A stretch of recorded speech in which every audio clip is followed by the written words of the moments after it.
What's up, gamers? Oh, Jesus. Sorry. Oh, he hates me. Oh. Ah, shit. Bro, he's like, he's begging for, I think, he's a spoiled brat and he wants his fucking water, from the sink instead of from his bowl. And I'm nice and I usually give it to him. But it's 12 a.m. and I don't want to leave the sink running. Oh, I didn't even tell people I need to share the shit on my Discord server.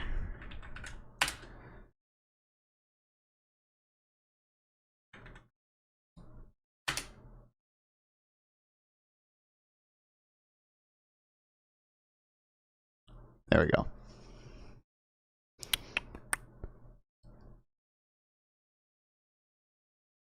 But how y'all doing? My sleep schedule? Entirely fucked. Entirely fucked. And it's gonna be an issue because I'm gonna have to be awake for Christmas and Christmas Eve. And as of now, that's just not, that ain't where my sleep schedule at.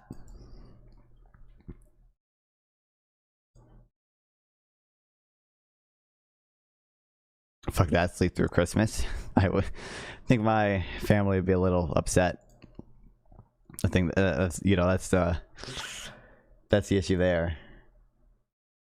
Otherwise I would. When did you become pro-Trump and when did you stop being pro-Trump? I was never pro-Trump. Believe it or not. Believe it or not. As a woke liberal, I don't celebrate Christmas. Happy holidays, Tom. Yeah, sorry, my bad. My bad. Sorry. Happy holidays. Oh, shit. Not woke enough. Oh, shit. Speaking of wokeness, bro, this shit is, it's just as a quick thing. What's up, hamster? Santa is real. This is true. I should be in my stream room, I guess. This was just really funny to me, bro. Was it hard for you to come up with the things that you wanted to say? Not at all. I was actually just telling this story earlier. I was at my my good friend. I was at her house, and we were about to go to a musical that OU was putting on, or a play. And I was like, oh, I have to do this assignment really quick. It'll just take a second. Is this the new Riley Gaines? Dude, fucking, yeah, she immediately became a grifter. Like it was so quick. And like oh God, not this person? Yeah, I know. Like, it's crazy. It's crazy. Like, it's so crazy. Like, why don't you look, Max? I don't know. I don't put that much effort into how much I look. I don't know exactly what we mean by looks, Max. And then I read. I don't know. I just care. What would looks maxing look like for me? Like, what would I do? The topic, and I was like, oh, this is gonna be so easy. Like, you know, I have a very strong opinion on this topic. And then I wrote it in maybe like 30 minutes. It was really easy for me to come up with things to say. Focus on reading econ for real. Like, bro. Only important thing that's true.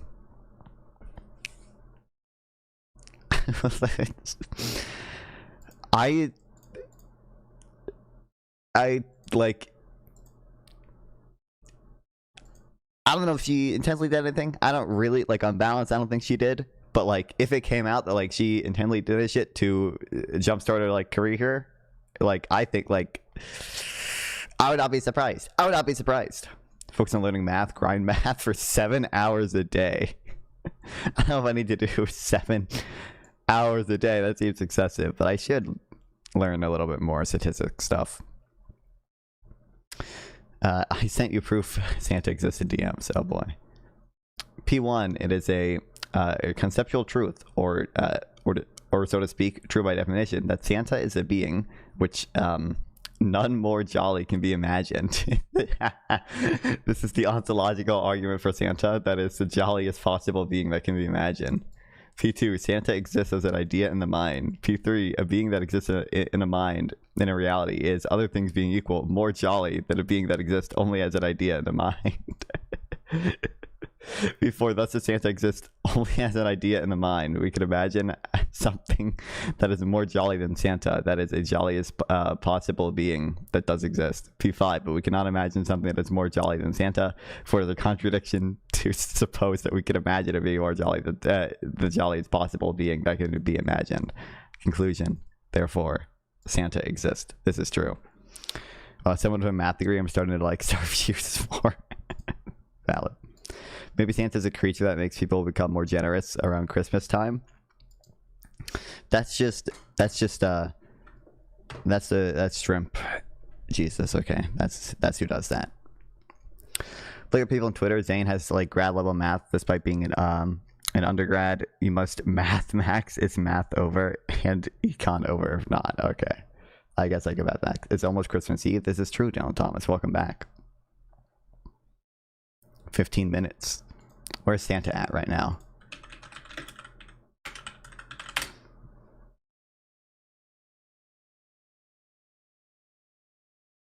To Google Santa tracker and the whatever NORAD Santa tracker.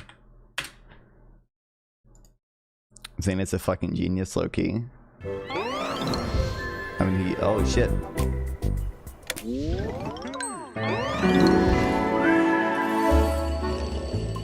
Okay, what the hell is this shit? Where's the, I can't look at a map on the website.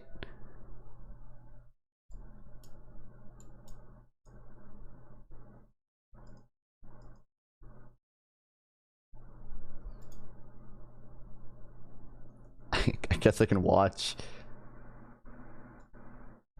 someone else's live stream. Oh, he hasn't even taken off yet? What? I thought they had him take off like before Christmas Eve, but too early, I guess. Bottom right corner is a countdown to it starting. Oh, damn. Okay, I'm gonna guess the US makes navigation equipment, and I'm gonna guess China does as well. And then Vietnam or something? Cancel Google. Oh, why are they slaves? Slave elves black, JK Rowling. This is true. I didn't even notice that because I was trying to find the fucking tracker. Wokeness is dead. Read the comments in your Dinesh video. Do you think I haven't? I don't think they like. Well, first of all, I'll say like I don't read every comment, but like I'm gonna like I usually see most of the comments in my videos because there aren't that many. I don't think most of the people watched the video. They're so funny because like I think they just reacted to the thumbnail, and in the thumbnail I said like, you know, the two idiots or whatever. But there's a reason, like in the intro, like it's only me shitting on Dinesh. It's like I think Destiny did rhetorically better, and I think he like what he said was more accurate. I just think he still gets some stuff wrong, and it's annoying watching two people talk about this stuff who are both just, I think, confused.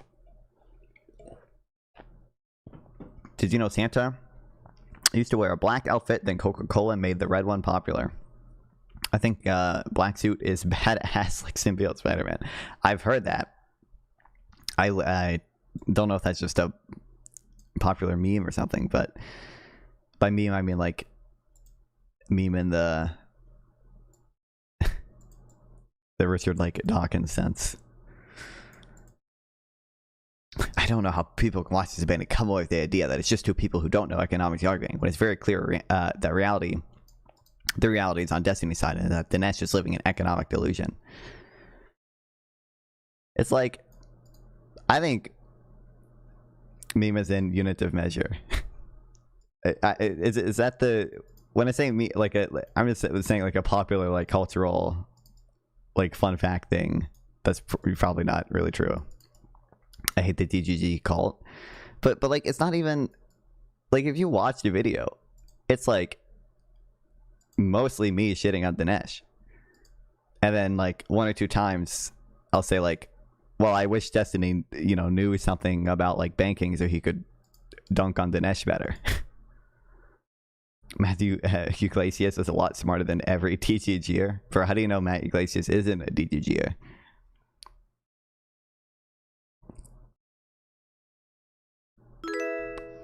Thanks for the sub. I'm not gonna try. Elias is the first word. Yeah. A gene, a unit of genetic information. A meme is the unit of cultural information. Yeah, exactly. Base. Yeah. Thanks. Shrihashima. What's up, Bass Guitar? Destiny missed a bunch of stuff against Dinesh. Yeah, and well, I remember specifically the econ stuff is like, yeah, like I think the reality is more on his side, to be clear and everything. I just think it'd be nice if he knew some more stuff about econ, so you could fight that dumb shit Dinesh was saying better. Do you miss PPG? I mean, it's not gone or anything. I guess I haven't spoken to him in a bit, but I don't know, I rated him not that long ago.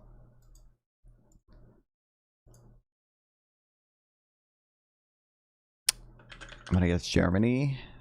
It's probably like Germany, maybe like South Korea, maybe Japan. Yeah, Germany's number 3. I'm gonna guess Japan. It could be like South Korea or something though. Mexico, Hungary, damn. I would have not have guessed Hungary. Are you still moving to Europe? I would like to one day.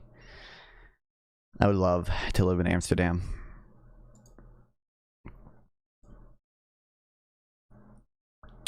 But I don't know, it's expensive, and it's not even like, I don't know, if like the colleges or something like significantly better than where I am. Oh, what's up, Grassroots? Visiting from Ryan's chat, but hey, welcome, Grassroots.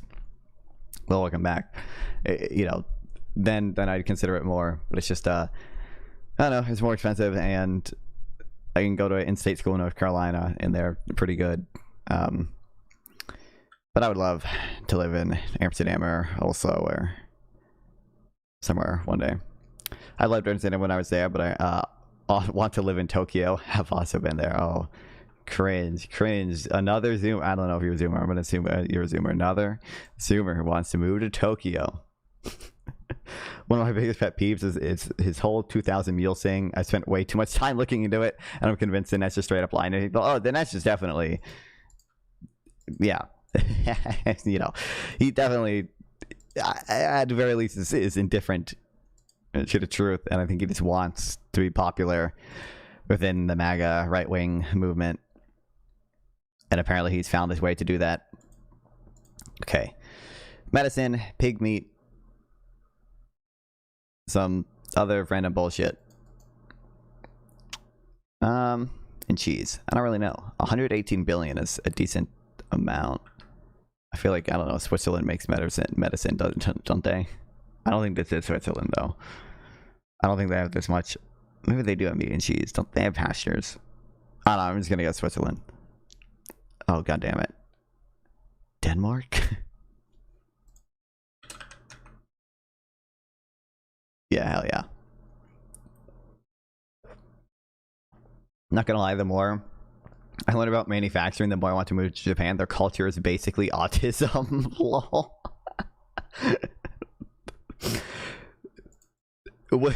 I'm broadly familiar with like the work culture in Japan kind of being, you know, very rigid. I don't know what I don't know what their culture is basically autism means. Okay, real quick. Also, I just need to know, one of you guys in chat has to know a little bit how to code or whatever. I just want to know, I think this is possible. I just don't know. I should be able to, so if I get access, I think I have to apply for it or whatever, but I'm pretty sure I can get it. Ask Claude. I asked Google Gemini, and it was a little bit useful. If I get access to like these webhooks that notify you whenever a donation is made through every.org, I think I should just be able to import it into a StreamerBot, right? I don't know if anyone is familiar with StreamerBot, but like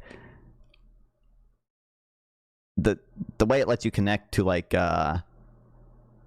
Ko-Fi and Shopify and stuff is all through like webhooks, and it lets you add like custom webhooks. So I think I should be able to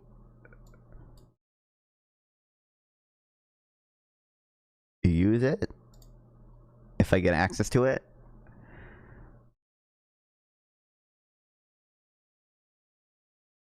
But I'm not sure. Also, if someone knows where I can hire someone to figure that out for me as well and make the plugin for me, that'd be cool.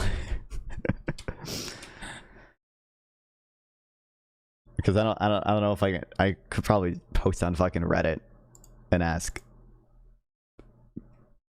r/find a programmer or something. Okay, what stuff do we want to do first? Argument of my Russ Green on X with Russ Green on X makes my brain melt. I don't even recognize who Russ Green is.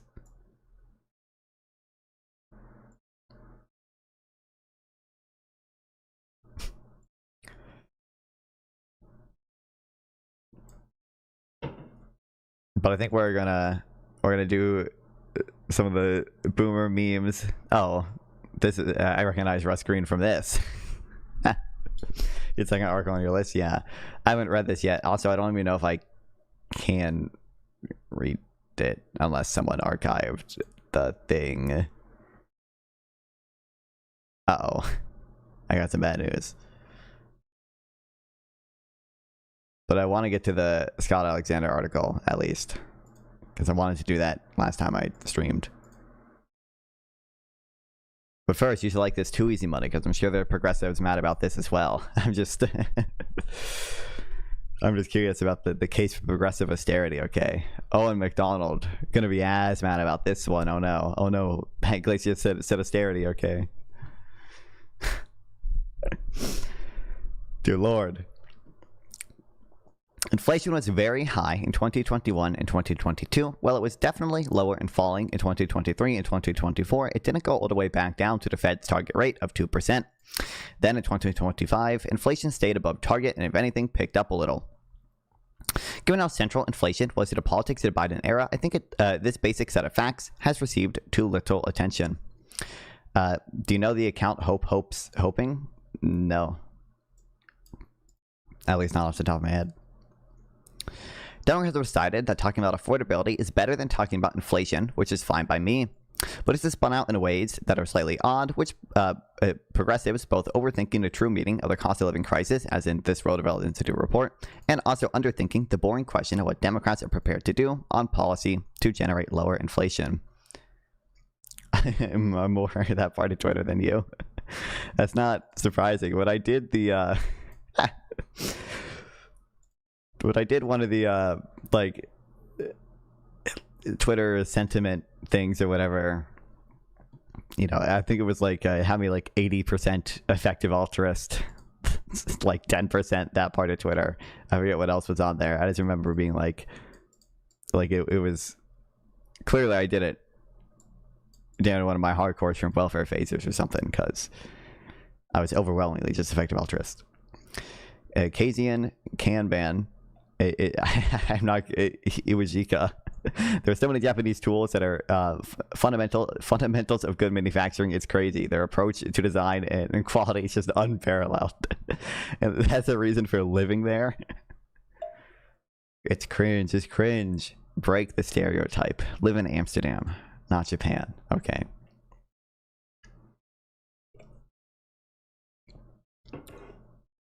I think people like Russ Green have some animus towards their parents for something or something. There's no reason to hate elderly people that much. Probably valid. Yeah, I don't know. I do. I don't think that's. I don't think that's what motivates this feeling or whatever. But I don't know. I've always said I'm Team Boomer. I think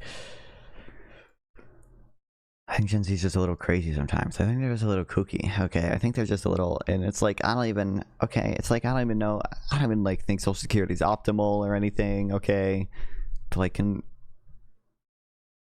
we just chill? One reason to not live there is that Japan doesn't have many vegan options. Really?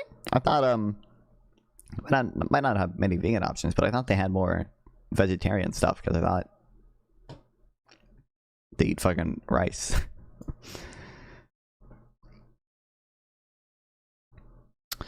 I want to be clear that I'm talking about a governance problem more than a messaging one. Yes, everything is egg or some shit. Yeah, I guess it makes sense. But we don't, I mean, if you live in a city in America, you're fine.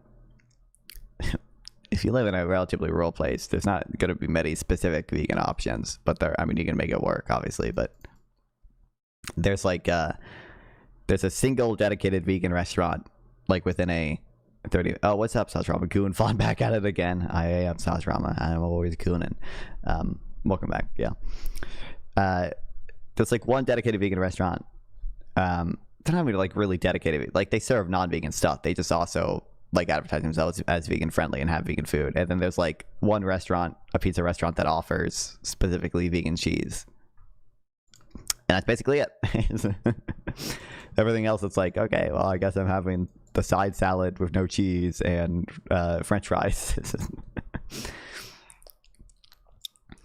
The mass public's understanding of macroeconomic issues is poor, so plenty of things that sound pervasive to voters won't work and vice versa. How to cope with that is a hard question, but to answer it, Democrats need to start with what would actually work to bring inflation down. This isn't a huge mystery that requires us to reinvent the wheel in terms of public policy. The Federal Reserve could run tighter monetary policy, but that has a lot of well-known downsides, or we could lower the budget deficit.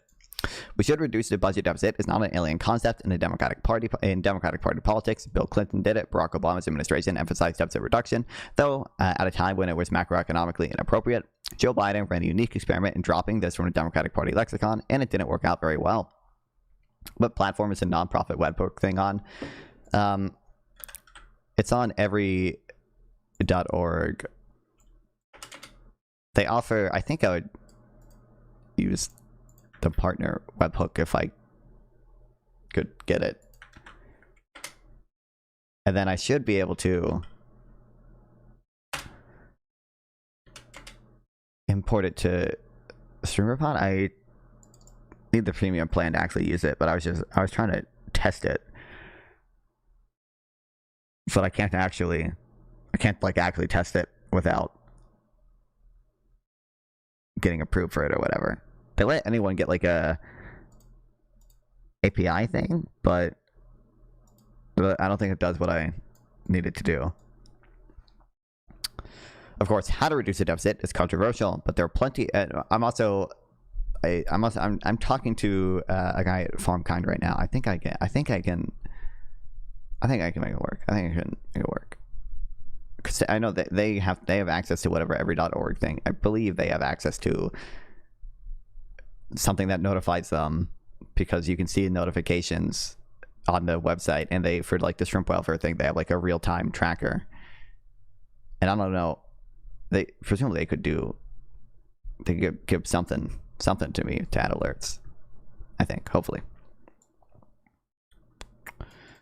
Okay, how to reduce the deficit is controversial, but there are plenty of deficit reducing ideas with solid progressive backing. The hard turn is that Democrats would have to commit themselves to actually deploying these ideas for the purpose of deficit reduction, rather than using all the revenue for new spending. That kind of restraint is a tough pill to swallow for many in the post-Obama party, which I understand. But there isn't actually really that much to the affordability issue other than trying to make inflation and interest rates lower, so it's worth taking seriously. Maybe there will be a recession or a war or something else that knocks this off the agenda, but as long as the cost of living is the #1 issue on voters' minds, it's smart to think about about actually workable ideas for addressing it. How Trump had built himself a pain cave. Dude, I'm not even... I'm not, maybe I'm underestimating the American vote. I don't think it would ever be, like, people would never draw the appropriate connection between raising taxes or whatever shit and like the inflation, rate going down 0.5 percentage points. I think voters would not make that connection, would not be salient to them. Maybe there's a way to do it. Okay, but goddamn. When Donald Trump was campaigning in 2024, he promised over and over again, and explicitly, that if he were elected president, he would make the price level drop, reversing the inflation that had occurred during Joe Biden's presidency. This is what voters wanted to hear, so it made a certain amount of sense to promise it, even though informed people knew he couldn't possibly deliver. The cult-like structure of MAGA politics also helped him here. The question of whether engineering a fall in aggregate price level would be feasible or desirable is not one that separates conservatives from progressives. It separates an informed minority from a not informed majority. Absolute truth. A Democrat who centered a promise this ridiculous would face elite-friendly fire in the media, which would encourage some party elected officials to defect, and next thing you know, you have a circular firing squad. Yay, deflation, dude. The American public yearns for deflation. They yearn for it. But like, if you reduce the budget deficit, you wouldn't see deflation. You would see, hopefully, ideally, the rate of inflation fall.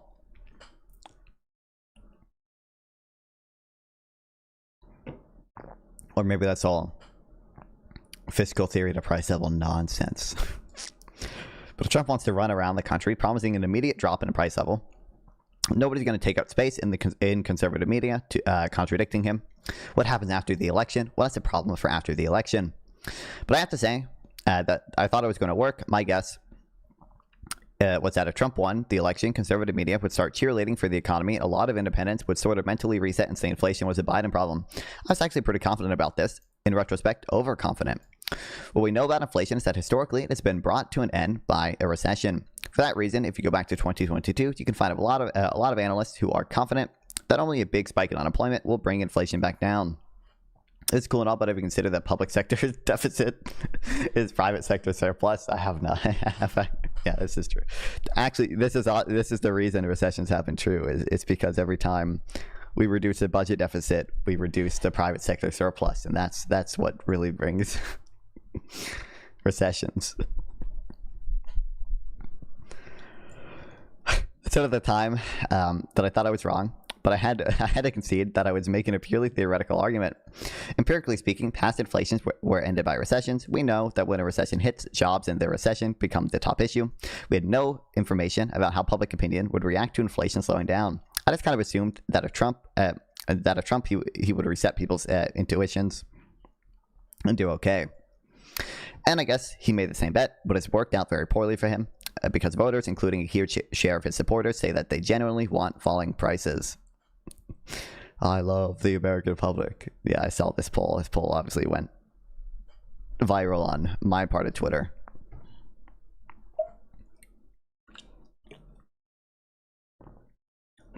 Wait, you've been listening to the best Twitter account, Fiat Money? Yeah.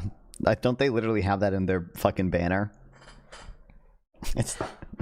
I've seen them say that before, but that's not even like there are I think a decent number of MMTers who say the exact same thing. I don't know if Stephanie Kelton or Warren Moulter go that far. I mean, they do say that private sector surplus is that public sector debt is to private sector surplus, but I don't think they go that far. Yeah.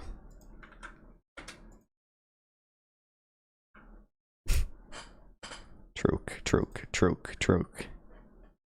Causal inference is my passion.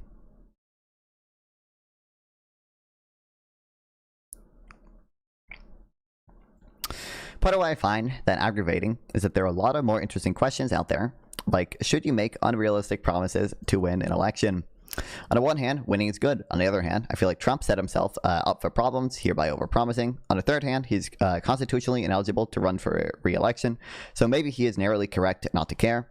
But I do think that Democrats should ponder how much overpromising they want to do here. In terms of the upcoming midterms, it probably doesn't matter, but if inflation is still a dominant concern in 2028, I think they should modulate between taking advantage of public anger while not boxing themselves in too much. Fiat Money is great. I'm glad his account exists. I mean, it's funny watching him and Hamsters fucking do some bullshit together. I think he taught Hamsters memes with relearning economics more than Fiat Money, but it's funny. It's funny watching that stuff, and sometimes it's funny watching the total libertarian slop versus MMT slop. I don't even want to say, to be clear. Well, there are certain things I'm fine calling MMT slop, but I'm not going to disagree with some things about MMT or whatever, the not controversial things that are not even unique to MMT. But sometimes it's funny watching them talk to fucking the total like libertarian slop about like, oh, FDR stole all the fucking gold and devalued the dollar and it was evil and deficit spending is gonna hyperinflation kill us all. We can have lower inflation. The most important thing about this is to remember that while you can't realistically promise people an overall lower price level, we could definitely have a lower inflation rate. From the spring of 2022 through the spring of 2023, inflation was high, but it was also falling rapidly. Then for the next year, continued to fall, albeit at a lower rate.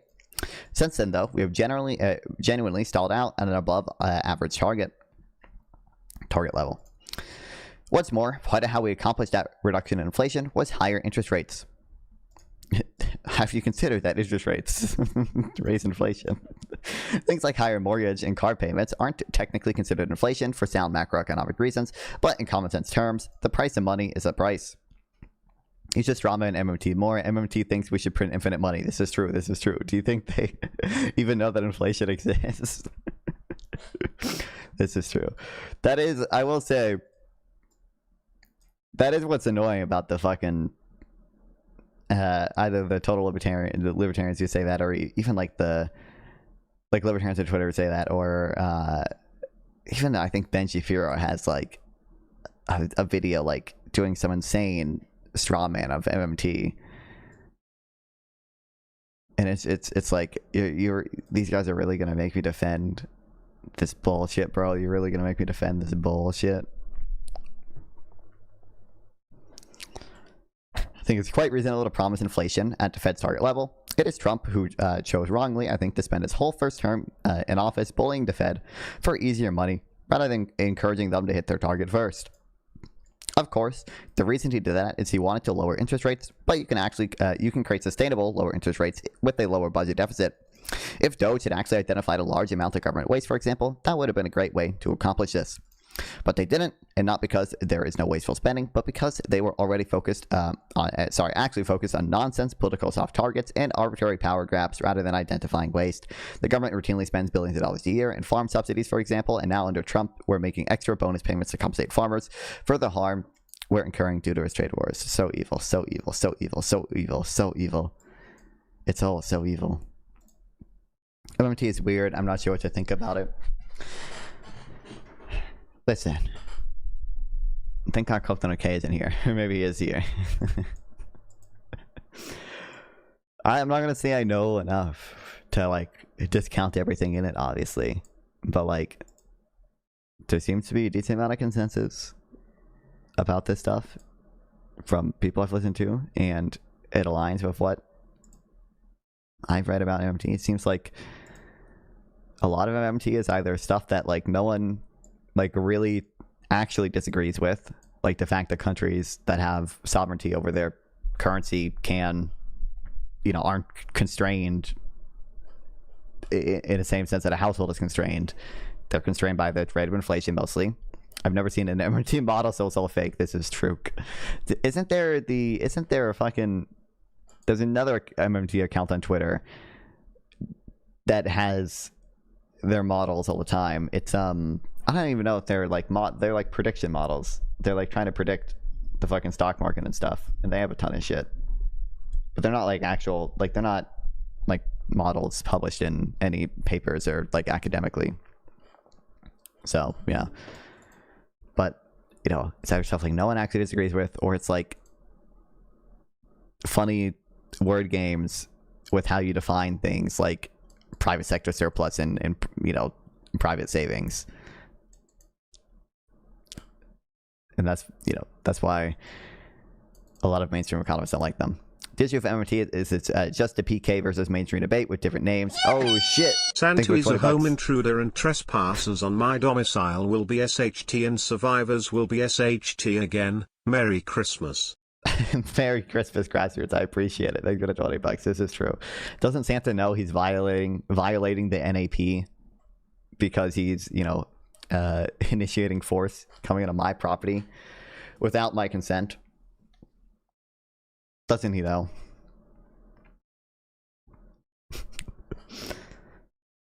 MMT is based. What's up, vegan? Welcome back. Well, thanks for the $20. I appreciate it, grassroots. I believe, as a quick update, because I know you guys are so interested, I think I will be able to buy a fucking GPU before next year.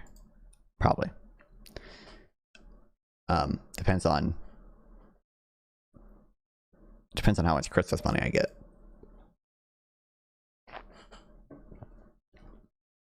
Like MMT is literally from the PK forums. Well, like, yeah, I mean, like, obviously,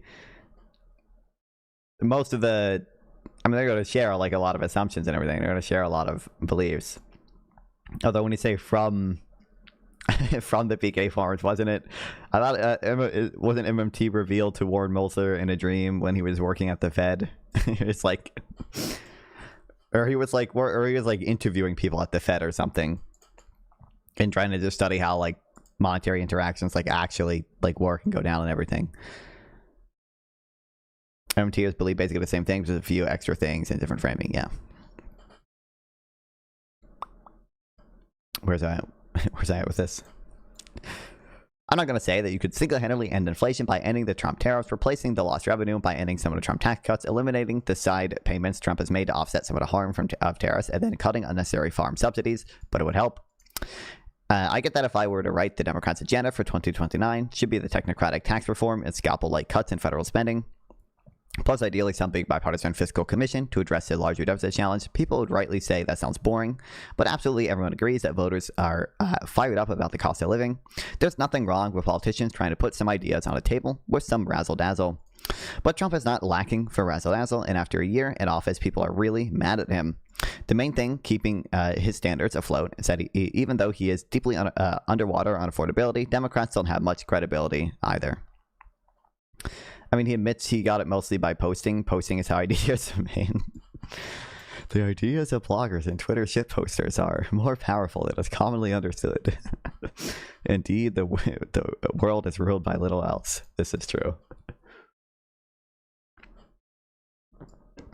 So Democrats should think hard about what it would look like to reduce inflation and interest rates, and the fact is that what it looks like is mostly boring technocratic stuff and fiscal austerity.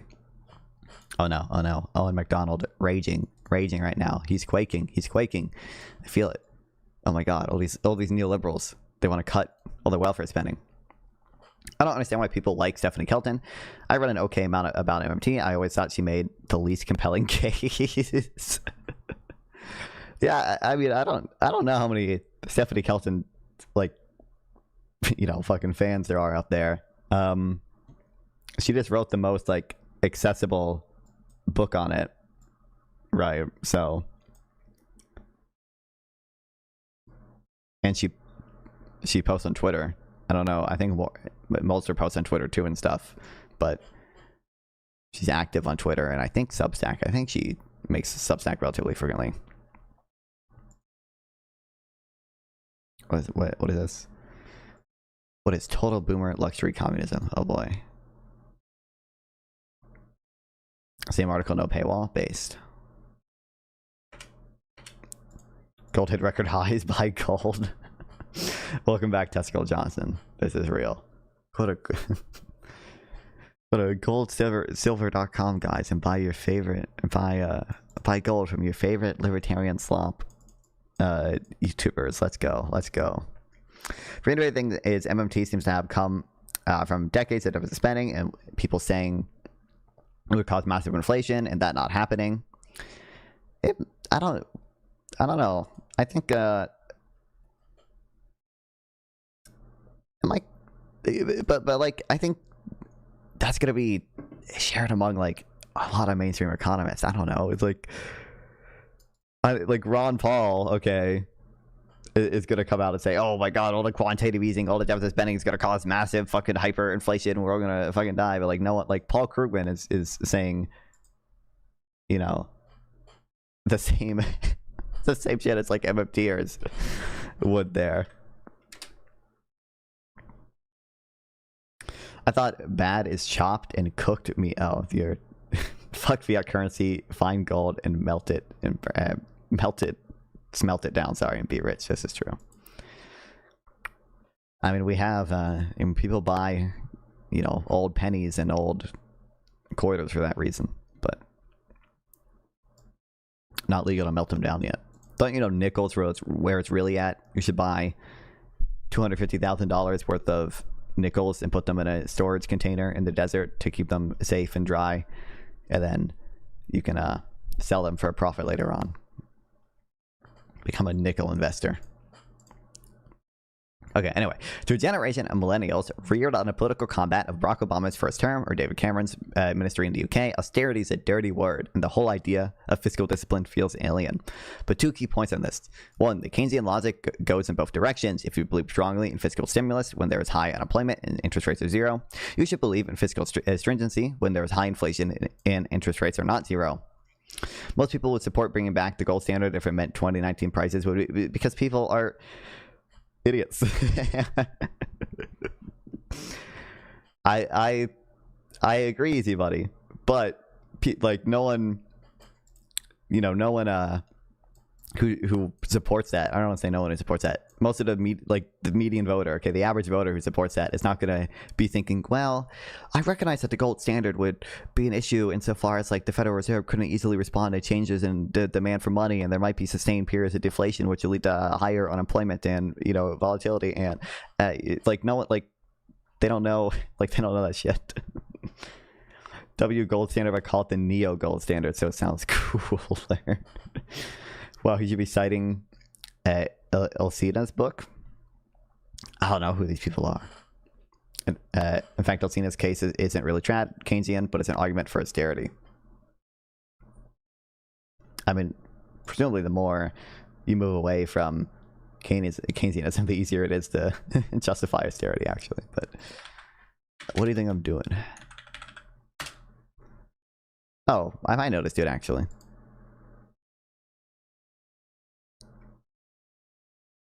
Argue that spending cuts are effective, less damaging way to reduce government debt than tax increases. It's this Google AI summary. You should know. I feel like I've seen papers by him, actually, but not a...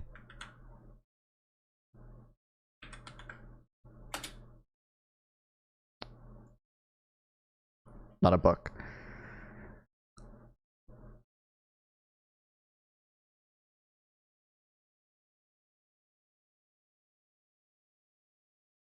Oh, yeah. Hold on. I've seen this paper.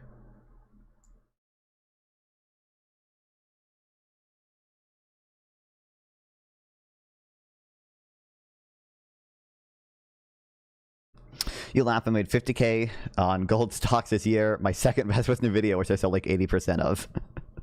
why would you sell, bro? NVIDIA's good. They're gonna keep going up, dog. You don't know about gold though.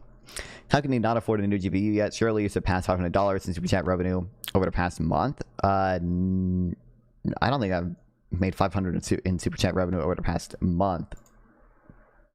But one, even if I did, I wouldn't have the liquidity. Like, that's not you know, they don't pay me out until like next month or whatever. YouTube. Yeah, last 28 days, I have $186 in total of revenue from YouTube, and that includes a little bit of ad revenue, but I don't make much in ad revenue. Get in there? That's true. But I'm closer than the goal suggests, because that's only, I think that's only looking at some of the money I've made. What about members? Not that many people are members. I don't know, but that's the total. I mean, I'd say the total revenue. That's including super chats, ad revenue, and memberships. Run ads every 5 minutes. I don't know how often ads run on YouTube, but there are ads on the YouTube stream. I think the ads are like the lowest I can have them on Twitch without pre-rolls running or whatever. Okay, 2, Obama could have stimulated the economy by backing the Republicans' bill for debt finance tax cuts. This was considered, that was considered unprogressive at the time, even though the economy needed stimulus, so he didn't do it. By the same token, reducing the deficit by raising taxes is a perfectly solid progressive idea. Gold is boring, sorry, booning right now, lol. Booming, I'm assuming you mean. That's your problem right there, fuck non-subs. Pisco runs ads like every 10 minutes, lol. On YouTube or on Twitch? Technically on Twitch, I think I run ads every like 20 minutes or whatever. YouTube doesn't give me as fine control. They just kind of gold is booming because Trump is buying it all to gold plate the White House. What's up, Alex? I hate ads with a passion. Valid. YouTube, yeah. I think I have YouTube turned on the balanced ad thing or whatever, which is not technically the lowest it can go. I think YouTube just gives me aggressive, balanced, and like conservative and off, I think, but I don't even think it actually. I think it might turn mid-rolls off, but like I know if you turn like ads off in your regular YouTube videos, YouTube will actually still play like pre-roll ads. They just take a little revenue for themselves, although I do think it turns mid-rolls off. So, you know.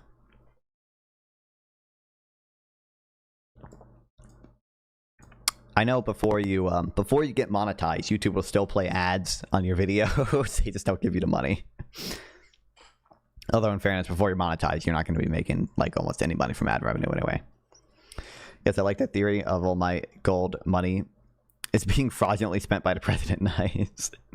Well, see, the real issue is if the president were to, you know, buy a bunch of gold, if we were on the gold standard, you know, because the dollar is fixed to gold, the dollar could only, you know, gold can kind of only go up in value by everything else going down in value, and that would lead to deflation, and that would probably lead to quite a bit of unemployment.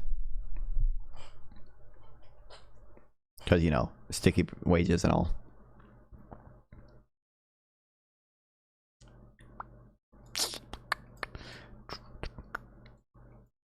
Nah, we'd be just be doing Bretton Woods too. I mean, that would have the same.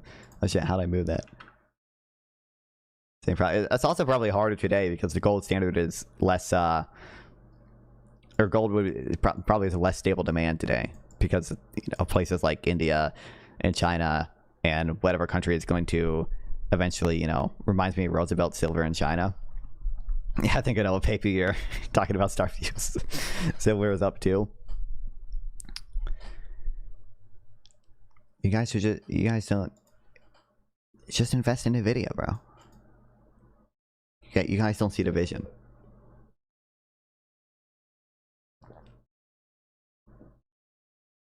I'm a libertarian, okay, but not a gold standard libertarian. I don't even think you should like even people like George Selgin will say it would probably not be possible to get back on the gold standard, at least be very, it'd be like incredibly difficult to, you know, if people, there are just network effects that make people want to continue using the same currency. And if you want to, like, you know, switch which currency people use or whatever, you know, you kind of have to have a central authority be the one that guides that. The analogy like he uses is like, you know, in order to have people drive on another side of the road, in order to switch which side of the road people drive on, like, you would kind of have to have some central authority to try to do that switch. But, you know, if a government that has already abandoned the gold standard in the US, you know, sorry, like, you know, if we then said your dollar is now convertible into gold, a lot of people would just try to immediately get and not totally irrationally, just try to immediately redeem their dollars for gold, because the US has already abandoned the gold standard several times and then effectively permanently did so in 1971, right? So like it wouldn't even be like irrational necessarily to try to get all the gold you can. One country caused a deep recession and another just by buying the precious metals. Roosevelt, China. Yeah, like China was still on, I don't know if China had if they were on a silver standard or if they were on like a gold and silver standard. But yeah, part of the reason China, you know, fell into, I don't know if it was a depression, but, you know, they at least a recession, was because we were buying like a lot of silver. And part of the reason the Great Depression happened is because France was buying a lot of gold. It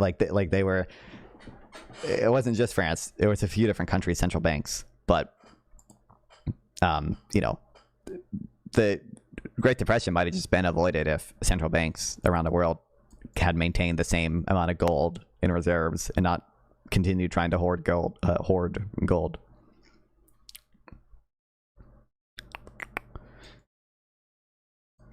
Where was I in this?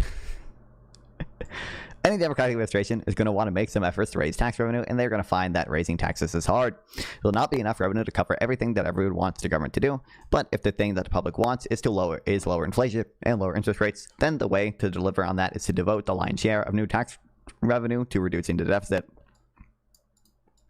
In one frame of mind, this would be a huge bummer for Democrats who really want to spend a bunch of money on other things. But I would encourage everyone to step outside themselves and for a minute and ask how it looks to you when Donald Trump blows off the public's desire for attention to the cost of living in order to pursue pure ideological interest. That's bad, right? A big part of the point of economic policy is that you're supposed to be making people's lives better, making the economy work for more people. The fact that the mechanism by which a progressive approach to deficit reduction leads to higher living standards is a bit wonky and boring doesn't change the fact that addressing the public's complaints about the economy is a really important and worthwhile task. I would ask people who are passionate about spending more on priority X, Y, or Z that they think it is very important to think about identifying less important or less effective programs that the government is already spending money on. Progressives have done a lot of good reporting on the many problems with Medicare Advantage, which the left doesn't like because it's a quasi-privatization of a beloved public program. So if it's bad, cut it. That can be a deficit reducer or an offset to some better spending. Everyone needs to liquidate their bonds by yuan. I mean, they like soft pegged their currency to the dollar. So I think, well, they probably hit the dollar like you fell to zero. They probably stopped doing that. I guess they probably abandoned that. But I think that I don't even know if that would lead you in any better of a situation. This is also where I think abundance comes down from the clouds and gets into reality. You can actually push inflation down below 2% without sparking a recession as long as the disinflation is driven by productivity growth rather than weak spending. What? Any unnecessary or inefficient regulation that you can take off the books helps with this.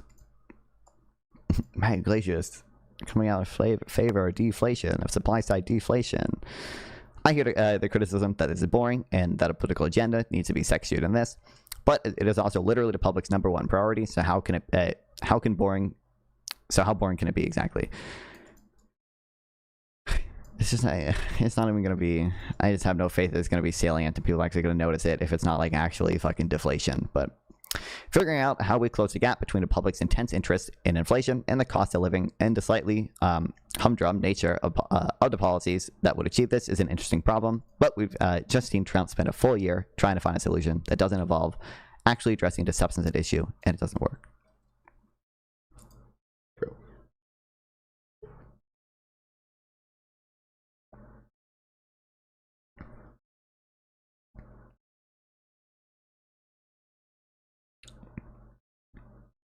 I haven't done much reading on Medicare Advantage, but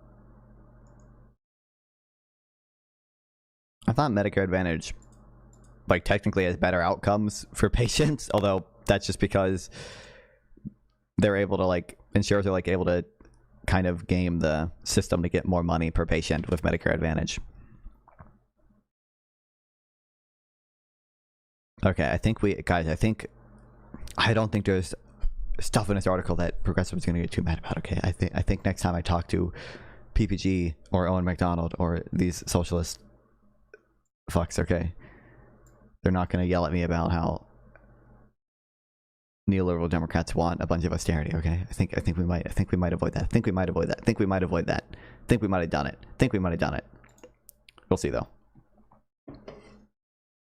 Who knows?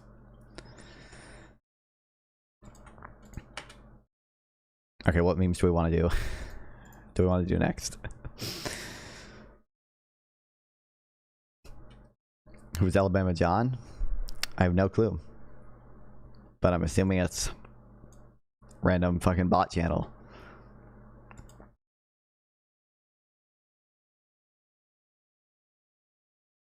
Okay, well, if you guys didn't see, we had technically yesterday, now I think,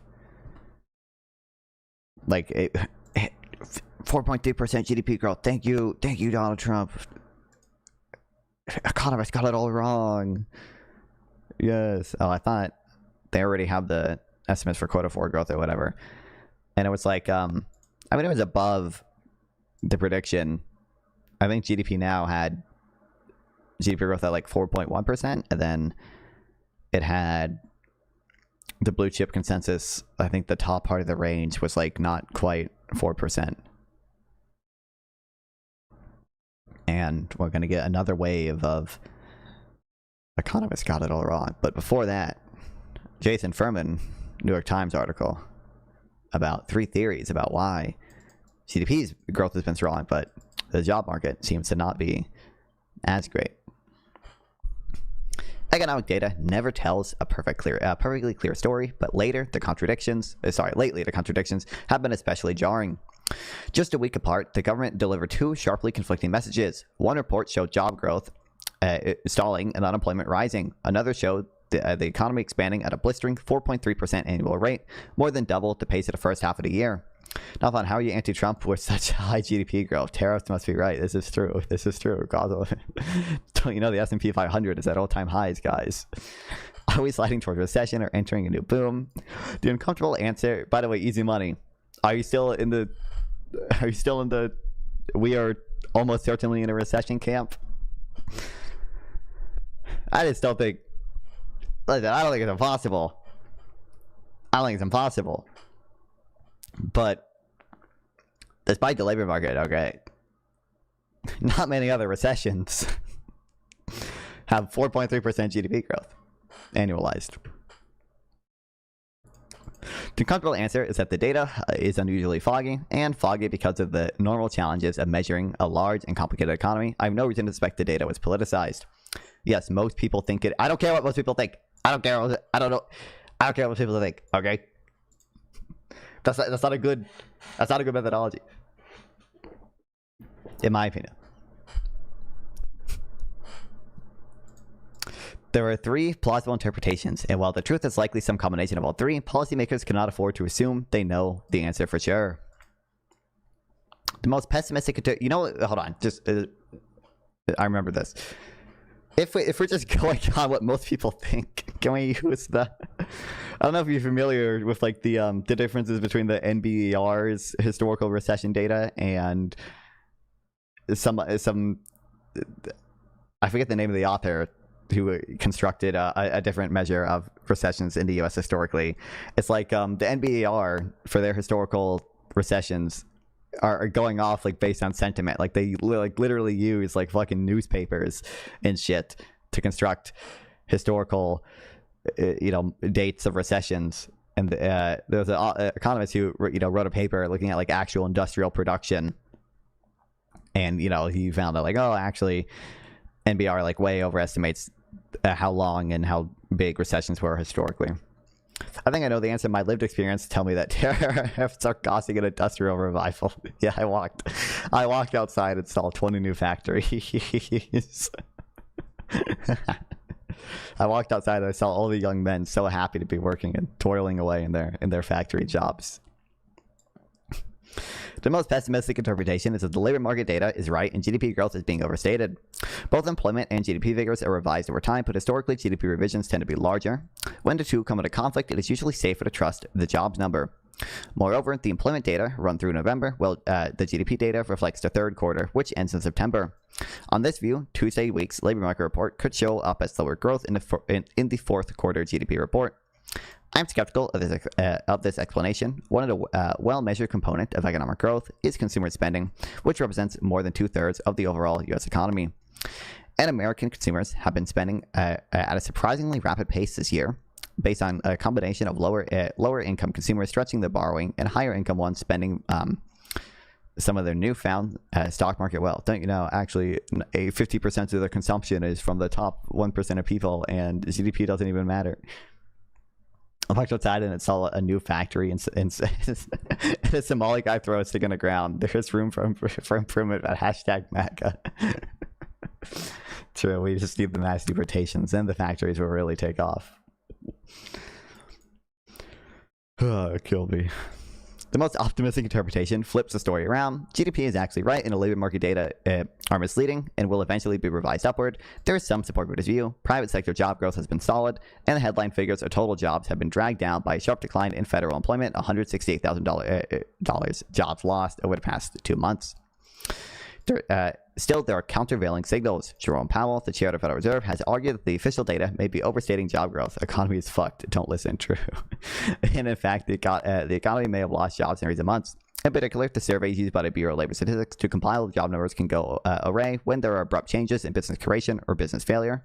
The third possibility is the most intriguing. Both data sets are broadly correct. GDP is really booming, but it is being produced with little or no additional labor. If so, productivity growth in the third quarter must have been extraordinarily strong, roughly matching the GDP growth rate given flat aggregate work hours. The explanation, you might go into this, I've heard for this beyond AI or whatever, is that sometimes you can see every chart's not going to have October. So horrible, so horrible, so horrible. Like you can see, hiring slows and stuff. The, remaining workers technically get more productive just because they have to do, more work. I think he might go into that here, actually. If true, some would see this as the long-awaited arrival of artificial intelligence-driven productivity growth. Output rises as machines replace workers. I remain skeptical. The evidence so far does not support large-scale job displacement from AI, and it is always risky to draw sweeping conclusions from a single volatile quarter of data. Most businesses will take a while to figure out how to adopt AI into the workflow, so I expect and hope big productivity gains are coming. I just do not see them as having happened yet. A more prosaic explanation is that growth concentrated in productivity-intensive sectors such as data centers and that generate substantial output with relatively few workers. That could make sense too. It would take years before we know which of these explanations is correct, if we ever do at all. The jobs and growth data will be regularly revised based on more comprehensive tax data and more complete surveys. Several years from now, the official government figures for jobs and growth in late 2025 will probably read very differently from how they do today. It would also take a few years to convince me that we were already enjoying AI-fueled productivity boom and not just a volatile temporary blip.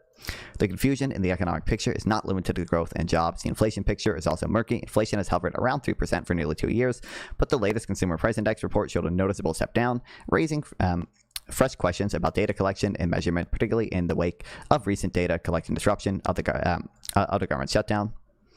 When interpreting the macroeconomy, it is always best to look across a broad range of indicators and over long periods of time. When a single volatile data release suggests the economy has suddenly turned sharply, for better or worse, it is usually wrong. Reality tends to be smoother and more moderate. It is probably true, then, that reality, in this case, is smoother and more moderate. Unfortunately, there's a reason I say probably. Sometimes it isn't that way. Using the latest data to modestly update the views you use for business planning or conducting monetary policy creates risk of falling behind the curve. In this case, however, we don't know which curve yet know which curve would be falling behind. True. How do I see actually it might be in Fred, the historical thing of it.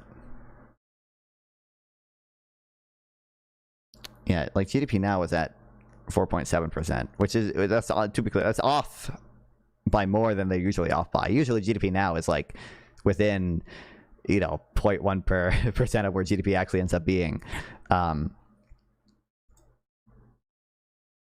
like people always freak the fuck out and we get endless headlines about how economists don't know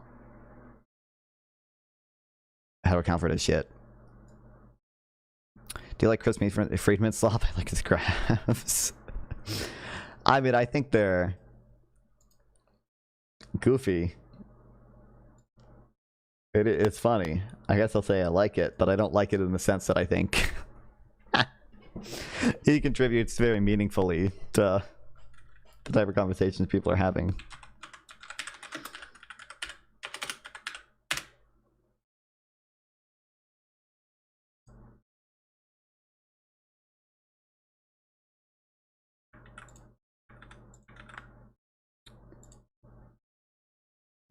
Hold on, I just want to know what my favorite commentator. S&P 500 hit a new all-time high today. Bears in shambles. Oh, I don't even think he's made something about it yet. I was expecting a video about how everyone was... Oh, wait, there it is. Everyone told you tariffs were going to create the next Great Depression. True, that's what everyone said. They told you the shelves would be empty and the economy would crater. Instead, we have GDP growth over 4% and inflation sitting near 2%. The economic golden age has arrived. Oh my god.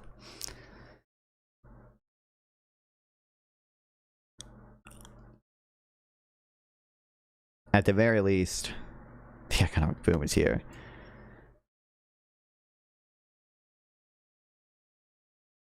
There's enough split in a MAGA movement right now to shit on people like him, or for like right-wingers to shit on people like him still.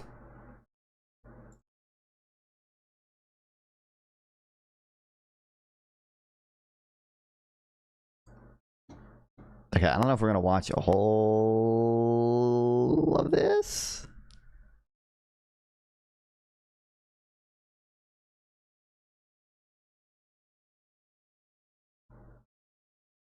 But we're gonna see what Ezra Klein and the Odd Lots people are saying. Economy for a long time. I've covered the financial crisis. The bottom to America's financial woes appear nowhere in sight. They covered the pandemic.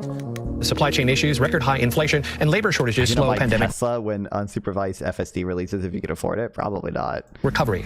I cannot remember a stranger and more chaotic year in the economy than this one. From the tariffs and Liberation Day, and then the deals and the pauses and the carve-outs. What is our tariff policy now?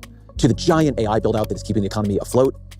Why Is not? it good for us? Is I it mean, bad for for one, I just don't, like, as of now, I don't really invest in anything. But when I do invest or whatever, I'm just going to put it, it's going to be like almost all index funds, I imagine. It's good for whom? Other years the economy is bad, it's good, but what is the economy right now? So now as 2025 comes to an end, I want to do a show wrapping up the strangest year in the economy that I've covered. So I want to have on Tracy Alloway and Joe Weiss. I mean, like buying a oh, sorry, wait, I thought you were talking about, I don't know what that type of car is then. It's Synthol, who are at Bloomberg and co-host the excellent economic podcast Odd Lots, to talk it all through with me. As always, my email, ezrakleinShow@nytimes.com. Tracy Alloway, Joe Weisenthal, welcome to the show. Thanks so much for having us. Yeah, thrilled to be here. All right, so we're here almost to the end of 2025. Oh, the unsupervised full self-driving thing? Oh, I mean, if I could afford it, then maybe.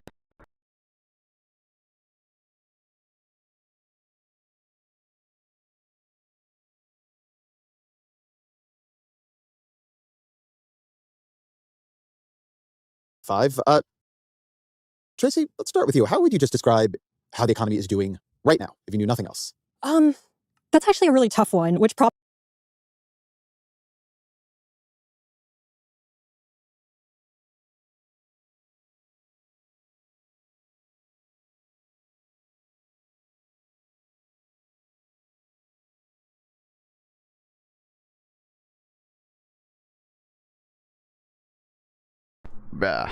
I'm back. I don't know what did that. probably says something about this moment in economic history, which is no one really knows anything. We had these tariffs that came in and everyone was not everyone, but many people were expecting those to have an inflationary effect. We haven't necessarily seen that, even on things like unemployment, but a lot of people have been concerned about a recession for ages now, and that just hasn't materialized. I think a lot of these sort of... How do we... I'm sure they'll say it. I'm sure they'll qualify it. I'm sure they will, okay? Because everyone here is smart enough to know this. But, like, if you say that you're going to do, 50% tariffs in half the world, and then you actually only do it 18% effective tariff rate or whatever we're at right now, I'd watch this Midwest, to be honest. Maybe. I don't watch that much of them, but I've seen them talking about 4.3% growth. Jesus, thank you, Trump. This is true. Then, yeah, it's not going to have as big of a inflationary, stupid word, but inflationary effect as people thought. But there is still good evidence that it raised the price of imported goods and of the products that they're placed on.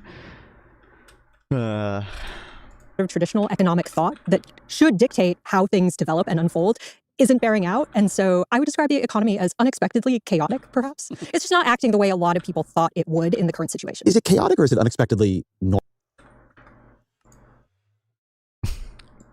My computer does not like that I'm doing all this shit at once.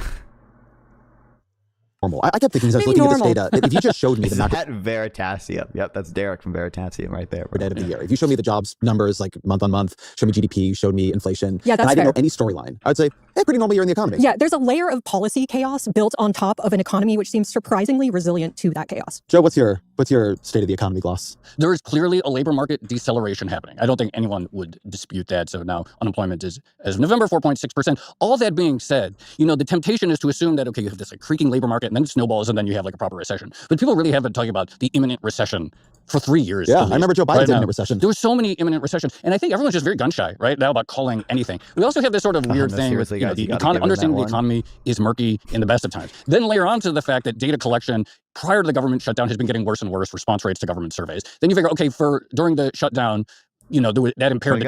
Okay, I thought I was going to bring someone else up. But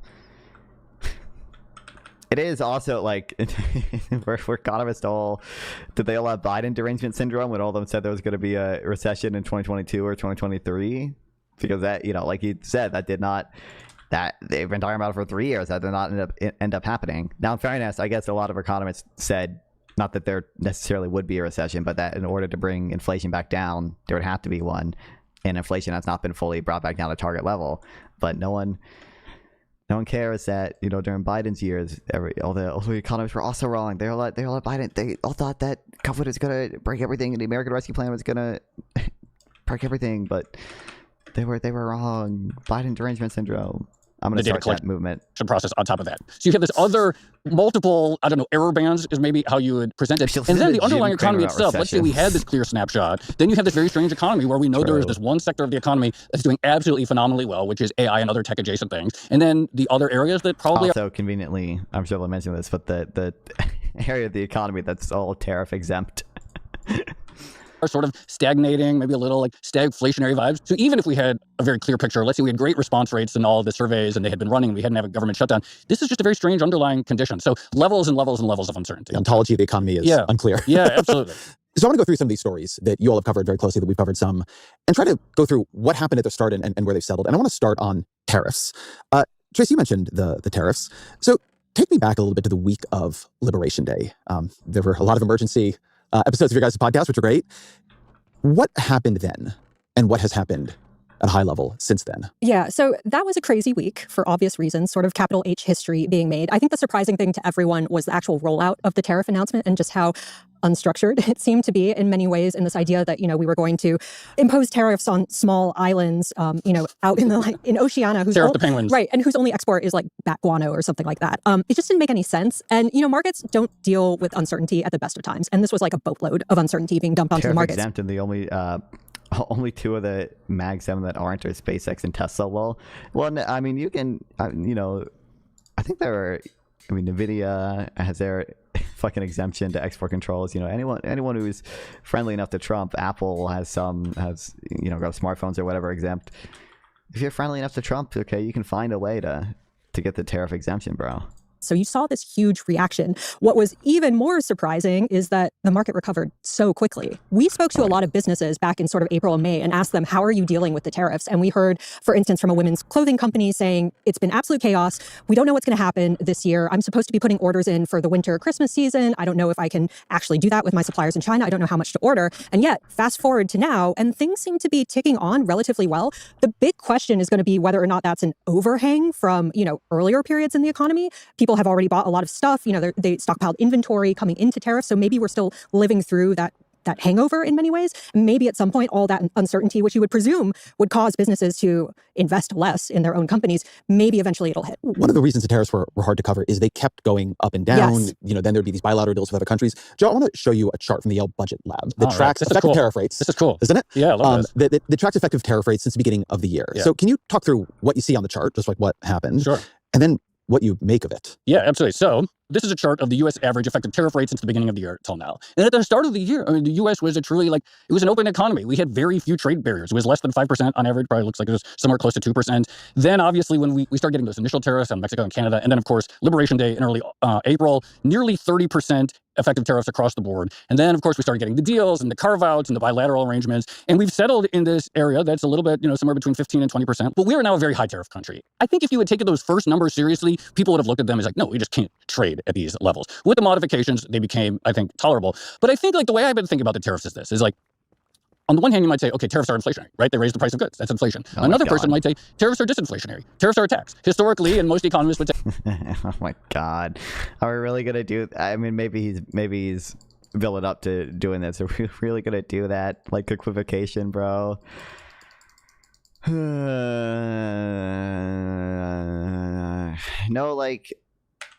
I don't want to say no. Almost like no actual economists would say tariffs are, strictly speaking, inflationary. It's just that they obviously do raise the price of the goods they're placed on, and the vast majority of the incidence is on the U.S. And that's probably not even really the main, harm that they do.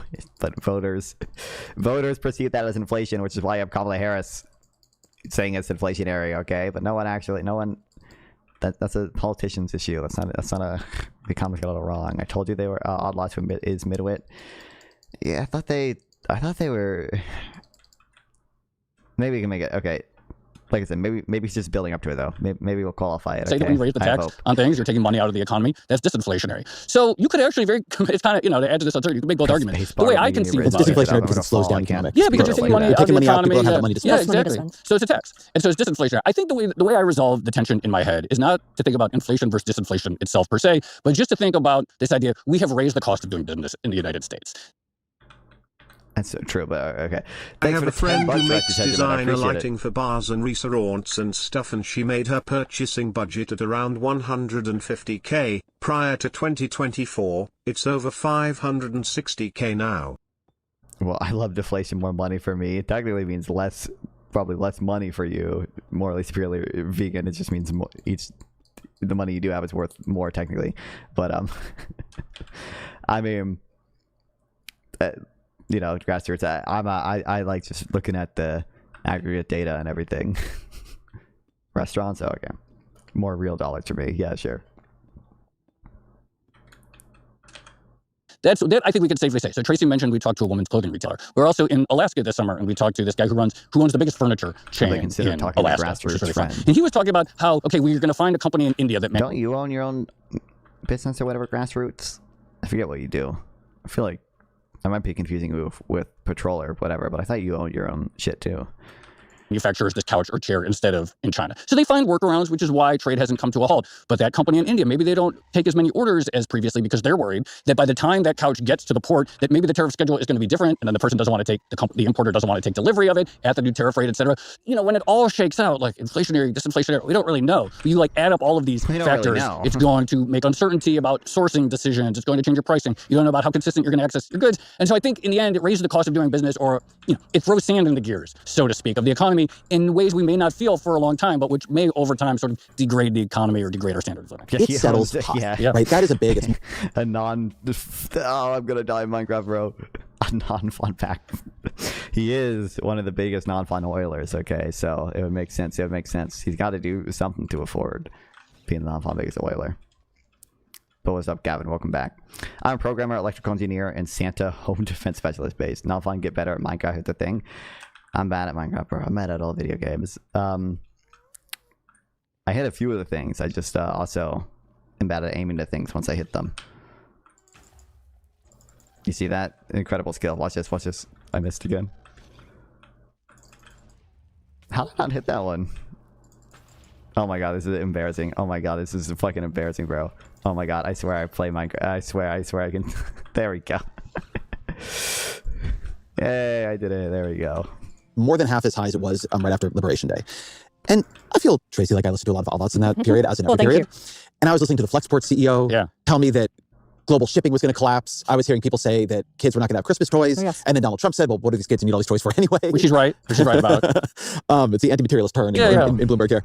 And I was hearing that things were just going to break down if tariffs held at high levels. And then they held at high levels. And things did not. Not that high. Not high easy now. Why? It's an excellent question. So one thing I would say is, first of all, a lot of that hyperbole that we heard about empty shelves and things like that was right after the tariff announcement, right? And so there's still a debate. Had you stuck with those levels? Do you support tariffs on toys? No, that's probably the area I like least support tariffs on. Why the fuck would I support tariffs on toys?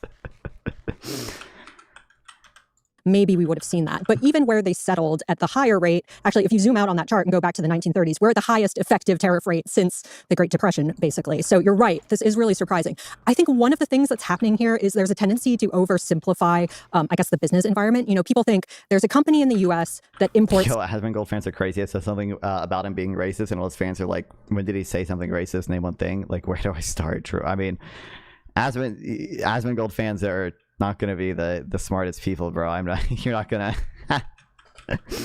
It's gonna be difficult to find common ground there. Stuff from a supplier in China, and that's all that happens. That's like the way things actually get into my house. But of course, there are all these middlemen entities in between that process, and so what that means is you actually have, you know, a pretty diverse cushion to absorb some of the tariff costs and maybe even some of the operational issues. So, you know, you'll have the shipping company. Maybe the shipping company lowers some of their rates in order to encourage business. You'll have an actual importer who's bringing that stuff and then selling it wholesale. Maybe they'll start reducing their prices to offset some of the tariff rate. And so if everyone is sort of giving up a tiny slice of that value chain, then the impact on prices can end up being a lot less than you expected. One thing I realized, I appreciate... Her mods banned me for calling him a dummy based. Appreciated or really realized after the COVID shock specifically, American businesses are really good. Like, they're really well run. Like, oh no, we're gonna like figure out a way to turn this restaurant into an overnight commercial kitchen for delivery. We saw this incredible amount of like resilience during that period. We saw a tremendous amount of like companies figuring out, okay, what do we have and how can we keep operating during these extreme conditions? This is why tariffs are bad, actually, is because they reduce foreign competition, which means you don't have as big of an incentive to manage your company as competitively, and B, they reduce the amount of exports as well, and the process of exporting and interacting with foreign buyers also transmits information to your firm and makes you more effective makes you more productive. That's what Nicholas Decker's article is about, why tariffs are never optimal industrial policy. I mean, you can look at not even just like international trade, but like, it's just what happened to like productivity and stuff when like railroads were built in certain places, and it just made it a lot easier and cheaper to transport certain goods. And like, it's like, yeah, a lot of companies have to become more productive when it becomes a lot easier to trade. Oh shit. She said her effective tariff rate is 340%. I know, is that a reference to something? I don't understand Ezra Klein. He's like, I'm pro-Israel, but also pro-Palestine in a nutshell. Did you get the vaccine? I did, Cal Chaser. Welcome. A while ago by now, but yeah, in 2021 or 2, I think 2021, right? I got the vaccine, yeah. And the boosters. And I don't know, like, I have come out of the last 5 years with a greater admiration for the... Call me the tariff the way I appreciate the dollar. Am I right? Exclamation point TTS in the chat for that one. Gigavax. The creativity and resilience of corporate America to like withstand these shocks, and management and executive teams essentially finding a way to very quickly pivot and figure out how are we going to keep running our business under this new uncertainty. But not just us, right? I mean, one thing I think about when we were hearing from all kinds of people who had line of sight on global shipping data and port data. Fake shit. One reason the predictions of collapse felt so vivid. No, literally the lights, cable, wire, wood to hang the lights from 340%. I get weekly boosters. That's valid, Dylan Thomas. Is it like, oh shit, this is fucked up? Is it 340% now still? It should be lower by now. That might have been what it was at when we had the peak 140% on China, but who cares about competitiveness? That's what industrial policy is for. This is true. When 6G rolls out, it's going to activate the vaccine. Holy shit. I guess I'll make sure to wear my aluminum foil. Was that it was so inhumanly complex. You would think something that intricate could not possibly be as flexible. Withstand the shock of that magnitude. This many shocks, like shock after shock after shock. I mean, there have been wars in this period. That's right. And that's like, that was my, that was sort of my realization after the COVID shock. I mean, that was such an extraordinary impact. Every corner of the globe, restructuring life almost overnight, or maybe in like the span of a couple weeks. And of course, there were like tremendous shortages everywhere and all kinds of disruptions. But somehow, like, the machine kept ticking in a way that I think would have, looking back, would have surprised a lot of people. But I do think, not to be super negative, but I do think we shouldn't downplay the impact on productivity, right? Because there are a lot of man hours being devoted to figuring out the tariff schedule, maybe figuring out how to game it a little bit, and then filling out paperwork at the docks and stuff like that. And I don't know about you, but I shop a lot. I bought something from the Netherlands in September, and I never got it because the shipper said they couldn't figure out how to mail to the US and who would actually have to. Oh my God. I definitely have a cracked version of MC in my computer, but I can update it. I'm literally waiting for the day my account disappears. Why would they? I mean, if it's been working so far, I don't know how they would get around to doing that. They're going to single you out like tariffs. that. I ended up getting into a credit dispute with them. Yeah. And anyway, it took up a lot of my time. Basically, yeah. So many of I still don't have the item, but we get so much content from Tracy. We get so much from my daily life. Yeah, from Tracy's daily life, we get a tremendous. But that's amount like one thing, right? So imagine this multiplied by millions of things across various companies. It's a lot of hours, a lot of manpower. But let me ask you about the other side of this, because we're talking about the catastrophes that either didn't or only sort of happened. And I take your point that there was real disruption here, even if it wasn't economy shattering. But obviously, the point of the tariffs, which were a chosen policy in the way that the global pandemic was not, was to create benefits. And as I would listen to the Trump administration, I would hear a few. I would hear that it was going to bring a ton of manufacturing jobs and capacity back to the U.S. I heard a lot about how much income it would bring in, revenue. Maybe we wouldn't even need income taxes anymore. I would hear a lot about the security benefits of this. So the tariffs are a policy meant to create a gain for essentially America. The question for 2028 Republican nominee is, who can execute the remigratory agenda in the most thorough way? God, I hope I have no faith that this will be the case, but God, I hope people just become a little bit less crazy by then. I don't think it will happen. I don't think it will happen, but God, please, God, Lord, please, if you can hear me. Santa, if you can hear me. Please, Santa, save me.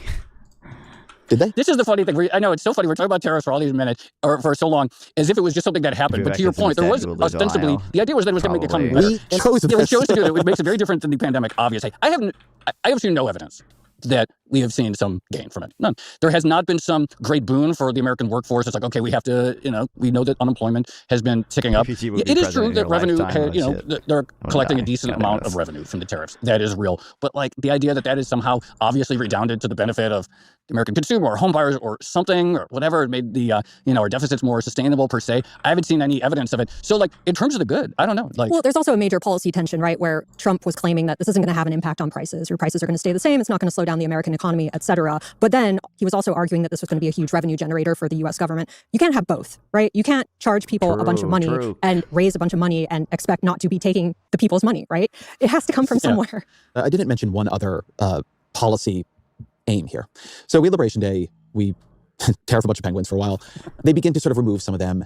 And then there's a really big policy pivot that makes a lot of people on the right happier, which is they settle down the tariffs on our more normal trading partners and they jack them up on China. And the new policy rationale we are given is that this is a trade war with China. We're going to isolate China. We're going to take our manufacturing capacity back from them. We are going to reverse their manipulation of world markets. Now we're at the end of the year. A new battery for my car recently, and it was battery made in China. It was literally double the price it was like 3 years ago. I mean, not so well. If you're talking 3 years ago, it's not. There's going to be other stuff that impacts that as well. But yeah, not surprising. Obviously, we've just seen a lot of more general inflation in the last 3 years as well. But and we finally have a deal with China. Tracy, what's the deal with China? What did they come to? What's the deal with China? And how does that fit or not fit the sort of China theory phase of the trade war? Yeah. So it is true that competing with China is one of the few areas of bipartisan agreement at the moment. I think everyone feels this sense of competition. But what China has actually been really good at is creating ecosystems for certain products and industries. So for instance, on the rare earth side of things, we hear all the time that rare earths are a major choke point. Can be a reason for deportation. I'm sure at some margin, I would technically agree, but like we're definitely not there now. And I think, the cost would almost certainly outweigh any of the benefits from like social cohesion. My understanding is like there's like some evidence that like social cohesion will affect things that like can be important, but a lot of it isn't because of like different races and culture per se. It's because of like for example neighborhoods being segregated, and just the more neighborhoods are like integrated, like the less of that there is, and you can mitigate it that way without having to deport people, and deporting people kind of sucks. And it explains like so little of the variance in like cohesion anyway, that like it's just not worth like the economic harms and the sort of moral humanitarian harms that it would cause. It's just silly. It seems silly, but I'm sure conceivably at some margin. Would you support remigration if you were Swedish? No. For the U.S., and there are worries that China is going to cut off supplies. The way China has approached that industry is they have mining extraction, again, probably benefits from a lack of environmental regulation, but they've also built manufacturers, and then they have a very vibrant, EV industry, computer industry that's built around that rare earth supply and is there to offtake the supply, to actually consume it. It's very hard to replicate those types of ecosystems on a short time frame. So I buy that. We went from 100% plus tariff on China as an effort to make them less competitive to, I believe now it's going to be a 20% tariff on China. So it seems like we're not. Well, we don't know. That's the thing. Like, we don't really know where the White House stands on the question you posed is the entire trade war about isolating China, because that was sort of one view. The U.S. is not the only country where people have very serious concerns about manipulation or the effect that Chinese manufacturing has on their own national champions and so forth. Like all the anxieties that we have in the U.S., they're shared by plenty of other countries, and not just Europe, elsewhere in Asia, South America, so forth. If you're European, you wouldn't want to enact remigration, even if population is bad. No, I don't know why somebody. I never give a fuck about what the population says. No, I never give a fuck. I don't know why. I don't know why you guys. It's like you and Easy Money who like keep bringing this up. No, I never give a fuck. I'm not gonna change my like views about like what the it's like based on what the population wants. I never give a fuck. If you ask me what I support, I'm gonna tell you what I support based off of my views that very little of the population agrees with. Okay, like. Would you be kicked out? You would be kicked out of power. You have to be pragmatic. That's a different. If you're asking politically what is feasible, I view these as separate issues. It's like if you ask me, what would you do in order to be like politically, like if you were a politician, what would you do, and what would you want a party to do when factoring in, you know, the politics of it versus non-fa? What would you personally support? I personally support, you know, getting rid of natural habitats to reduce the wild animal population. I'm never gonna say that as a politician. I personally support very open, relatively open border policy, at least, partially because I value the utility given to the immigrants by living in a developed country. Okay, so like that's a view that almost no one in the like the average person is just never going to accept. Say what you do politically in Europe. I don't really know. There's got to be some ability to just play with fucking welfare benefits or whatever and have it be more accepted, but I don't know. But like, we don't really know. Like, there are China hawks in the administration that clearly feel like, oh, this is like an existential threat. Trump himself is like seen, Trump, who arguably more than any American of the last. Yeah, it's the odd lots people. Yeah, go for it. Okay. Are you still vegan? I am indeed. Decade or whatever is responsible for the sort of massive national turn towards on China. Maybe one of the least hawkish members of the administration when it comes to China. He clearly has a lot of admiration for Xi Jinping. I think he likes him. Like, he may think it's unfair, but he clearly like does not hold it against China. He clearly sort of admires the fact or appreciates the fact that the various strategies that the country has undertaken were done in pursuit of the national interest, which he seems to think. So I don't think we actually know. And again, if you're going to do this isolate China strategy, then you really, or I would say intuitively, you want to have as much trade as possible with the non-China world. Really, like, destroy any barriers. And we, this is a bipartisan thing. The most frequent guest on our show, who's been on more than any other time, the economist Brad Setzer, he's been talking for years about how, the U.S. and Europe really need to form some coherent trading bloc such that the economies have the market scale to compete with China. But we haven't done that. So I don't think really we know where this administration views these sort of tensions with China, in part because I think it's divided. Does this get to a reality that I think a lot of us suspect, but it's inconvenient to talk about? We are used to covering White House policies, like they are highly connected to White House goals, that there is a legibility to the connection between means and ends.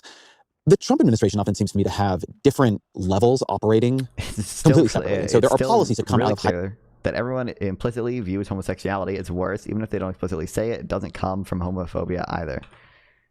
Why are they pissing you off? Maybe pissing me off is a harsh term. They're acting somewhat like midwits, and they were doing the kind of like, oh, everyone said that there was going to be a recession, but we haven't really seen that, and everyone said it would lead to a bajillion% massive inflation. I think gay superior. I meant that in a good way. Okay. The Italian prime minister went on a massive anti-Muslim rant about how Muslims don't belong in Europe, and the Turkish ambassadors and presidents were just watching her like, hello, we're here, lol, face. Highly ideological members of the administration, sometimes in conflict with each other. And then there's Trump, who sees the world through deals and relationships. And what I see happening in the tariffs, if you sort of track the year, is a series of policies that are then overtaken by a series of deals and relationships. And Trump will, there'll be a kind of standard policy. We're going to tariff everybody. We're going to tariff China, 100%, 110, 165. And then slowly, Trump will get worked on by the person, some kind of tribute maybe that we can see, or I suspect more often that we can't see, is going to get paid. And all of a sudden, the tariffs are down. And there's no policy that comes through clearly because there never is a policy. There are only, in the end, deals. Tell me if that's wrong, if you have a better narrative than that. I mean, I think there's definitely an element of erraticism. Is that a word? Erraticism when it comes to the Trump administration's policy. And it gets back to that tension, between alleged policy goals. Again, if you're really worried about the U.S. deficit, are tariffs the best way to actually generate money for the U.S. government? Probably not, which then begs the question of, well, why are we doing this? I guess if you were going to be very, very cynical about it, you could argue that Trump really likes deals because it gives him those short-term wins and those short-term headlines, right? People forget things fairly quickly when it comes to the news flow. And so if all they see is the U.S. strikes a deal with China, the U.S. is bringing China to the negotiating table, people forget all the chaos that it took to actually bring us to that moment. I do think with China in particular, the rare earths thing was really important. I think there was a sort of... Reagan, I don't know if I have ever commented on this at all. Tried to ignore AIDS when the top gay representative told him not to talk about it. I have no clue. I don't know if I ever have said my position on that, because just I have no clue. I know that's like another cultural meme, but I don't know the validity of it. Describe what happened there. Sure. So basically, China said, okay, you're going to tariff us at 50% or whatever. We're going to cut off the supply of magnets that are used in lots of batteries, computers, things like that. And I think that sparked an element of panic among the type of people that Trump listens to, right? So we're talking business executives who are thinking, well, this is an incredibly important component for my particular business. I can maybe get some of it from elsewhere in the world, but certainly not at the cost and scale that I've been getting it from China.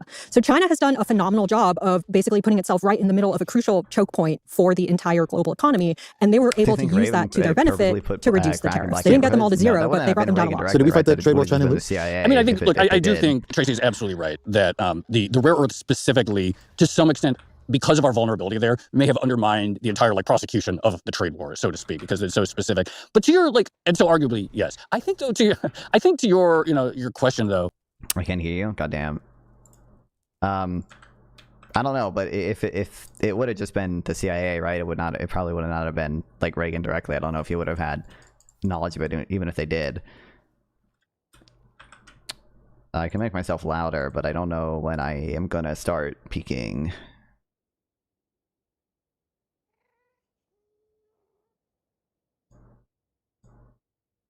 I think that offers such an important insight into how we think. The idea of a strategy or a policy is abstract, right? Whereas a deal is him. A deal is something that he could shake the hand of someone else. That is real. That is tangible to him. It's good TV. Whereas all this other stuff, what we call, what is our long-term strategy? It's abstract. It's depersonal. It's not the way, I do not think this is the way Trump conceives of government. But he's got people around him. Yeah. I actually find what just happened with the AI chips shocking. So background of this for people who've not been following it as much. We've had, since the Biden administration, pretty tough export controls on forms of chips that are very, very useful creating frontier AI systems. And Trump just cut a deal on the urging of the CEO of NVIDIA to ship some of the more advanced NVIDIA chips to China. And it is just on some level, to me, impossible to, having covered a number of White Houses, you just normally have a bunch of advisors around being like, sir, that's not our policy. Everything you have said, everything you're trying to do is trying to maintain dominance on this specific frontier, AI, against this specific competitor. You know how many times Gavin has just repeated the same thing? Dafan, GDP doesn't even matter. Hypothetically, GDP could be concentrated in 1% of the population, while 90% start oh my god. He's a guy he's that type of person. No offense, Gavin. I love you. Okay. But for China. So you can't give them the chips just because one of the CEOs who've taken a cut, you've had the country take a cut in his company wants to. Them giving China the NVIDIA chips just struck me as the final collapse of the China policy, at least at any level of intelligibility in the Trump White House. GDP is a bad number better to look at egg prices. I don't have a way of reading it aside from that. If you're going to ask us to explain it, we're going to struggle. See, the David Sachs argument is that the important thing is that NVIDIA, the American chip company, remains the dominant infrastructure for the development of AI. And I don't find that to be completely unreasonable. I don't find that to be a completely absurd argument. So there's on the one hand, dominance of AI. The question is well, who is at the frontier, who is at the edge of developing models, right? Mm-hmm. That's certainly one way of measuring who is at the frontier of AI. But I think it does not strike me as per se crazy to redefine the question of the AI race as who has on whose chips and on whose software architecture will all AI models be built in the future. I don't have a view on which is right or wrong. I'm just saying it does not strike me as necessarily absurd, that view that it is a win if everyone is using chips of American design. Non-fun, they're listening to the James Fishback, unfortunately. Nick Fuentes and, oh shit, I'm gonna die. And I don't know who that last person is, but I think more people should listen to non-fun. Make sure to smash that like button and hit share. Is David Sachs related to that idiot Jeffrey Sachs? I don't think so. I think those are different people. They're different. They're not related. I love that voice impression in my chat. I'm actually dead. There's so many comments and so many chat messages from Gavin saying the same thing, that it's just a total straw man in my position. It's incredible. At some level, I disagree with you, but I don't think it's absurd. What I would say about it, though, is what you could say is the Trump administration spent a year evolving on the question of China. Yeah. I would find it genuinely interesting if a member of the Trump National Security Team would come out and give a speech being like how we rethought everything on China. Yeah. But nobody did that. I mean, we just went from one policy to the other without anybody really explaining how the theory of the policy changed. I mean, I think that's right. And I doubt anyone in the Trump administration was like, okay, we need to change our approach right now. We've had this big, realization. What I would say if you think about how China views the sort of technology competition with the US, the thing that comes up quite a lot domestically in China is, have you guys read The Three Body Problem? Yeah. Or, okay. I never read it. Okay. I should. Brief. I started it. There's a pretty good Netflix. I'll watch Yeah, Netflix. the Netflix I should series watch is it. So, a right? very brief synopsis, but aliens are threatening Earth, and basically all of humanity comes together at some point and develops technology to get rid of the aliens. Good. In a domestic context, I see that does some violence to the plot. it, Is my it take. definitely does, but we don't have that much time, so I'm shortening. Yeah, they're long. But like in China, there's this idea that This video is too loud. Turn it down, please. Why is it? I hate OBS. I hate OBS. I just don't know how to use it. I want to turn the video down. 2/3 of these people are Jewish. I mean, I turn it down a little bit now, but for the Netflix one is shit. That's a China chill. I am annoyed. Valid. I haven't read it or watched it, but I've seen that the Asian girl who Larry Summers was trying to hit on and asked Epstein for advice. I've seen her talk to like Friedman about China.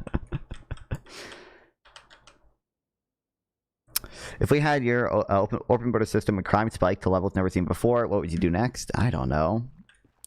The vid is too solid to us on YouTube. Solid? Or no, the vid is solid. I should be able to... I don't want to make the video quieter because I think I'm quieter overall. I should be able to make myself louder, but I don't know how much more room I have to do that before I'd start my microphone just starts peaking too much. that you can think of it as a Sputnik moment or whatever, but if the U.S. completely cuts off the country from global technology, then China is going to accelerate its own technological development and basically do... Dude, it is funny. Does he still try to stream on fucking Bilibili? Dude, I got to start my own Bilibili stream. I think it's crazy he got banned for his chat showing or whatever. I think that was the reason, right? Unless there was some other reason that eventually he found out. Why has migration increased crime in Sweden? I don't know if it has, and I mean, if it has, I would assume it's more of a failure. Yes, come Bilibili of like assimilation and stuff, as opposed to like immigration per se. It has. I'm just saying, like, it would not be particularly surprising to me if it has, but I'm just I've never looked that far into it. But like also like a lot of the migrants we're talking about there are like the asylum seekers from what is the failure of assimilation, as in they bring over like asylum seekers from Syria and they mostly live in like relatively like enclave communities, and like a lot of them aren't employed or whatever, and some of them probably don't have incentives to get employed because of the welfare state there, so they're not like integrated very well. Like I would imagine that's probably a bigger thing than oh shit, just immigration per se. What about the screening process? Well, that can be an issue too, obviously, but I don't know what that looks like or anything, so I'm not gonna I can't really comment on it that much. I got banned from on chat for saying Jews around the world are not valid targets. Incredible. Everything that the rest of the world does, probably more cheaply and at better scale. And so that was a concern that we saw starting to bubble in the Biden administration when they toughened up the initial chips development. When they toughened up the initial restrictions on chips, we saw China start to, Hey, Mike keeps deleting his comments. Whose comments? Oh shit, Cal's user. The AI mod is not really that strict, so it shouldn't be doing that much. And most economists would say that when you raise the tax on things, you're taking money out of the economy. That's disinflationary. So you could actually it's kind of, to add to this uncertainty, you can make both arguments. I clicked the wrong thing. I went back too far. I want to not die in Minecraft first, though. How much money to unban Mark Zabi from Discord? I don't know if he would actually come back, but it would be a lot. He's like, he's genuinely like annoying, because like I will like ban him from chat or whatever, but then he just like makes a new account to like spam on and stuff, and he'll just like keep doing it. It's not like it's not just like a funny meme like lol cow like dumb shit poster. It's like a genuine actual problem when he does that. Interesting if a member of the Trump national security team would come out and give a speech being like how we rethought it. Moment or whatever. But if the US completely cuts off the country from global technology, then China is going to accelerate its own technological development and basically do everything that the rest of the world does, probably more. We live in a Sunni immigrant enclave. Come on, he's a nice guy. He's not a nice guy. I would say Assange's position on a two-state solution is quite stupid. Why can't Assange just accept that Israel's a country and doesn't have to advocate for a religious and nationalist country? Well, he's just going to say because, oh, Israel wants to, they're always going to be a Jewish majority state, and that's the ethno state, and bad and evil, and it's colonial, and Palestinians should just have all the land because it's a colonial project or whatever. More cheaply and a better. We're a little bit past this, right? So I think we should move to talking about another major economic story there, which we've begun to back into here, which is artificial intelligence and the huge AI. I don't think we. So I think we should move to talking about those who push harder, move faster, and level up. Own development. In a domestic context.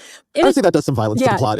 That's right. And I doubt anyone in the Trump administration was like, okay, we need to change our approach right now. We've had the competition problem. Yeah. In China, there's this idea that, we're like, you know, you can think of it as a Sputnik moment or whatever, but if the U.S. completely cuts... just a rant about Nick Fuentes because there's a struggle for the future of the conservative movement right now. Kill me.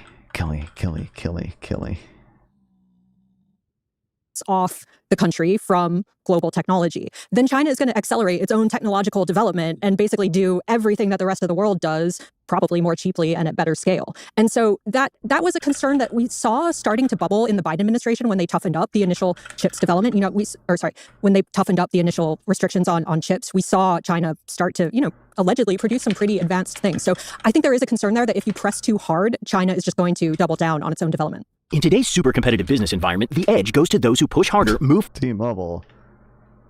Hold on. I thought I had all the hate stuff turned off for the bot. I thought it was only supposed to be spam, but I'll try to fix the kickbot right now. Fast areas in the US where you can see this. I can do here, which is by Ookla Speed Test Intelligence Data 1H 2025. So I think we should move to talking about another major economic story there, which we've begun to back into here, which is artificial intelligence and the huge AI build out. And I want to start here, Tracy, by showing this chart from JP Morgan. So just walk me through what you're seeing here. Yeah, okay. This is U.S. real GDP growth contribution from tech capex. And as you might expect... Isn't this stuff fucking memes?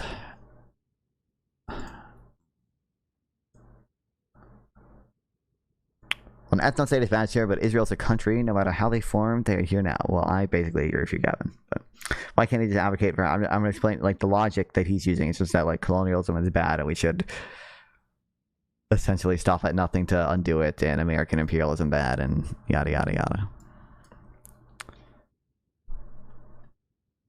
Technology-related, AI-related capex has become a much more important driver of GDP growth. I can't tell on this particular chart, but I heard 40% of U.S. growth in 2025 is estimated to be coming from AI, which is more than the growth we're getting. They all know that Fuentes is the conclusion of MAGA ideology, just like wokeism. It is the logical conclusion of liberal ideology. That's why liberals were so weak and pathetic towards the wokes. Okay. I think when you say liberal ideology, I guess I don't think wokeism is the conclusion of fucking classical liberal John Locke stuff, but wokeism is the logical conclusion of liberalism. True. John Locke was secretly super fucking woke. Okay, Karl Popper was the wokest of them all. Some denies the right of self-determinacy of the Jews. I wonder. Well, he'll say it is. They will have self-determination in fucking the one democratic state or whatever. Well, now he would justify opposing Israeli Jews seceding from Israeli state and starting a new state without Muslim Arabs military service and heritage. From consumer spending, which is pretty phenomenal in the context of the U.S. economy. I would also just add, right before we came in here to record, I saw a number from Standard Chartered. They were saying 2/3 of U.S. growth this year is coming from AI. And, you never want to be too dependent on one particular industry. You especially don't want to be too dependent on an as yet unproven technology in that 2/3 number is just a total meme, I'm pretty sure. I think it's a much lower percentage of real growth. There should be. I think the Joey whoever dude, or I forget how to pronounce his last name, he has this chart or whatever. I think it's just people confusing how imports work.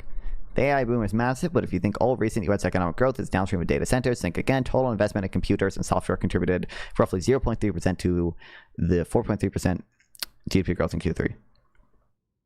If immigration made our country significantly worse off, but made them better off, would you try to accept as many immigrants as possible? I'm in favor. So, to be clear, Metro, if you're asking me my personal, my position, not factoring in the politics of it, and if you are supposing that the immigrants are better off compared to how much worse off the country is made, right? Like the gains to the immigrants outweigh the gains to the native, or the loss to the natives of the country, I would be in favor of it. I can't, like, that's what I would want behind a veil of ignorance, right?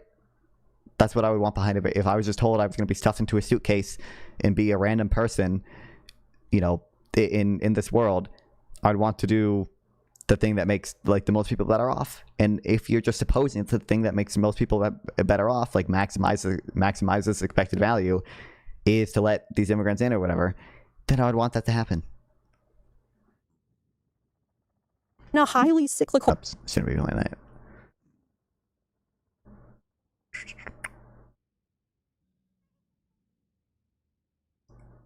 But I think most of the charts are memes because I think they are. I don't know if this is a meme chart. This does not look like a trustworthy chart though. Using that cringe Rawlsian term. The concept itself was made. It was made by utilitarian. It was made by fucking Harzani. Okay. You know, decision theory under fucking. I don't remember the term he used or whatever. But yeah. Why should I view better off in economic terms only? You shouldn't. I never said that. When I say better off in the context I was talking about just a second ago, I'm referring to, like, I'm throwing the wrong thing. I'm referring to utility. Like, I'm referring to, you know, positive qualia. If an immigrant comes from the Congo, makes $1 million, and murders one 95-year-old, the benefit to him outweighs the harm to us, right? Maybe. If it makes $1 million, and maybe. Probably in that case. But if you just, like, I also think that, like, if I'm just viewing that incident in a vacuum, it might. I also think that norms and rules are going to matter instrumentally. So, like, so how many murders are we willing to take? I don't like what I don't know what you mean by that. Are you asking me to define, like, are you asking me my personal position on, like, when, like, what number of murders is acceptable to maximize expected value or whatever? I'm not going to be able to give you a like exact number on that. Or you're like asking me, like, is it like some abstract question about your position, your politics? Like, I don't, like, I'm not going to be able to give you an exact number. It's going to depend on a lot of things. And I also think, like, so in the example you gave, right, like, there might not be like that much direct harm to the 95-year-old in the example, right? Because they're, you know, very ill, probably do not have that much life left to live. Then, you know, the suffering in a family might not be as great as the benefit to the immigrant or whatever, and to, you know, whoever else he benefited by coming here. But, like, obviously, not only should you factor in, like, the direct harms, you should factor in the harms done by just violating the norms of society, right? Like there is harm to that. Now, I don't believe there's, like, any intrinsic sort of value there beyond the sentient experiences that these cause or whatever. But if there's, like, some rule or norm that is, like, in the overwhelming majority of cases, like, really good to follow, just because we can imagine, like, a hypothetical where it would not be good to follow that rule or norm, like, I don't think that means that norm or rule has, like, intrinsic value. But I do think it means that, like, you should be wary of allowing any violation of that norm, because it's probably just going to lead to, like, bad outcomes in society insofar as it, like, makes other people breaking the norm more common, or just causes discomfort in nature of other people seeing you break that norm. And yeah, I think you should weigh those things too. Did non-fun take a probability class? I've never taken a, like, specific class just about probability, but I've taken math classes that have probability in them, obviously. At Hanfan, if more than 50% of adult Muslims in Europe were Sunni who oppose abortion, secular state, gay, equality, very anti-Semitic, would you keep dismissing the idea of deporting them? I don't know what you guys hear when I say things. I can imagine all types of situations where deporting people would be a net benefit. I can imagine a lot of situations where deporting people would not be a net benefit. I'm in favor of doing things that are a net benefit. There's no fundamental opposition I have to deporting people. But you view violations of norms ex post? No. Well, the harms that would come from violating norms would be after the fact, right? I guess I don't know what you mean by like I view them ex post. I think the harms from violating the norm or whatever would happen after the norm violation, right? If that's just what you mean, then sure.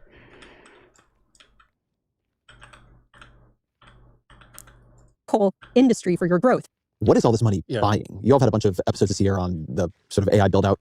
What is being built out? Yeah, gigantic computers, basically, huge complexes that are as large as Central Park somewhere in like near Abilene, Texas, or whatever, where it's these mammoth data centers that are these assets that are a combination of real estate. So they're a real estate play. They're high tech plays because they're filled with those NVIDIA chips or other chips and so forth. They're huge energy consumers or increasingly energy producers in their own right. So where they're, because it takes a while to get anything access to the grid, they'll have a natural gas facility producing energy on the campus directly. And so it's this extraordinary build out all over the country of these data centers, which of course become very political and very important to the economic growth, et cetera. When I look at that chart, contributions from tech capex, the really important thing is since basically 2008, 2009, 2010, this handful of tech companies have been where a lot of the action is for growth, particularly for growth and income and making money in the U.S. economy. These companies used to just, they did not have to, they mostly just spent on labor. Their main cost was their software engineers, et cetera. And everything else was like pretty cheap because cloud compute was pretty cheap, et cetera. But they're famously like asset light, as they say. So the other big story of this chart, setting aside the sort of U.S. GDP component, is the degree to which these very important companies for the U.S. economy have suddenly become like big spenders on stuff in a way that they never had any history before. And so you see these companies, they're taking out more debt, or they're coming up with these special financing vehicles where there's sort of this, it's off book. And suddenly we're like, these off balance sheet arrangements to finance these things. So there is this fundamental restructuring, I would say, of like the P&L and the balance sheet of these big companies that is novel in their corporate history. And that's really a story the last 2 or 3 years. I was watching this interview with Sam Altman. So I think the single biggest question I've heard all week and hanging over the market is how can a company with 13 billion in revenues make 1.4 trillion of spend commitments? And you've heard the criticism, First Sam. of all, we're doing well more revenue than that. Second of all, Brad, if you want to sell your shares, I'll find you a buyer. I just... And the argument he's making there is there are so many investors. Give me the most extreme scenario in which the benefits to immigrants outweigh our loss. I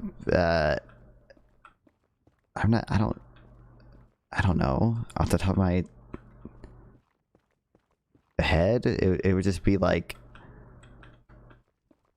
it would just be like some relatively moderate increase in crime and some relatively moderate decline in wages, or decline in wages for at least a certain segment of the economy, but like still, they lead to overall gains. Like, I don't know. What kind of 4chan question is Malibu asking you? He does it a lot. How are you not crashing out? Crashing out Malibu. No, I mean, in the context of one immigrant. Like, I don't know. It's all tight. I'm not gonna be able to list to you just like one. It's just like the most extreme example on top of my head. Like, if there was an immigrant who fucking killed 1 million people by nature of being here somehow, but also cured cancer, it's like, well, technically they probably are like net benefit, right? That's pretty like, I don't know. Yeah, there's gonna be like all sorts of extreme stuff like that. If there was an immigrant who eliminated all insect suffering, but also like killed 100,000 people, then they'd probably be net benefit too.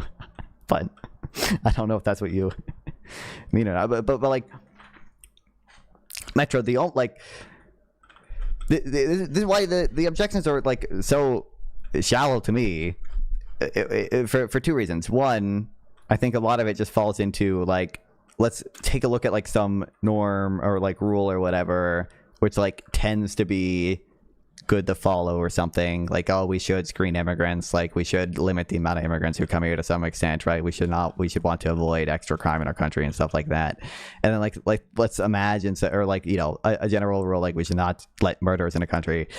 And then let's just imagine and stipulate against all the reason. I don't want to say against all reason, but, you know, against like all the majority of cases, like, you know, it's just for some reason we like know it's gonna like slightly maximize utility in this case, and then be like, oh my god, isn't it like crazy unintuitive that like we should let this happen? Like, that's just crazy that you would say that. And it's like, well, yeah, it's crazy because in the overwhelming majority of the time we shouldn't do it, and we're just stipulating that, you know, against all likelihood that it would in this case for some reason maximize it. Like, that's just an obvious explanation to me. And then secondly, if you were either under the veil of ignorance and didn't know who you were going to be in society, you would want to do the thing that maximizes expected value. Like, a rational actor there would want whatever to happen, because you don't know if you're going to be, you know, if you're going to be the immigrant, or if you're going to be the home country where the immigrant's from that's going to get remittances, or, you know, blah blah blah blah. Like, and if you can also imagine if you were just someone who at one point had to live like everyone's lives, right? Like, if you at one point had to live the life of, you know, both the immigrant and everyone he knows, and the natives and everyone they know, and like, you know, literally every like sentient being, you know, the action you would do would also be the utilitarian action. Like, you would do the thing there that maximizes expected value too. I want to maximize the expected, but the point of the hypothetical is that you don't know which country you're going to be in. You're not weighing people's interest impartially. The point of hypotheticals, the veil of ignorance stuff, is to make you impartial. It's to make you impartial. It's to say, if you were impartial, if you actually weighed everyone's interest equally, you would do the thing that maximizes expected value. That's the point there. I don't understand why the benefits of immigrants should be taken into the calculation of whether an immigrant is good for a country. I'm not saying that. I've never said that, Metro. I've never said that. I've never said that. I've never said that. I've never said that. I've said what I ultimately value is not what is good for the country. What I ultimately value is you know, all sentient experience, all positive sentient experience, okay? And that cares for animals or whatever. Why should I be impartial? Because more like your moral system should probably be impartial. You should probably not be weighting. I mean, they're more like formal objections. Like, I talk about each we dilemmas if you want, but, you know, I think it is more rational to be, for like a moral system to be impartial, to weigh interest equally, and not, you know, weigh people's interest disequally, because that's just a little silly. That's not what we should want out of a moral system. I mean, like, more formally, you can talk about like weird issues you get into, like each we dilemma. So like you can imagine like, you know, the fucking we're really gonna do this, bro. We're really gonna do this.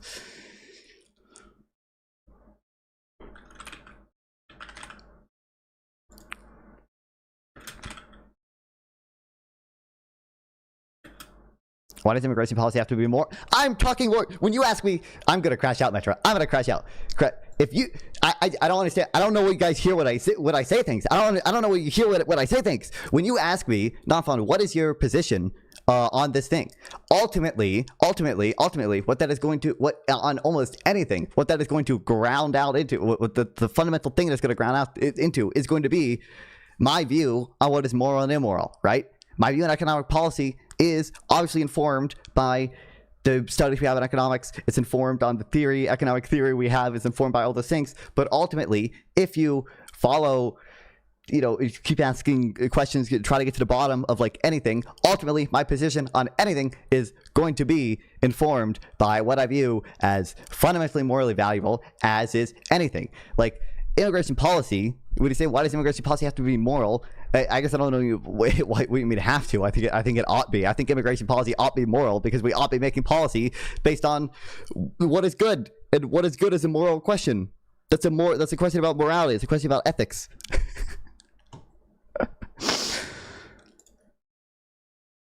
Oh my god. So then on which in On What Matters is the parents dilemma in? I thought it was in Reasons and Persons.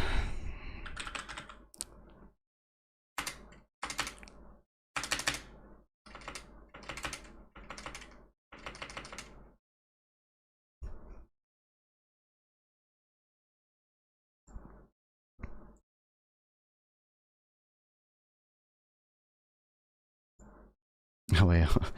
Don't understand why immigrant benefits should be taken into calculation even if it's good, but only his own country's interests, but if had own country interests in mind. Like, I don't...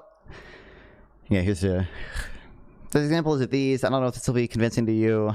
This is just a objection of special obligations.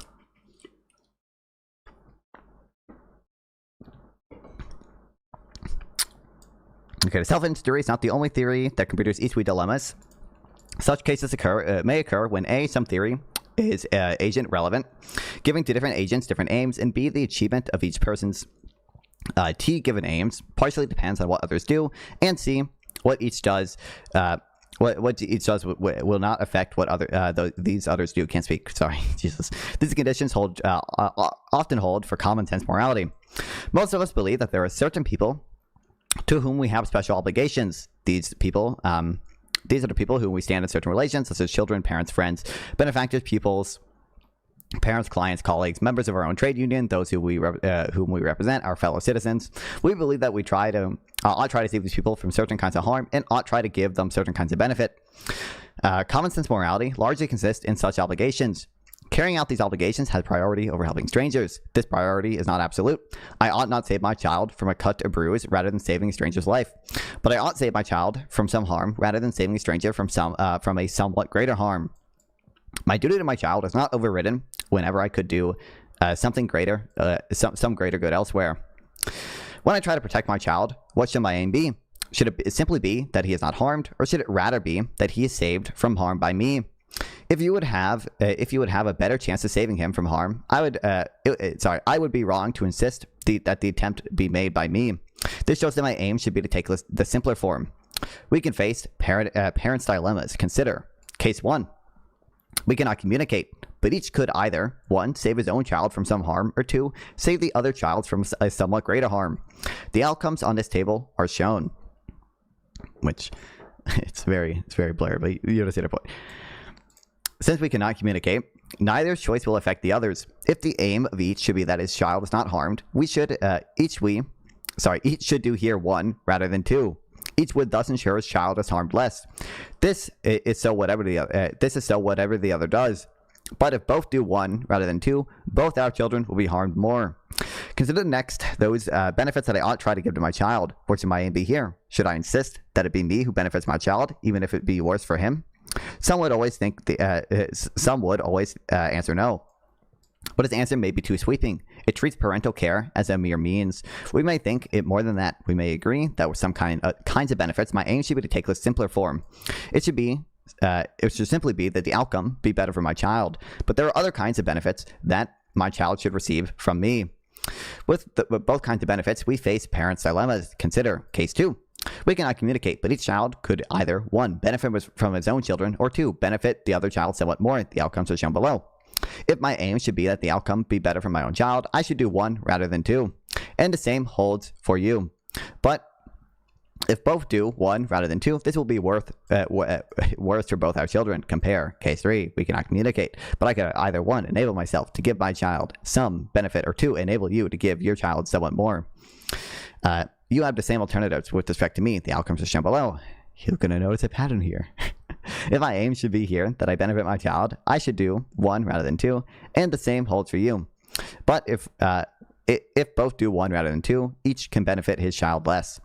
Note that the difference between these two examples in case 2, they're concerned with what happens. The aim of each is the outcome that is better. That the outcome be better for his child. This is what this is an aim that the other can directly cause to be achieved.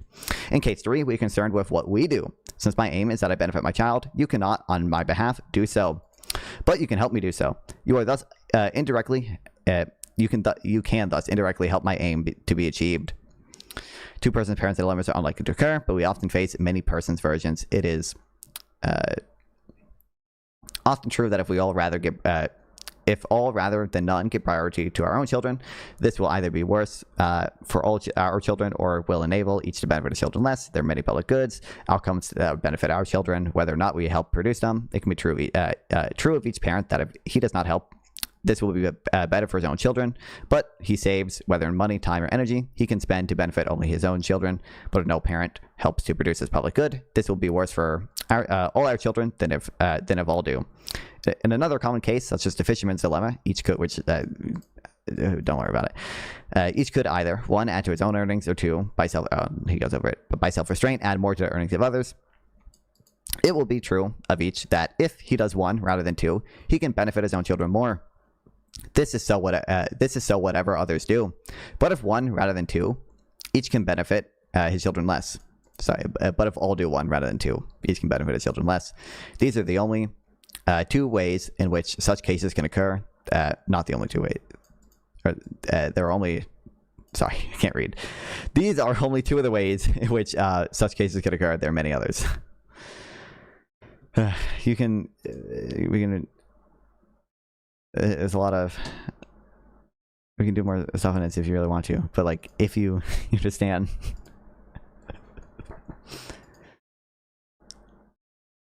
That's funny. You can read economists and work on this. Harsanyi was a...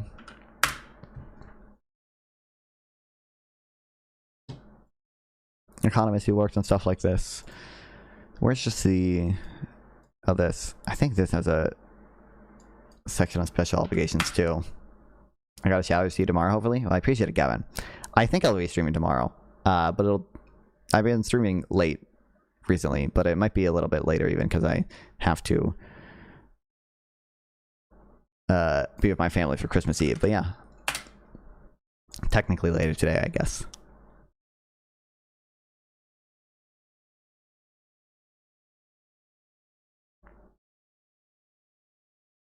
Most of us truly favor our fellow citizens over distant strangers, humans over non-animals, and present people over future generations. But on reflection, it can be hard to believe that these broader forms of partiality towards loosely affected strangers are truly objectively warranted. They seem arbitrary and biased. The moral reasoning in support of impartiality, by contrast, seems better supported.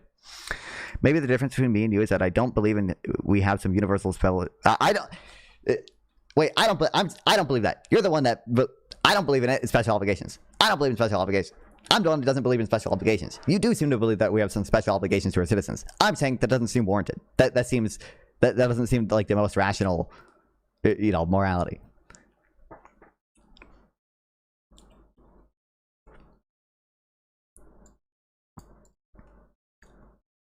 You gotta go to bed. Have a good rest of the stream. I appreciate it, Dylan Thomas. Yeah, see you tomorrow. I should be, if I stream tomorrow, getting back to streaming earlier, hopefully at some point. A far more plus EV action will be to pursue economic development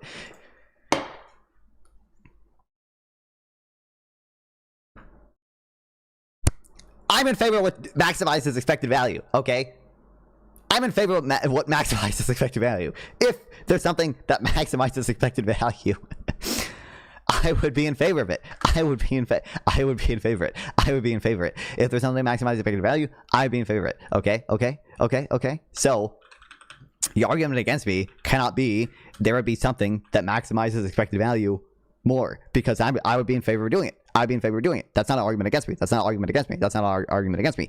You are implicitly making some claim, at the very least, that we ought not do what maximizes expected value. You are making some claim that even if an action maximizes expected value, we should not do it because we have some special obligations to our citizens that outweigh the the expected value that we can get by doing an action.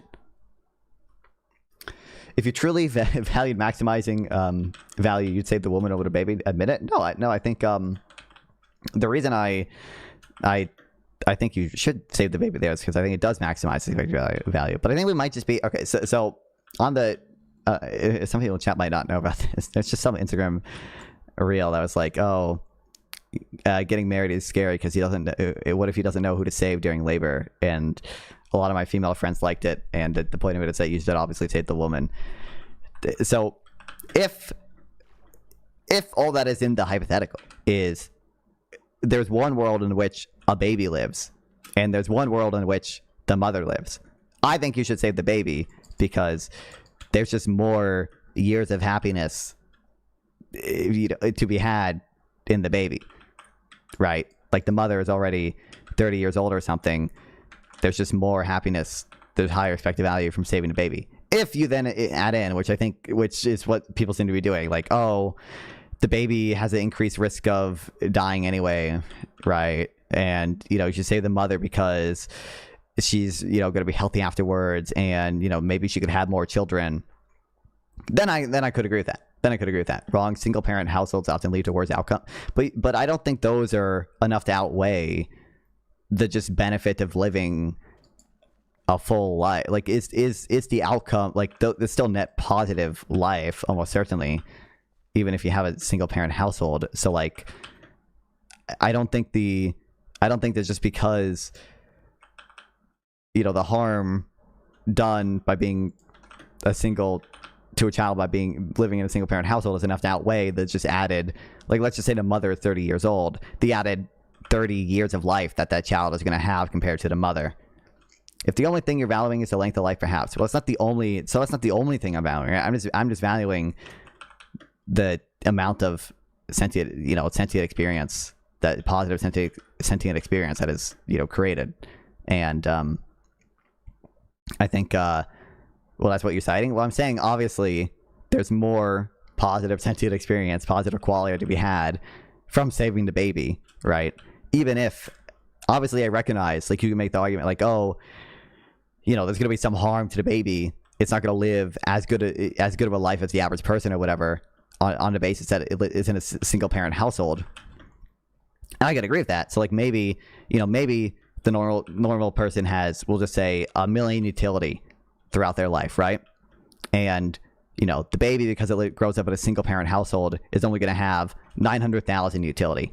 I would guess that 900,000 utility is still more than the utility of the remaining life of the mother. That's what I'm saying. I don't think it's obvious. Personally, I understand your position. It's like, so I think it seems trivial to me if you just assume, as I am, I think I'm adding to the Instagram reel, to be fair, because I don't know how you quantify that. You're not gonna be able to, like, quantify it exactly or anything, but, like, obviously, like, all else equal, you would expect, there just to be more future happy experience from a baby than, like, a 30-year-old woman. And then the question would be, like, well, let's look at, like, single parent households and see, like, how much worse the lives are for these children or whatever. Is it significant enough to outweigh 30 years? And, like, they're, you're not going to be able to exactly quantify that, but I think trying to estimate that is better than, like, just throwing your hands up in the air and saying, we don't know, can't do anything about it.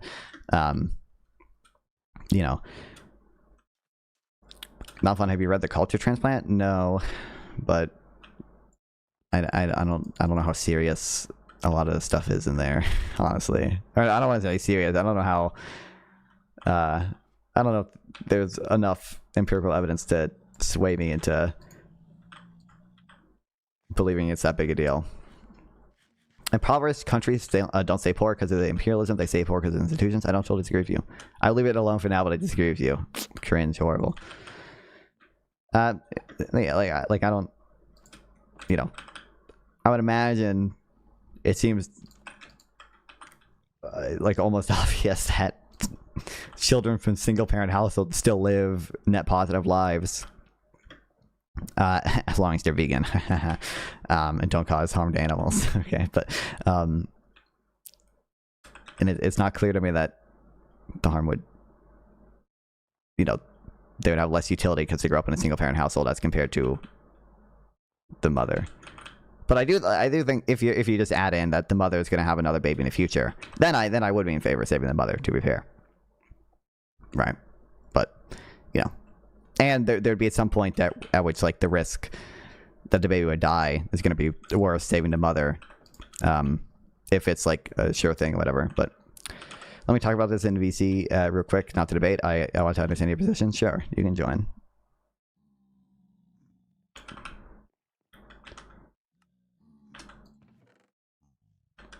Do you think we should exterminate carnivorous animals?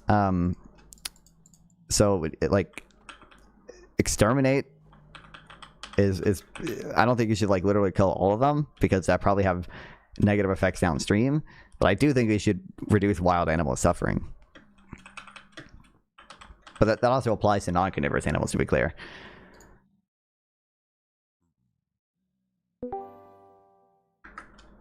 What's up?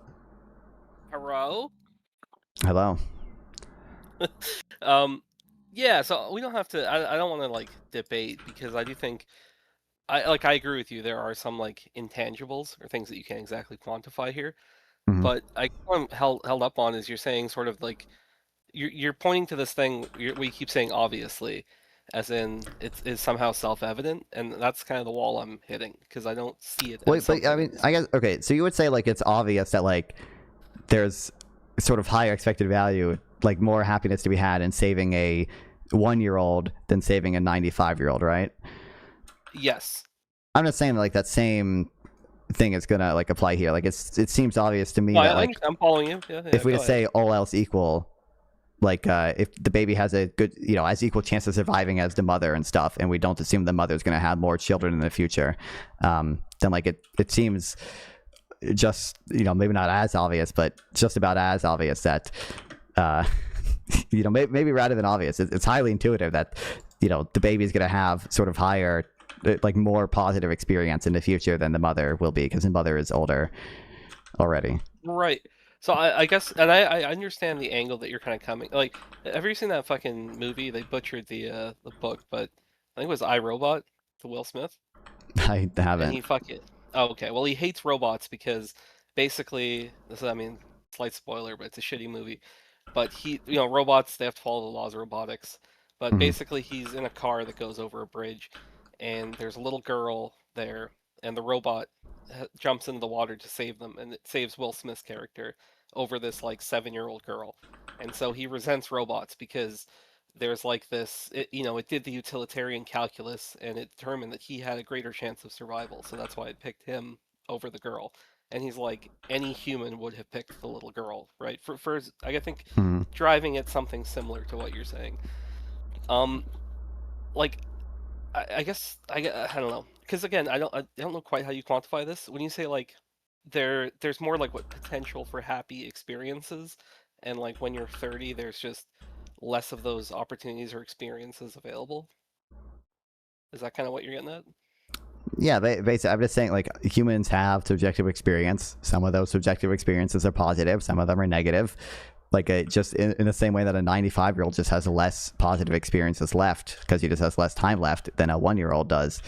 Like, presumably the baby is going to have more positive experiences in the future than the mother will if the mother is already 20, 30 years old.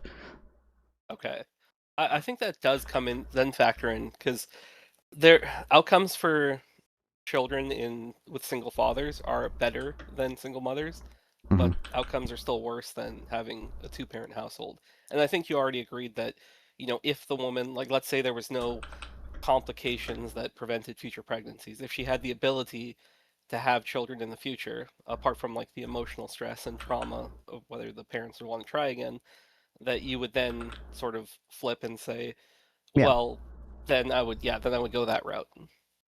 Yeah, if we assume the woman is, either going to have or like very likely to have another child in the future, then yeah, I would save the mother, because in that case, saving the mother and saving an equivalent, future person, just as you're saving the baby, right? Those would be the same expected value, basically. I get what you're saying. I think that the difficulty I'm having with sort of like this cold hard or calculus, I feel a little bit cold, is that I think like 30, like I think there is the perhaps potential for like happy experiences, regardless of statistics, where I would say that like there's also potential that this child has a horrible life, right? Like we don't really know, but we're saying that like the overall experiences that may be left that are positive will still be greater than what this woman may have left in her life.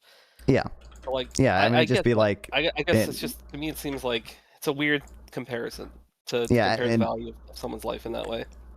There might be some way to think through it intuitively, but like, even like if we imagine like a 1-year-old that's going to grow up in like an orphanage, even though their life is going to be far worse than average, it probably is still a more worthwhile life to save than a 95-year-old in hospice care. I think the same logic would apply here, although obviously the scale is much lower. So conceivably, like maybe there is a case where like, the life of a child, because it's going to be worse than average, is not going to be as good as the remaining life of the mother. Well, they do make these types of decisions when like this is going off track a little bit, so we can end it if you want. But when they're making decisions for like organ donors, right? Like if you were a lifelong smoker, you're far less likely to be given access to like healthy lung or something, right? Like it's a weird thing, but they have medical ethical, or what do they call it, bioethics? Or maybe that's something else. But they have like panels that determine these things, like who is most worthy of an organ, right? And they do kind of have to look at these things of like, what like apart from like survival rate and how likely is it that the organ won't reject, like what type of life did they live? Like, I guess there is some moral weight that is also has to be. I mean, I don't know if they probably wouldn't consider it moral weight. For them, it's just like a spreadsheet, right? Yeah, well, I don't think most bioethicists are not going to agree with me on a lot of my stuff, because they do weigh things that I wouldn't. But yeah, I think if you poll bioethicists, like they will say that like the moral worth of like a 90-year-old and a 5-year-old are like the same. And I just don't agree with that. But I would agree. Like I think the moral weight is the same. I don't think either one of them deserves to live or die more or less. But I think that there's like a practical thing that comes into play. Like, well, to me, but for me, it's almost different than a moral thing. Yeah, I don't know what it means to like have like moral weight if it's not in terms of or I shouldn't say I don't know what it means. I can understand what it means. I just don't like my moral weight is always going to be just based on like what has the best outcomes, basically. So I'm not really assigning like moral weight to something that doesn't include outcomes. Just getting to the heart of my problem with utilitarianism as like a normative framework is that it's not how people live their lives. People don't make decisions based on utilitarian calculus in their day-to-day life. It's like easier to imagine like the trolley problem or to go back in time and kill baby Hitler. But like I feel like if you're put in that position, there's the right answer that is the quote-unquote right answer, and then there's like, what does that look like? Well, how does that translate in reality? How does that actually play out in the world? And for me, there's always been a little bit of disconnect. But whatever, that's my own personal thing. Sure. I don't have to get into it. And I should be at some point. I just reach out the schedule of him, but I've said before, me and Ryan are probably going to talk about utilitarianism at some point. So Ryan Mullaney. Yeah. Oh, dude, oh my god, that guy fucking. He weaponizes like, because I think he has some kind of degree in philosophy, and the way that he weaponizes his like philosophical understanding drives me fucking crazy. I'm not saying I'm an expert. Philosophy can get pretty dense. Like, it's a lot of terminology and confusing shit. But I don't know. Just you'll be fine. You're a smart guy. You know what you're doing. True. I just hate the way that he views the world. Like, put it bluntly. But anyway, I'll let you get back to stream. I appreciate you taking the time to let me pick your brain a little bit. No worries. Yep, appreciate it. Thanks. All right, peace. Based. Chester, what is this objective morality? Well, I'm not sold one way or the other. Well, first of all, welcome back, Localist. I'm not necessarily sold one way or the other on objective morality. I think, I don't know. I think I would lean towards it, but I totally mogged him as a kid, so what to say. True. I think I'd probably lean towards it, but like I don't have a super strong feeling or thought on it. Part of the reason I lean towards it is just because smart people I know believe in it, so that's good enough justification for me.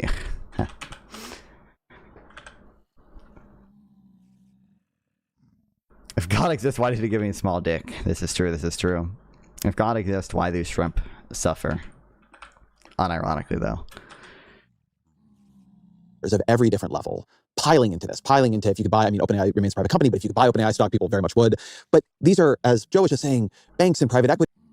players, and there are all kinds of highly sophisticated financial players and companies coming in behind these investments to make them. That means there are all these board meetings and shareholder meetings where an argument is being made about how these huge build-outs of these giant computers will lead to profits that justify the build-outs. So when Meta and Microsoft are making these arguments to their shareholders, to the other investors they might want to work with. Why do you think more young people believe in James Fitzpatrick's ideology versus Don Flynn's ideology? I don't know. I wish I knew. I don't know. What is the argument? What does this look like? They haven't read enough fucking... They haven't read enough Peter Singer. If it pays off economically. There's a lot about the AI boom, the AI race that, probably intuitively sort of reminds me in many dimensions of the sort of race to build a nuclear bomb. Okay, so first of all, I wasn't sure where that was going, but I didn't quite see that. So, someone once described to me OpenAI as being like, it's like the Manhattan Project, except the goal is not to build the bomb. Because, the big fear is that AI, as many people in the space fear, is like, you're going to have this like runaway AI that kills us all, right? So it's like, how do we like build something that doesn't kill everyone? It's very existential for those very companies. Existential, right? That's exactly it. So there's that. There's this fear of like, who is going to get there first? There's the US versus China, et cetera. I think there is something similar going on with the way companies feel about being part of buying into AI as products, et cetera, that this technology is going to be so powerful, it's going to be so important that even if you can't articulate why you need to be adopting it for your company, you better like have an AI project. You better have an AI experiment going on because the stakes are so high for whoever figures it out, a way to like plug AI into their business, reduce labor costs, get more productivity and so forth, that the gains are going to be so... I don't know. I don't think right now, some of them, or like a lot of the user stuff is somewhat of a glorified search engine, but like I don't think I'm not sure that it'll be where it remains. Number one, it does seem like AI has a lot of potential, even it's just like even if AI growth like slows substantially, like even if it slows by like 10x, it's going to have some major impact on even things like research and development for companies, seemingly. So, that's beyond just a glorified search engine. It's going to have, graphic designers, to the extent they utilize AI tools, are probably going to be more productive.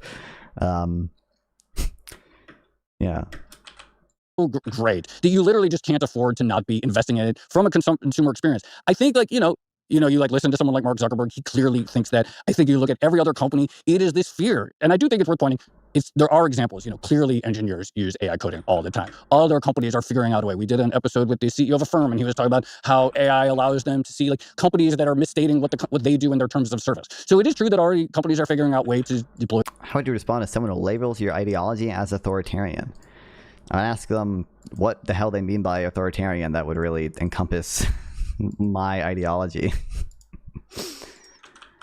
I think it's clear my ideology affords people a lot of freedoms and protections from government and stuff. I don't know by what definition they could be using authoritarian to have it encompass me. If it did encompass me, I would say like that's almost more of a flaw in your definition of authoritarian than it is in my ideology. Do you think ethnic warring is a reasonable solution to future conflicts? Probably not. If by reasonable you mean like maximize expected value, then no. These tools, but I really do think there's a tremendous amount of fear driving this at both the hyperscaler level and the customer level, that someone else is going to figure something out. So let me zoom in on that, because I've covered these AI companies for a long time. Yeah. I covered the Anthropic guys when they still worked at OpenAI, and that is how they all used to talk about it. That it is a race to build the superintelligence, the one AI that will rule them all. To build God. Yeah, to build the machine God. But I think if you believe that version of it, that there is a race, there's like a piece of tape at the end of the race, and one of the companies is going to like pass first, and then second place is the first loser. Yep. That actually implies something very dangerous about this build out, which is that it only matters for one of them. Right. And the assets are going to be not useless, but not that useful for the others. And I believe they believe it, or certainly believed it. Right. It has been strange watching these people turn into like SaaS businesses. I know. It seems to me more like what you see as Anthropic is trying to own coding. Mm-hmm. Meta, is going to try to own social relationships in AI and, use it to kind of manipulate you into buying things. That, OpenAI is going to be a layer in enterprise software like Microsoft. Then Google has everything in Google. What you're getting at is actually my fear about it, that there are two stories that they're sort of acting as if it's a race to the finish line, and so all that matters is being in front. But if that's not true, then actually there's like way overinvestment. And then there's this phenomenon where it's like, while we're on the race to create... I don't know. I feel like, I'm trying to think of an analogous example. But I think there can be reasons for like not wanting to like fall behind the curve that don't imply that like only one of them can win. Like, you know, you don't want to be... There's got to be some analogous example of the internet and even like the .com bubble or stuff or whatever, but I can't think of one right now. I don't know, like you don't want to be the only fucking phone company that doesn't have touchscreens, right? And that falls behind in developing touchscreens, but that doesn't really imply to me that only one company is going to be able to win out on that and have the whole market because they have touchscreens. Although we do obviously only have well, you have 2 operating systems, but I guess there's a lot of Android companies that make Android phones. So super intelligent. We're going to create these sort of, you know, slop apps that everyone has. There's like, so Meta has the Meta AI, which is sort of like Instagram, except it's all AI generated garbage, and ChatGPT is Sora, which is a little bit better, I think, but you know, whatever. It does not feel like it does not feel like a way station on the path to super intelligence when you see them rolling out these things. And as you mentioned, starting to look more and more like traditional software businesses that just sort of like plug into various layers. So I agree. I think it's like very muddled, and I don't think we know yet whether these. I'm sure there's a mix within the companies, right? I'm sure there are people like, no, we are here to build super intelligence, and there are others who are like, we are here to build enterprise software and build a subscription. Well, what you're watching happen inside the companies, this I feel more confident talking about, is the very normal thing that happens in politics and in companies, which is that you begin to align behind, you talk yourself into the story that your bottom line needs you to believe. Yeah. And so the way to build super intelligence is through building SaaS software. Yeah. Because that's going to get you the scaling, it's going to get you the investment. I think the most striking thing to me in covering this for years now, like the things I have heard from people building AI are just wild, and they were really wild in 2022 and in 2021. Like truly, like the wildest things I've ever heard in my reporting in terms of like what people believe to be true in like 10 years. I'm not even sure they're wrong about what will eventually be true. But then watching them end up running these totally normal-looking businesses, except for scale the investment, I don't like how much of your Slack should be written by AI kind of thing. It is amazing. I mean, I guess it's true for religion too, right? You're trying to you're trying to tap into transcendence, but also you need to fund the real estate investments for the church. but there is this incredible mixture of the sci-fi and the mundane, and watching the companies have to bring those 2 things into alignment has been, to me, sociologically very interesting, and a reminder of the incredible power of capitalism to persuade people of things. I was just about to say, first of all, if you couch everything in existential terms, then, you know, the limit on your capital expenditure is basically infinity. So that's part of what's happening here. There are 2 approaches to building out AI at the moment, and I call this the coffee pod theory of AI. America is building really expensive cappuccino machines that it thinks are going to produce the most amazing cup of coffee that the world has ever known. And because of that, everyone in the world is going to want to buy one of these cappuccino machines. That is not the only way to approach AI development or the AI business model. China has taken a very different approach. Again, China is doing the Nespresso coffee pod version of AI technology. They're producing something that's relatively cheap, something that's pretty standardized, and something, again, that it sees the entire world being a market for. I don't think we yet know the answer which particular business model is going to win out. But then you mentioned capitalism. On the customer side, we're also seeing this this narrative dynamic where, you know, late stage capitalism, it's kind of hard to boost returns forever. And so now this new lever has appeared. It's called AI, and all you have to do is pull it, or at least put out a press release saying that you're pulling the AI lever and, you know, cutting workers and saving a bunch of money, and you'll see your share price go up. And I think that's pretty important. Like, investors are still responding very well to any utterance of AI in a business press release. There may come a moment where people are actually like, wait a second, we want to see the cost savings, but it's not happening yet. I'm just going to take a point of host personal privilege, and we're going to wander down an alley for 1 minute, and I'm going to not keep us there. But in terms of questions I would like to ask the Odd Lots hosts, what is late-stage capitalism, and do you believe in it as a conceptual? Tracy said it. I'm going to make her it's all on Tracy. It's not the Odd Lots host. Tracy's the one who mentioned it. I mean, okay, it's a little bit of an intellectual crutch. I will give you that, because we're always living in late-stage capitalism, right? Late-stage capitalism is now. But I think if you look at our existing situation, it's a relentless search for growth, and a relentless search for growth is also. She's literally going to do the tendency of the rate of profits to follow me, and she basically did that earlier. I'm waiting for her to say it. Okay, I don't know if she will say it though, but so something that is in many ways very unique to America. Other countries, I hate to keep talking about China, but other countries take a different approach, right? So in China, we've seen China take the lead in a number of strategic industries, which, you know, counts as growth, but that growth hasn't translated into huge returns for investors. So if you look at a line of the Shanghai Composite, it's been going sideways for many, many years. China is willing to make that trade-off. You know, we're going to develop important industries and give people jobs, and maybe, you know, shareholders just aren't going to make. I don't know why you wouldn't believe that the endless drive for growth or whatever, like that wouldn't be good for net jobs. it might be good for jobs or it might not be good for jobs in strategic industries, at least not all the time. But like, there's presumably any type of or it's going to be likely those programs that are meant to protect jobs in strategic industries or whatever are going to lead to job losses that are probably greater in other sectors, and especially when you start factoring in like any of the loss sort of innovation or higher future growth that is going to be caused by the type of industrial policy that you're doing. If it's super strong, super heavy, like that's going to lead to like a fuck ton of future job losses, even 20, 30, 50 years down the line because of how growth compounds on itself. But whatever, make that much money off of it. In the US, it's pretty much all about shareholder return and getting that line going up forever. And our political economy is basically built on that entire system of if you put your money in Thank God, if only we were China, where everything was based on second home value, real estate value going up. There were a bunch of ghost like towns and apartment buildings where people that were just empty. That was the only way most regular Chinese people had to invest. If only we were like them, bro. The S&P 500, you'll probably have a decent retirement, and so everyone will be fine. So it's not so much that the way you understand it is not so much that there's something specifically late about this stage of capitalism, so much as this is financialized growth capitalism. Yes, and also late stage capitalism implies that there's an end at some point, and I'm not sure there is. Well, that actually is a better segue to this next chart I was going to show you than I thought it would be, which is there's some suspicions going around that this whole thing has become a kind of circular money machine, that the hunt for growth, the hunt for justifying share prices and investment and valuations is leading to like just money constantly passing hands to create the almost appearance of activity. So, John, I'm going to show you this chart, which is a Bloomberg chart. The Bloomberg chart. I recognize it from a distance. I know this chart from a distance. It's extremely hard to parse, including for me. But you almost don't need to parse. Like the point is almost not to parse it. The point is to just get. I don't know how much. I don't know what's that specific chart should move you on the AI bubble thing. It's like it's not fun to go real.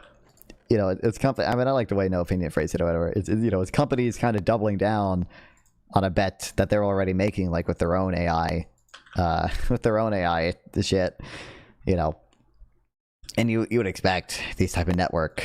I don't know if network effects here is like the proper term, but you'd expect these types of collaborations and stuff to happen. It's a vibe. It's visual more than it's just to gaze upon this like incredible level of interlinkages. This to me is the most almost interesting chart to look at in AI. For those just listening, here we have, it's a chart with NVIDIA at the center, and basically everyone is invested in everyone else. So NVIDIA invests in OpenAI, which then has an investment in CoreWeave, which is one of these neo-cloud data center companies, and CoreWeave buys chips from NVIDIA, so the revenue gets recycled. So so it's basically everyone is linked to everyone else, and again, like bidirectionally, right? Bidirectionally, it's not like you pay someone and they pay someone else. Like you pay them and they pay you. Yes, you invest exactly in them and they invest in you. So I'm going to invest in you, and then not only are you going to buy chips from me, you're going to make an equity investment. So obviously, there's the web of complexity, which I think we associate with 2007, 2008, which is just like the sheer incredible number of just the sheer volume of the web of relations. Can hear it just means someone who isn't Jewish, right? Why can they not hear me? Oh my god, Noam Chomsky is a pedo in chat. Incredible. What's up?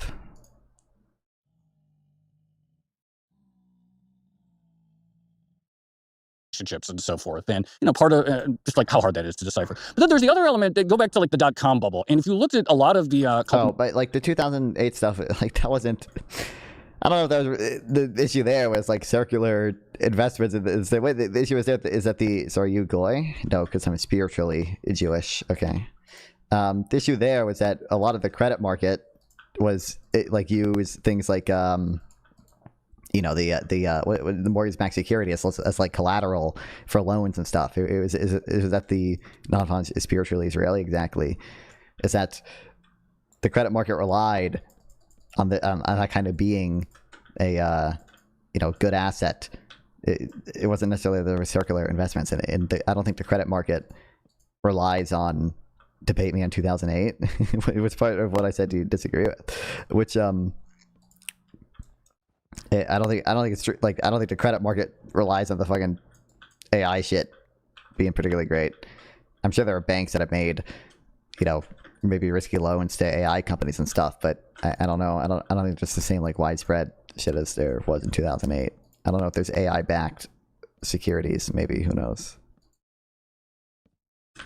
Because that were riding high in the dot-com bubble, they had real revenue. The poster child for this was Yahoo.com or Cisco. So you have these companies that say, okay, maybe they're like a little rich on the stock market, but look, we know they're real businesses. The issue is that underneath these real businesses, there was a lot of financialization going on. By that, I mean specifically, it was a host of startups, and they were raising money in IPOs, and then that IPO money that they raised would immediately be put into either ads on Yahoo or...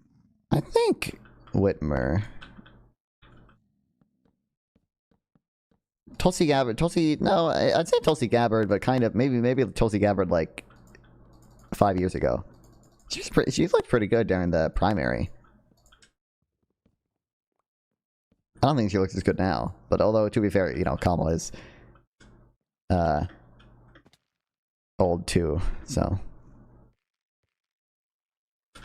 or purchases of Cisco equipment. And when the IPO market closed down, when there was a little bit of risk-off appetite in the stock market, and suddenly then, therefore, the revenue collapsed at those giants. And so, yes, while it looked like sustainable, healthy businesses were actually really being funded by financial markets. And I think that the concern when you look at the AI boom is you have all these companies doing very well. NVIDIA is absolutely a real business. It absolutely has real revenue. It absolutely has real profits. No one is denying it. Is there some richness in the valuation? Sure, maybe. I don't know. But very plausibly. They're real businesses. And so I think that, like, the issue, when we talk about a bubble in the AI, sure, there may be rich valuations, but the fear would be that the actual like revenue, that these are not sustainable revenues and therefore not sustainable profits. So let's talk about the question of a bubble, Tracy. You all have done a bunch of episodes talking to different people about this.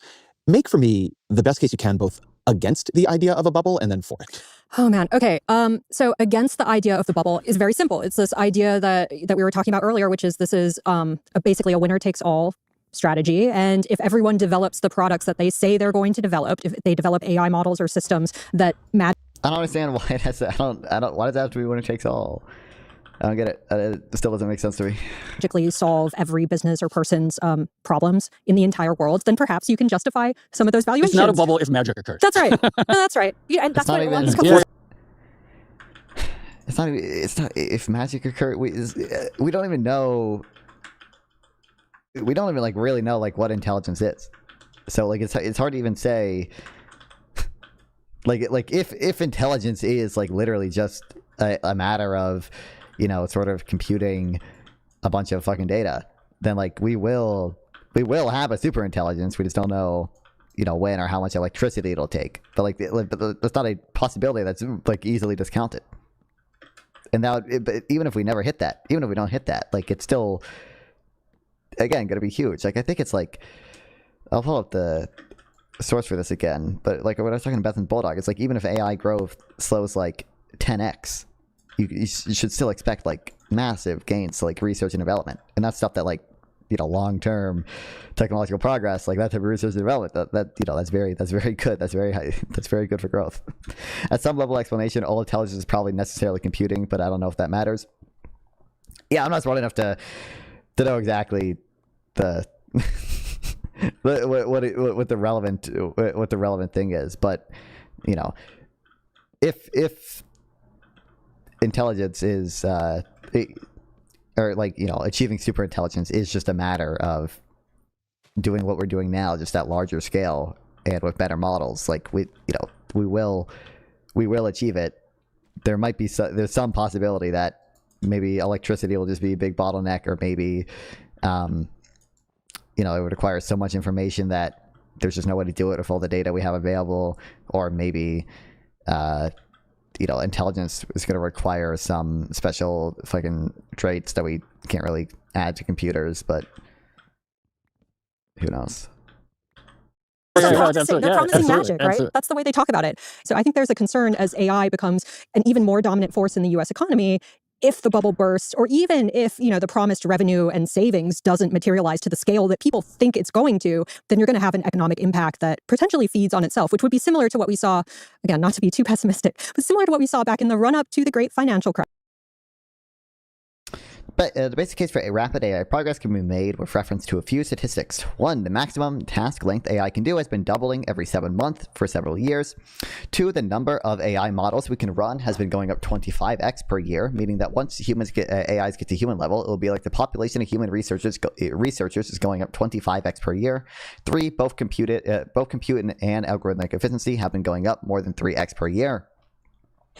For there not to be extremely rapid economic growth, multiple trends that have been consistent for about a decade would have to ground to a halt. Even if they only slowed down by a factor of, say, 5, we'd still get explosive progress.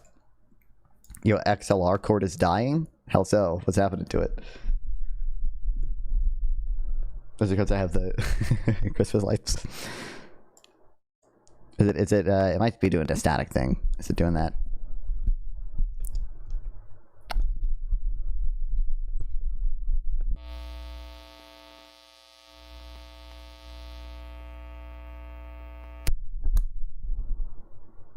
Wait, yes to the Christmas lights or yes to the static?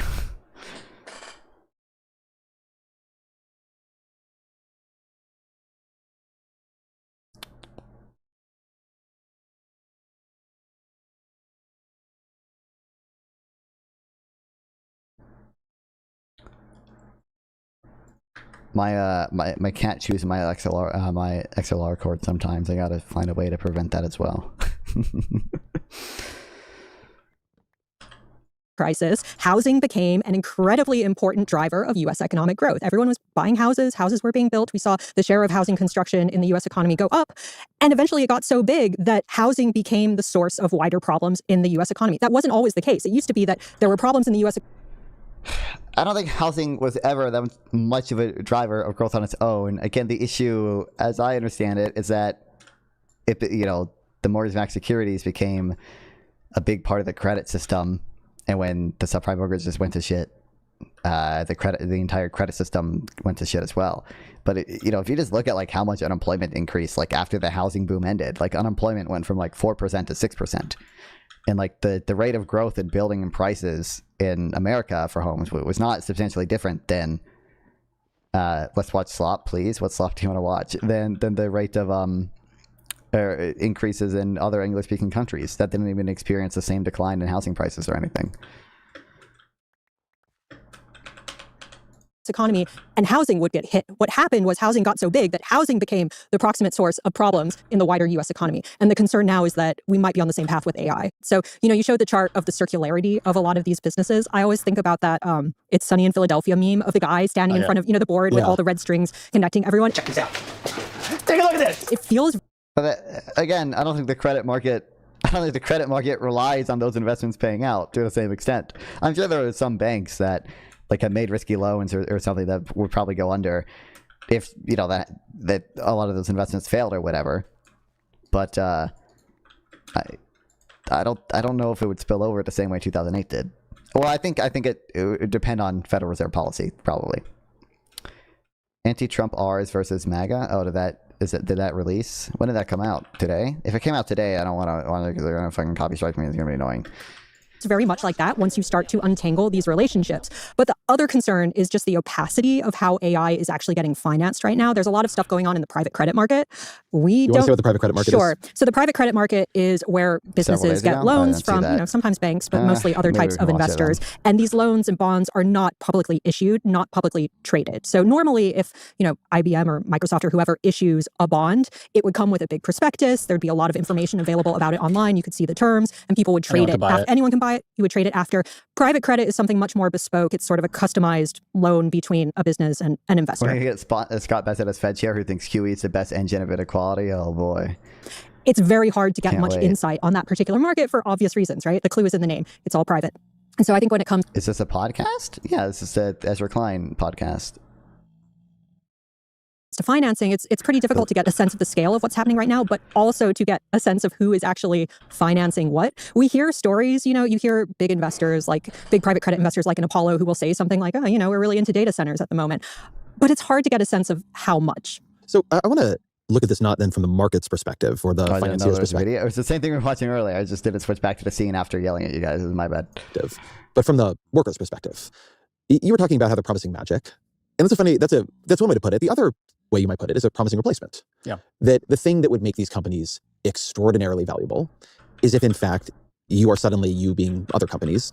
That's what you believe we can watch. I want to able to replace human labor, like watch some I want to read some other stuff today too.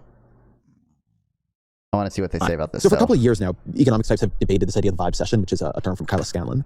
And in one of her recent newsletters, she had this chart that of every graph I've shown you guys, this is one I've been thinking about the most. I'm going to give it to you, Tracy, to just, this is her chart of the vibe session and how you know it's real. Okay. And all right. Walk me through what you see here. Okay, so there's two lines on the chart. One is real disposable personal income per capita, so how much people can spend individually. Accounting for inflation. Accounting for inflation. Do they talk about Tom York? Spiked in the years after the pandemic, and then it started to dip, and now it's sort of flatlining. Meanwhile, we have the University of Michigan consumer sentiment, which is very volatile, but in general had been going up in the years from, let's say, 2010 to 2020. And since 2020 has been on a broadly downward plunging path with occasionally tiny bits of recovery, but not really. I mean, what I see on the chart is those two things used to kind of track each other a bit. Yeah. Right? They orbit around each other. And basically since the pandemic, there's a cosmic difference that's opened up. This is the late stage capitalism thing, right? Oh my God. That's right. Eventually, you know, if you want more and more growth, then it takes more and more to keep people satisfied. And I think one of the things that's happening now is, you know, it used to be that money was in some senses shameful in some way. You know, being too rich was a bad thing. And if you were a billionaire, you were expected to give some of your money to charity or, I don't know, contribute to the world in some other way. Now, we're seeing this sort of grifting culture take over the world, right? Money is the point. Even on the religious side of things, we have prosperity. Oh, well, I guess I don't totally disagree with that. And billionaires should give all their money to charity. Gospel this is now, true. which basically says, if you're rich, it's because God loves you. And so it's good to be rich. There's no limit on how rich people want to get. And okay, Kelly.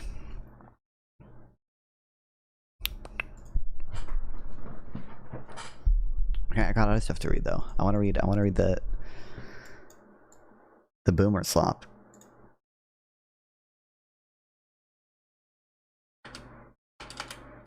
On lots is based. They have good stuff maybe when they have good people on. Okay, let's see the boomer communism. Let's go. Let's see if I can be. Why do you not care about the awakening? I care about what I care about. I don't know to. Good people like wormholes are true. I don't know how to define to you why I do or don't care about stuff. The invisible driver of America's decline. For half a decade, the right has debated free market fundamentalism. This phenomenon is also known as zombie Reaganism, libertarian neoconservatism, and neoliberalism. Whatever you call it, it never happened. That is to say, the reduction in government expenditure and size that Reaganites promised and liberals feared turned out to be a mirage. What happened instead is that starting in the 1980s, both parties set the country on a course towards total boomer luxury communism. Oh my God. Can you admit Warren Mulder is based? No.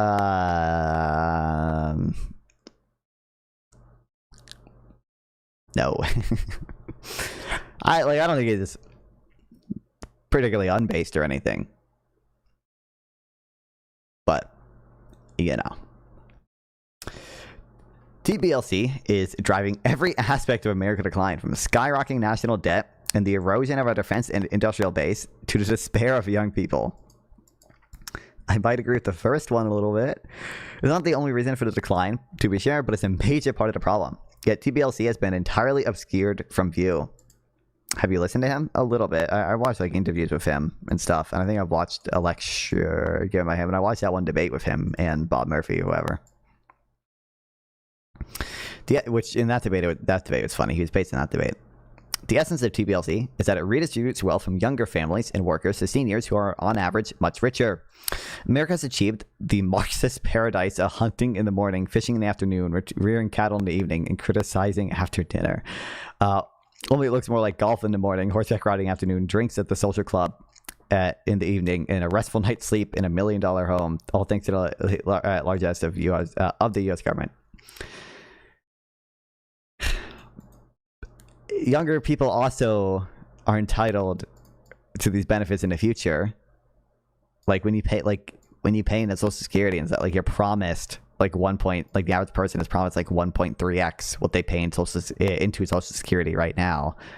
I don't think that just because it's like a pay-go system, you should view it as like just a transfer with no guarantee of expected future benefits. It's been common for some to see AI memes about how much easier the boomers had it. My dad lived in a 4-bedroom house on a coal miner's salary, but I went to college to get a 4-door dash. I went to college and can't afford DoorDash. Bro, DoorDash is the comparison here? Bro. Shit, bro. Ordering a private taxi for your food is a comparison. Like this is supposed to be the simple thing to afford. This is supposed to be the easy thing to afford. I mean, maybe compared to a 4-bedroom home, sure, but like, goddamn. Yes, you should not be you should not be. The median person should not have some like. I don't say should not. Well, no, I'll say it should not have like some expectation that they should be able to easily afford DoorDash for like every meal. That seems a little silly. Like this is like DoorDash is a somewhat of a like occasional luxury, right? That's how it should be viewed. Not every meal, but some meals. DoorDash for every meal is insane, even if you're rich. I mean, if you're like, depending on how much you just hate making your own food or whatever, I could see it being a worthy splurge. Like, I think I probably wouldn't do it every meal or whatever, because I just buy fucking shit I can make easy. But like, if you're a streamer and you make a fuck ton of money, it might actually generally be worth it to get DoorDash a lot of times, just because you can have it, shipped right to you and eat on stream and not to do stuff. But I just buy goy slop to eat. Well, that's what I do. I just buy tofu I can air fry, and vegan chicken I can air fry, and French fries I can air fry. With Grubhub Premium, your delivery fees your delivery fees are zero, as are the service fees. Yeah, I mean, it might not be like, I'm not saying it's always irrational or anything to buy DoorDash. I'm just saying, like, treating DoorDash as something that should be like in this way, it's like, just be a little silly. I mean, I can say 1000% Destiny's fridge only contains Red Bull and Soylent. That would be my fridge. If I could easily afford it. I gotta buy Monster because Monster's cheaper, even though I like Red Bull slightly more. And Soylent is the powder version of Soylent. I did not like it when I had it. I think probably not the chocolate flavor, and the pre-made stuff is probably better. But I did not like the chocolate Soylent powder that I got once. I probably still actually have most of it because I only had like two water bottles of it. They wonder sometimes, I think I skipped this one. The old right usually responds to these sorts of claims with some facts about economic growth and median income. They wonder sometimes out loud, why don't these young people appreciate what the conservative movement conserved? There's a kernel of truth in this. Just look at Canada if you want a glimpse of America without a conservative movement. Too often, no defenders of the conservative movement take it for granted that America preserved a free market system and a constitutional government through the Cold War era. Typically, our situation is compared with the centralized control of the CCP. True, that's what I'm comparing us to. I'm not a conservative. Do you live near Charlotte? I don't live that far from Charlotte. I live less than 2 hours from Charlotte, but I don't live near Charlotte. If this comparison is accurate, however, it's hard to see in the data. In his book, Breakneck, Dan Wang observes, nearly 3/4 of China's population is spared from paying income tax. Low taxes make China stingy on welfare. Around 10% of its GDP goes towards social spending compared to 20% in the United States and 30% among the more generous European states. China's pensions and healthcare spending are much lower than that of other rich countries. What are these reactions, Metro? In fact, Wayne's comparison understates how much more the American government redistributes wealth compared to China. I mean, this I basically agree with. Like, I think after tax inequality in China is actually higher than it is in America. But America is 3 times as wealthy per person as China. So the U.S. spends at least 6 times as much per person on social programs as China, and most of that goes to seniors. This is Manhattan Institute's endnote. Why does it go to the endnote?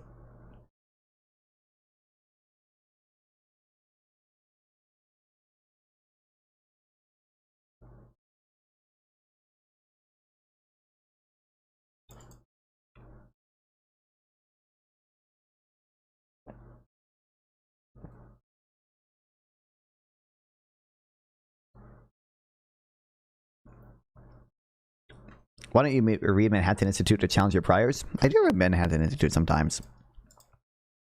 I'm not opposed to reading stuff I'm against or anything. I don't like read, like I don't follow everything that Manhattan Institute does, but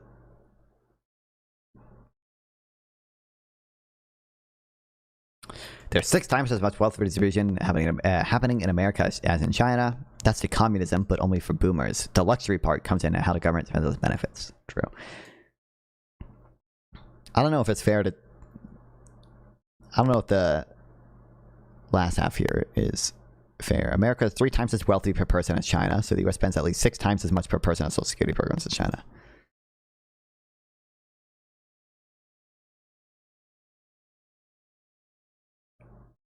Like, you should care about the percent. I don't know if you should care about, like, you know, because we are 3 times as wealthy, you know, we probably should be, you know, redistributing more. Like, it's probably more fair to view it as a percentage, but regardless. Perversely, retired millionaires have become the greatest recipient of government aid. Max Social Security benefits in the U.S. are 3 to 4 times what seniors can ever hope to achieve in other developed nations, such as Britain, Canada, New Zealand. From what I've seen, I should do just more reading on some of this shit. From what I've seen, this is, yeah, I've read a little bit of Andrew G. Biggs' work. This is, like, basically true. But again, young people are still promised, like, these benefits, so...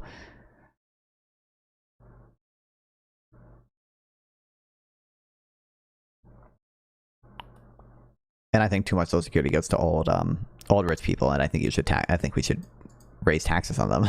So these are allocated by lifetime income. So the greatest Social Security benefits go to the wealthiest individuals who need them the least.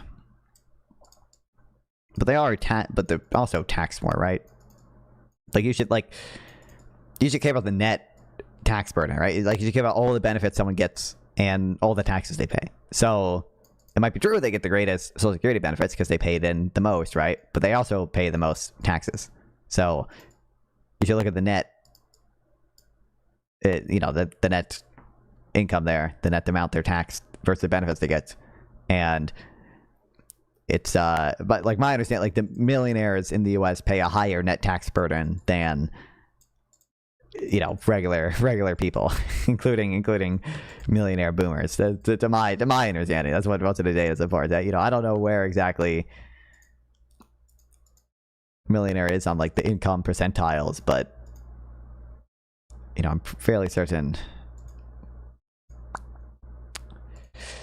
If we look at some of these graphs about like the net tax burden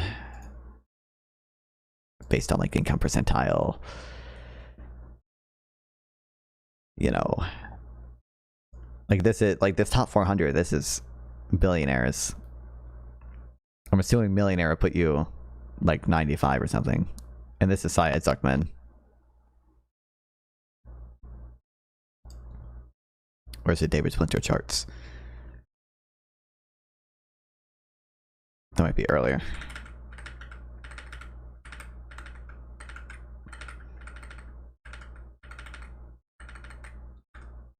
Yeah, that's income growth, like including benefits. That's poverty.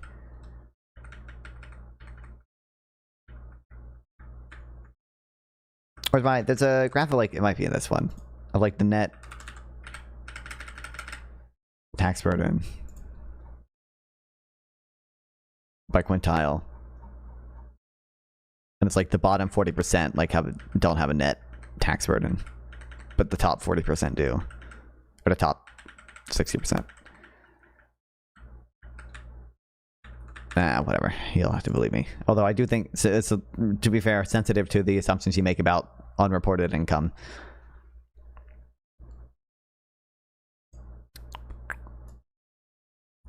An individual can take over $60,000 a year from Social Security alone. Meanwhile, Medicare programs are paying for golf balls, green fees, social club memberships, horseback riding lessons, and pet food. On average, retirees are much wealthier than younger generations. The metastatic growth of the American federal government took place largely in the absence of congressional deliberation or even public notice. For a brief period in 2013, centrist and center-left commentators in the mainstream media admitted that the entire federal budget was biased against young people. I mean, again, they're promised the benefits in the future, and the rich people the rich boomers still pay taxes. Whatever. In the Trump era, though, this has in fact been memory hold, and progressives instead talk about increasing Social Security spending by tens of trillions. That's like over. This is probably like fucking Heritage Foundation. Wow, let's go. Incredible. Facts on the ground about distribution and redistribution sit uneasily next to our popular perceptions of political polarization. Nearly 3/4 of U.S. federal spending goes on autopilot without congressional review. Commentators often lament how divided Americans supposedly are, but is this true? What percentage of federal budget do the two parties actually fight over? Only 15%, around 50% it seems. The last year in which the majority of the federal budget went to so-called discretionary programs, which Congress actually reviews, was 1974. In other words, Democrats and Republicans agree on at least 85% of federal spending, mostly because they both support massive wealth transfer from young workers to seniors. There's no political debate in Congress or even online until recently about total boomer luxury communism. Obviously, you're just complaining about how Democrats want to expand Social Security benefits. And then saying, actually, they don't disagree. At least progressive Democrats do. And Democrats want, Medicare for all. And Republicans seemingly want to cut, Medicare. In other words, Europe's economies are less robust, so they've already had to confront these truths. Germany's chancellor has declared that is... Oh, shit! Liberty Twitcher, thank you for the sub. I hope the boomers keep or burn all their money and not give any of it to the whiny young people. Let them earn their own. They need to stop demanding other people's money. This is true and base, Liberty Bitch. I appreciate it. I think I might say this article has not been convincing, okay? So I might still be Team Boomer, but...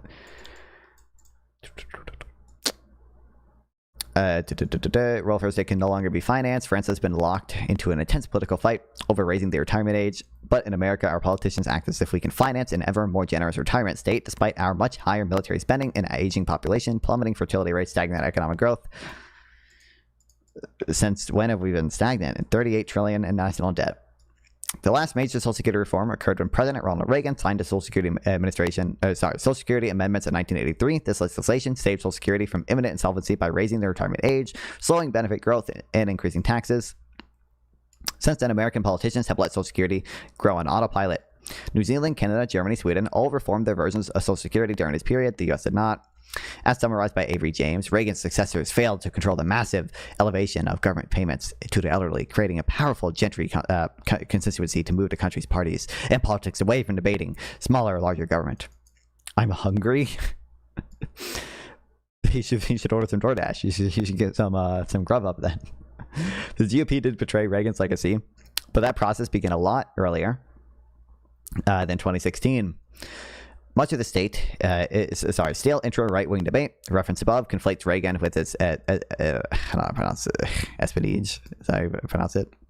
Today, most Americans have no idea how their tax dollars are spent. For example, 91% do not know that Social Security can reach over $60,000 per person. They have no idea that a senior household can collect nearly $117,000 a year just from Social Security. And if you tell them that Medicare programs cover golf balls, green fees, social clubs, ski trips, and horseback riding, they stare in disbelief. I'm assuming, I haven't looked on this shit. I'm assuming this is probably a very small percentage of Medicare spending. It seems stupid, but I bet it's like 1% of Medicare spending goes to like some fake therapist who recommends horseback riding as treatment for depression. Like, maybe I'm wrong.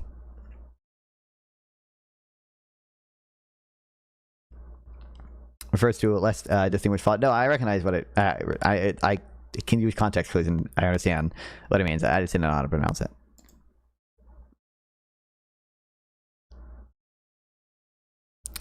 Zoomers and millennials may overlook America's massive social spending because they largely don't benefit from it. They just pay for it. As Chris Pope explains, the U.S. is increasingly costly entitlements for middle-class retirees result in substantial redistribution away from young workers. This generational injustice is compounded at least 4 times over. 1. Government taxes the young and transfers their wealth to seniors. Again, young are entitled to the same benefits. They're entitled to Social Security shit. Now maybe the fund will be insolvent, but they'll probably still be entitled to some type of retiree benefits. 2, government borrows even more to transfer from government borrows even more to transfer more wealth to seniors. 3, government debt causes inflation and slows economic growth, eating away young people's income their entire life. Sure. Government taxes young people, again, to pay for the debt incurred to pay for senior entitlements. As Peter Thiel, great, recently observed. Boomers are strangely curious about how this is not really working for their kids. If all you can say is that Mandami is a jihadist, communist, ridiculous young person, what it sounds like to me is that you still don't have any idea what to do about housing or student debt. If that's the best you can do, you're going to keep losing. Incredible. To illustrate Thiel's point, which is one among many examples, discussion of housing costs often completely ignores the cost of total boomer luxury communism, focusing exclusively on supply restrictions. Yep, that's what people focus on. Yes, it's true that when government regulations and zoning restrict the supply of housing and demand increases due to population influx, prices go up, but our nation's policies are heavily biased towards keeping seniors in their home, that are more spacious and nearer to major employers than they otherwise would be. Take the housing market for young people in D.C. The median staff assistant in the U.S. House of Representatives earns $55,000 a year. Deputy press secretaries do a little better, $67,000. Meanwhile, the nation's capital is ranked number 10 on the list for U.S.'s most expensive large cities, requiring over $78,000 a year just to afford basic necessities. It costs about, are we using the wage index, the stupid, oh, this might even be stupider. I thought they were using the, like, MIT architecture cost of living index, which is, like, pretty inflated, but they're using a new analysis by Go Banking Rates.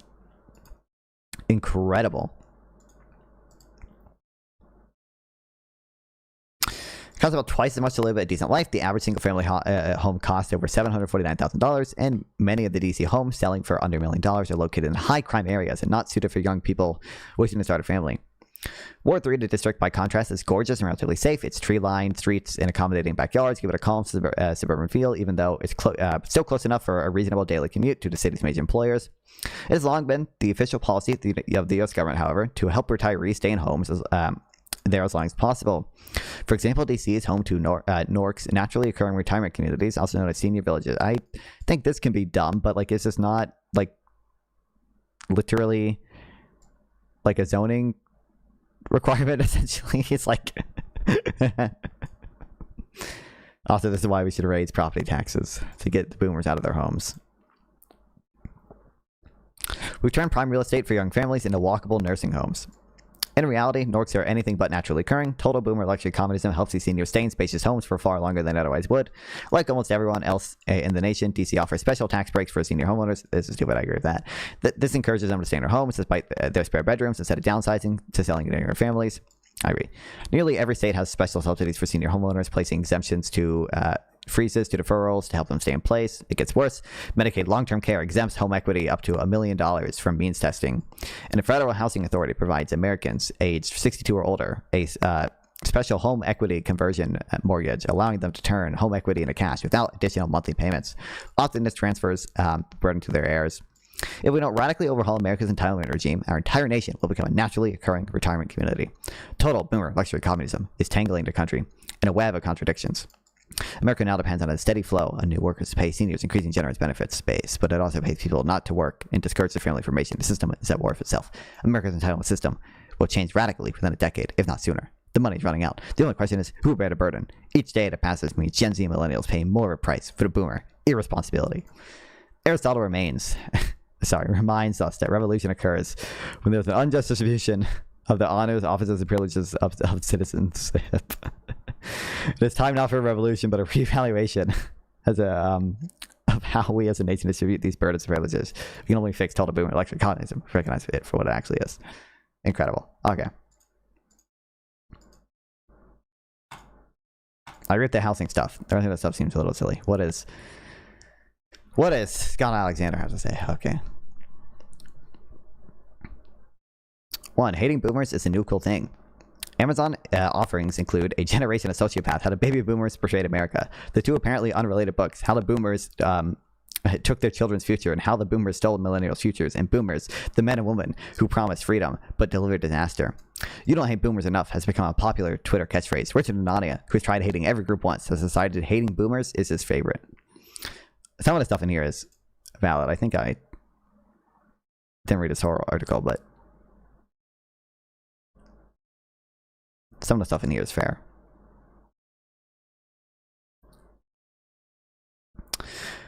Some people might say we just experienced a historical upwelling of identity politics, that it was pretty terrible for everyone involved, and that perhaps we need a new us versus them conflict, like we need a punch in the face. This, the boomer haters will tell you, would be a mistaken generalization. This time, we have finally discovered a form of identity politics which carves reality at its joints, truly separating the good and bad people. I think these arguments fall short. Even if they didn't, the usual bias against identity politics should make us think twice about pursuing them too zealously. So 2. Why exactly are boomers so bad? Zooming out, it seems sort of like boomers have delivered the greatest period of peace and prosperity in history. Global American take your pick. The window of boomer dominance, 1980 to 2010, saw the fall of communism, steadily rising incomes, steadily growing life expectancy, had no foreign wars bigger than, I mean, this is not what people care about when they talk about this stuff. Wars big in Iraq, American death toll, 4,500. The boomers could reasonably blame their greatest generation fathers for sending them to die in Vietnam. Those greatest generation fathers could reasonably blame their fathers for plunging the country into the Great Depression. In comparison, we're mad about what exactly? Higher housing prices? Hardly seems World War II level bad. Early this month, we investigated the vibe session. The economists claimed that despite everyone thinking the economy is bad, actually the economy is good. We reached no firm conclusion, but in the process, we did dig up this chart. This is a meme chart. It's not a good chart.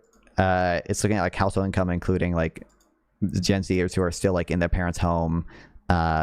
It includes a bunch of like government benefits and stuff, and it's a meme. It's a silly chart. It's stupid. But even if you just look at market income for Gen Zers, or wealth by generation as well, it seems like it's higher for Gen Zers and millennials than boomers at their age. For millennials, some of the stuff depends a little bit because a lot of them had to deal with the 2008 recession for quite a bit, but which shows that millennials and Gen Z have more money adjusted for inflation, i.e. cost of living, and compared at the same age than their boomer parents to about the same degree. That boomers exceeded their own parents. This is, if you look at the better data, this is like not as true. I think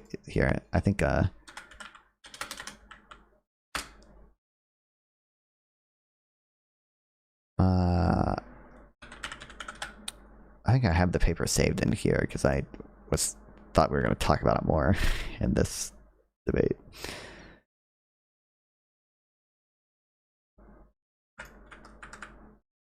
If you go to the appendix, I think, in this paper, and look at all the fancy graphs. Like, it's true millennials and Gen Z are still doing good, but they're not like outpacing. I think the gap is getting slightly smaller.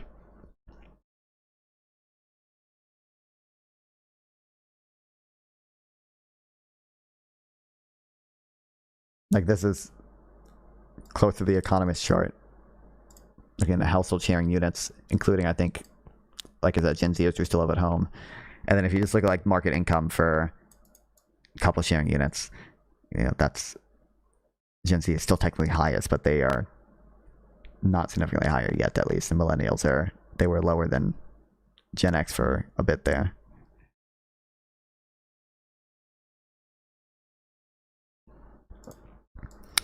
This is good and how it should be.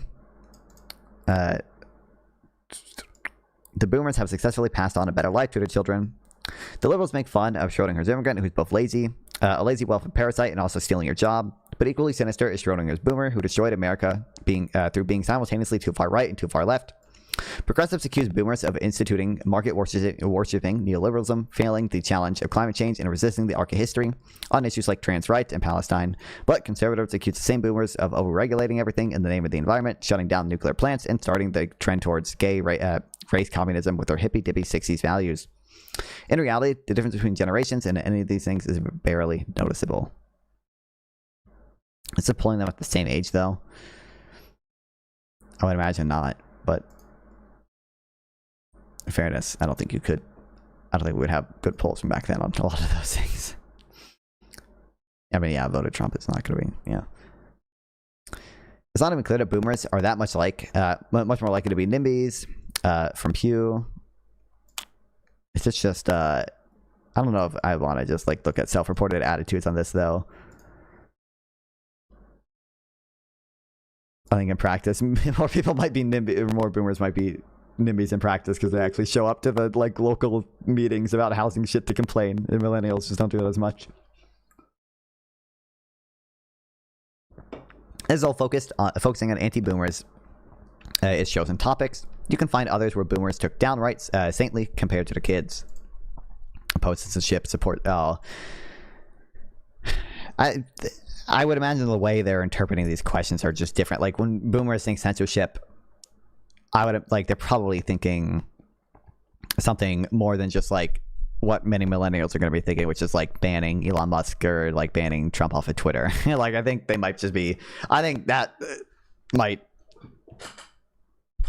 explain the difference more than actual attitudes. To strongly support democracy, though, I don't know what that would.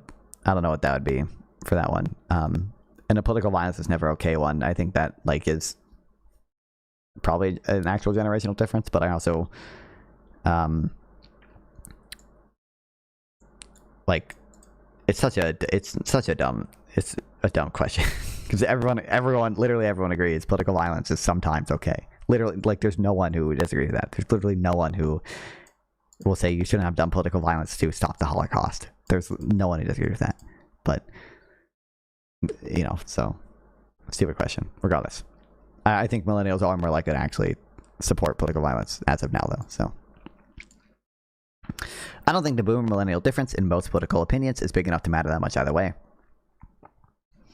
3, there's more developed theory of boomer hating. The more developed theory goes, boomers are plundering the young. We know this because their share of resources is high and keeps increasing. They used our large population share and good voter turnout to vote themselves ever higher pensions at the expense of working taxpayers. How might we investigate this theory?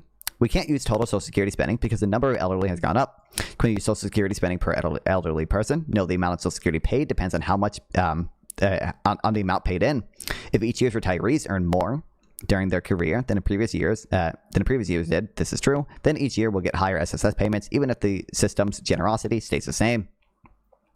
We might start by looking at the change in Social Security payments divided by change in median income. Over the past 50 years, average Social Security payments in inflation-adjusted dollars increased 60%. If we look at these payments to reflect, if we expect these payments to reflect earnings 20 years before disbursement, we can look at real median personal income from 1953 to 2003. This also increased 60%. There was no increase in generosity. Or we can just look at history. The Social Security Administration's own website says that generosity peaked in 1972 when the program served the greatest generation. Since then, it's been a contraction, one contraction after another. As measured by what?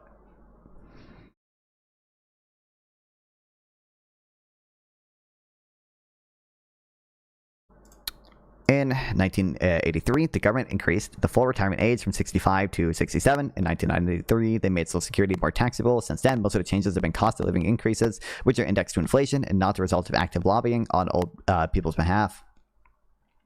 Why does so many believe the old have discovered a vote themselves infinite benefits hack? Since old people represent an increasing fraction of the population, are living longer, and face a secular trend of rising healthcare costs, even with their benefits per capita per year are stable or declining, the government will spend more on them as a group. This spending is increasing rapidly, is indeed rapidly becoming unsustainable. The elderly will need to accept big benefit cuts to make it sustainable again, and they are resisting those cuts. Bruh. So, have we finally discovered the fabled boomer selfishness? Call it what you want, but remember that the boomers did pay into Social Security to support their own parents, believing that they would be supported in turn. Learning that yours is the generation where the pyramid collapses is a hard pill to swallow. Maybe they should suck it up and take the sacrifice. You do this right, voluntarily give up money, which is yours by right, in order to help other generations. Oh, sorry, you didn't hear the question. You were busy writing your 500th "You Don't Hate Boomers" a month. Why don't they hurry up and die? We need to declare intergenerational warfare and seize our rightful inheritance post haste. Maybe I'm wrong about all this. There are different ways to analyze the data. For example, Medicare Part D is a genuine expansion of the healthcare to the old, albeit one passed at a time when it benefited silent generationers instead of boomers. I counted it under healthcare is getting more expensive, so we need more healthcare programs, but maybe I shouldn't have. Maybe it's greed. And what about Europe? I hear the pension situation is even worse there. Maybe boomers are greedy, and I'm missing it due to my Eurocentrism. If that is true, if that's so, my question becomes, do we really want to do this again? Consider the campaign against property taxes, another purported example of boomer malevolence. I couldn't find polling this, so I didn't include it above. If the polls come in and they prove that it's disproportionately supported by boomers, does this prove their greed and selfishness? After all, boomers own most of the property, so shifting the tax burden elsewhere directly benefits them. I'll answer this question. Suppose the polls show that support is concentrated among young people. This is very likely true, as people are usually the biggest, white people are usually the biggest tax cut proponents. Sorry, white people. I said young people, but white people. And we know white people on average own more property than black people, and therefore should stand to benefit more. Does this make the tax cut a form of race warfare, a perpetuation of white supremacy? True. An example of greedy white people trying to keep minorities down for their own selfish gain. You can find 1 billion people talking about how tax cuts are racially biased or opposed to equity or something. 1, 2, 3, 4, 5, 6, 7, 8, 9, 10, etc. It's no devastating rebuttal to declare oneself tired of something. Still, I'm tired of this. After a decade of discussion, I think many people are ready to stop the thinking of every policy in terms of whom, and ready to discuss other facets like whether it increases or decreases net welfare. Please, God, please, Lord, please, Lord. We're never going to get there. We're never going to get there. It'll never happen. It'll never happen. I'm doom repelled. Or how it manages the trade-off between individual freedom and public goods. The public good. I think the decade we spent turning everything into identity politics resulted in a worse policy than we got back when we were more reluctant to do that. Everyone knows that some groups are richer than others, that the rich group are more likely to oppose redistribution, and that the poor groups more often support it. You can reframe this as a story of whites versus blacks, or boomers versus millennials, or educated versus elite working class, or the abled versus disabled, or Jews versus Gentiles, or any thousand of other dichotomies that all correlate with wealth and one another. Is this valuable? Does it dry a single human tear? I haven't noticed. But it gets worse. Consider the way capitalism gets used in socialist spaces. Although there are still few classical Marxists with a clear conception of what capitalism is and why they hate it, most lefties just use capitalism to mean gestures around expansively at everything. True. With no concern about whether it involves market process at all. Is Israel bombing Palestine? That's capitalism. Trump arresting immigrants? That's somehow capitalism too. It's true that our society is very capitalist and that capitalism touches everything in some way. It touches in some way upon almost everything, but that gets laundered into an excuse to believe you're good. You're being a good communist by hating everything about everything. In the same way, 60% of Americans are white. The white faction of the most powerful Americans, and among the forebears who got us into position is even higher. Say that you hate everything, and you sound like a nihilist who is hard to take seriously. But you say you hate white people or white culture or whiteness, and this is broad enough to give you an excuse to hate every specific thing without having to admit you are doing this. This is my true objection to the term boomer. By this point, I mean every institution in the world is run by boomers, used to be run by boomers, or was shaped by boomers in some way. It's a cheap way of hating everything.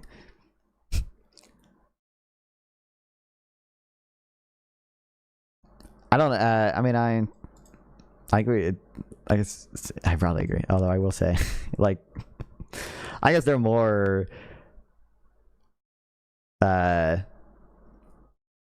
different connotations people get from race. Obviously, like I don't like people who are like trying to address whatever systemic racism they think exists or whatever, or inequity based on, you know, taxes and the such in like racial inequities. I don't know. There's a different.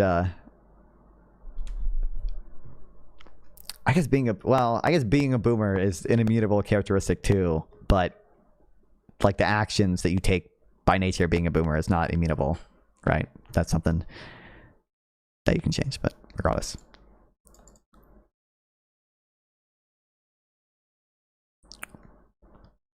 One might argue that at least anti-boomerism has a time limit. At some point, they'll be gone, and people will have to blame something else. Still, this is a double-edged sword. You shouldn't be racist or sexist, but if you had to be one or the other, be racist. You can be racist purely and honestly if you're hetero. Then sexism will inevitably make you miserable. It can't help but be a love-hate relationship. That's not what people mean by sexism. Not finding you support the need to have lots of kids, so you can't support my pension and healthcare in old age. So can use support. I mean,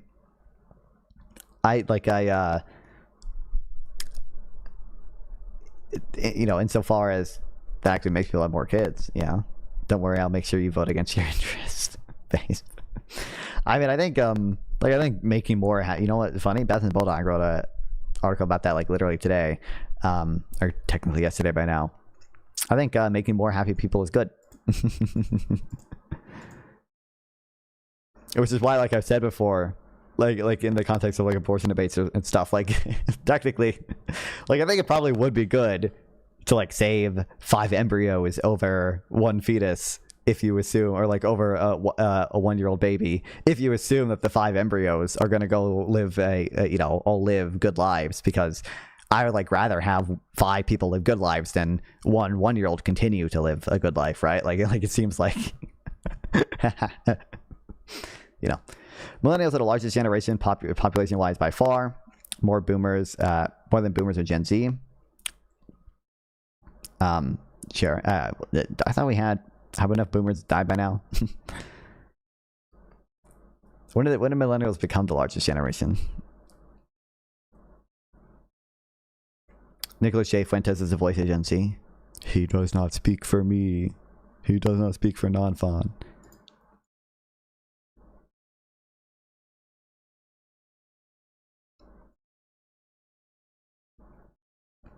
Okay, yet ageism is even worse. You are doomed one day to become what you hate. You may never be a boomer, but you will be in a position vis-a-vis a younger generation that boomers are now, hopelessly uncool, increasingly distant from the engines of memogenesis, sitting upon assets that you are not at this moment using for market labor or family information, and which could easily be redistributed to others. Is it too hard to believe that the decisions you make now about stereotypes and identities and the level of respect due to elders will stick around a few decades? What will children think of millennials and Zoomers? Might they get mad about wokeness and the pillaging of the American education system for temporary and political greed? Can't speak. What about Trump, Doge, and the decline in the federal state capacity? Any of these seems worse than whatever happened in the boomers' heyday. The U.S. has a way of bouncing back. Maybe it'll happen again. Still, the boomers can boast that they passed on a better life to the children. How sure are you that you'll be able to say the same? Don't you know, the only reason we can't do that is because the boomers failed us to make our incomes so stagnant. I think a fair analysis by some sort of unbiased far future historian might well conclude that boomers were a perfectly normal American generation, maybe a little too fond of cringe minion memes, but otherwise decent enough. On the other hand, millennials and Zoomers had some sort of mutant nightmare. We're some sort of mutant nightmare people. Okay. I'm Gen Z here too. Oh, Scott Alexander, mixed feelings from me. What's up, Corey? Yeah, I mean, I don't read Scott Alexander that much. I like most of the stuff I've seen from him. His article's fine. I have some issues with it, but I think it's better than some of the stuff he's responding to. I hope my grandkids, if I have them, will love me anyway. Nobody ever controls that. Nobody can ever know for sure. But I think respecting boomers would be a good start. Wow, true. Like this is like I said, this is just a total meme graph. I don't think like the better graphs paint a super different picture, but it's a meme little silly graph.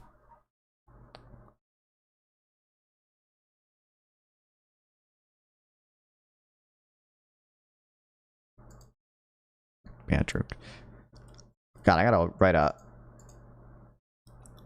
blog post about this stuff. There's too many.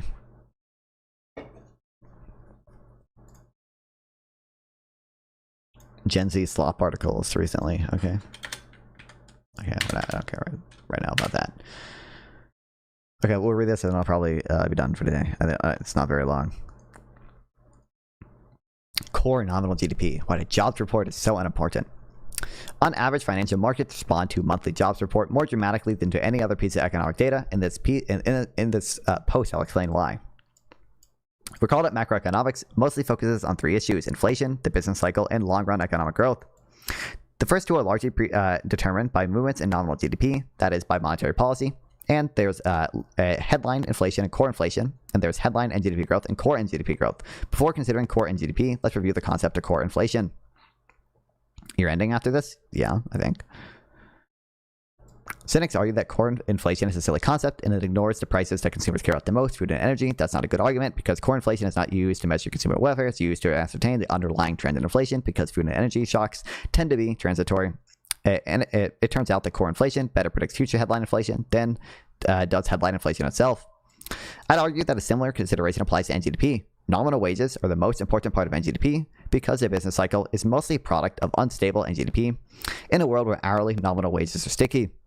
Volatility in NGDP doesn't have much of an impact on the business cycle unless it impacts the labor compensation part of NGDP, which is a bit more than half of the total. A bit over a quarter is capital income, while the remainder is depreciation and indirect business taxes. Many people are confused by claims that recessions are caused by both sticky wages and unstable wages. Isn't that a contradiction? To see why it's not, consider an economy where wages have been growing at 4% a year for a decade. Now assume that NGDP growth slows to 2% a year due to tight monetary policy. If hourly nominal wages are sticky, say 4% a year, then growth in total labor compensation is likely to slow down more gradually than NGDP, perhaps 2-3% a year. But that means profit growth will slow, especially abruptly, perhaps leading to a recession. Eventually, hourly wages begin falling. But at that point, they are too high. The opposite pattern occurred in 2020 to 2022, when a rapid acceleration in NGDP growth caused profits to rise more rapidly than the more sticky wage component of NGDP, leading to a tight labor market with high levels of employment. In either case, the stickiness of nominal wages resulted in NGDP shocks impacting total employment, what I call the musical chairs model. Let's link to his Keynes still on musical chair model base.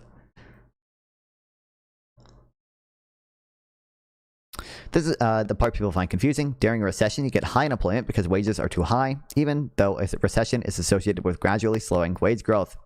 Thus, a tight monetary policy might cause equilibrium wage growth to slow from 4 to 2%, even as actual wage growth only slows from 4% to 3% due to sticky wages. Paradoxically, even wages become too high because of a policy that caused wage growth to slow. The monthly jobs report, usually released on the first Friday each month, provides 3 key labor market indicators. 1, average hourly wages. 2, average weekly hours. 3, total payroll employment. If you combine the 3, you get a rough estimate of the growth rate in total labor compensation. I think of that part as core. I think of that as core NGDP, the part of NGDP that is crucial for determining the business cycle. And whereas total NGDP is provided for about 4 weeks after each quarter ends, this measure of core NGDP is provided just a few days after each month ends. That makes the jobs report the most timely indicator of current trends in NGDP growth. There's much discussion about whether the Fed should care about the unemployment rate or focus exclusively on inflation. I don't entirely agree with either side of the debate. Changes in total employment are one of 3 factors that affect total nominal wage growth, along with hourly wages and weekly hours. While the Fed should not target the unemployment rate, a sudden rise in unemployment is usually an indicator of unstable NGDP growth, which will impact total labor market compensation. The best of all possible worlds would be stable NGDP growth and flexible wages. The second best possible world would be NGDP growth and sticky hourly wages. The worst of all possible worlds would be unstable NGDP growth combined with sticky nominal wages. We cannot have the best of all possible worlds, so let's use monetary policy to aim for the second option, sticky wages and stable NGDP growth. This is why, by the way, like, just the fact that when somebody asks me, like, what's the best objection to NGDP targeting, it's like, well, you know, there might just be another data set that is better to target just for reasons about how the data is collected. But I don't take that to be, like, that's a more of a principled thing. Oh, did food shops raid? I didn't even notice. I'm assuming food shops raided. So shout out to food shops.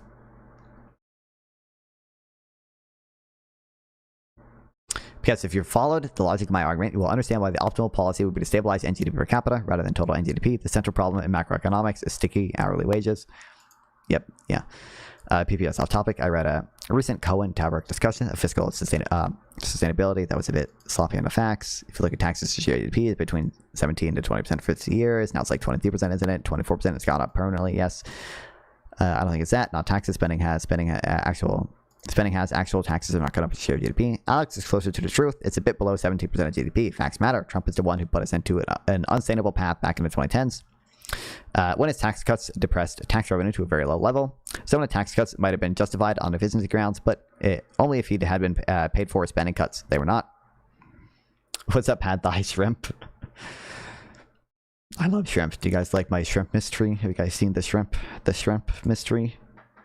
I gotta buy a mannequin to put the shrimp costume on, but I need I can't buy a full-size mannequin because they're like 6 feet tall, and that would be out of the frame. So I need to buy a shrimp land. I need to buy like a child-sized mannequin, but like the child-sized mannequins, I don't like I don't think would look quite right because this costume is for an adult. I gotta figure out something. Oops. What's up, Duck Festini fan? Hello, awesome. The shrimp mystery is awesome.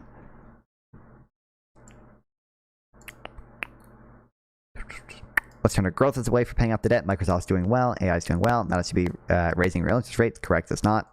It's not. How can they both be so confident? This graph is showing the 10-year tip spread. Doesn't prove that AI boom is raising real interest rates relative to late 2010s, but it sure as heck doesn't prove that they were not raising real interest rates. Yeah, well. I agree with Tyler's claim that tax increases are the most likely way the debt unsustainability issue will be resolved, which is the core issue that they examine. This could explain why markets are not currently forecasting high inflation, but I felt the discussion was a bit too sloppy with the relevant empirical data. People need to be made aware of the fact that the budget deficit became unsustainable at a specific moment in the late 2010s. Real. Yeah, that's the best argument against NGDP targeting.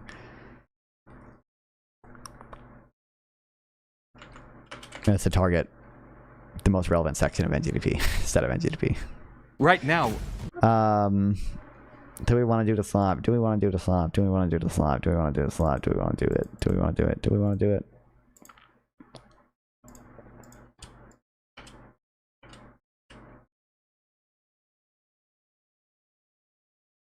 Surely YouTube would never copy strike me for watching this a few days afterwards.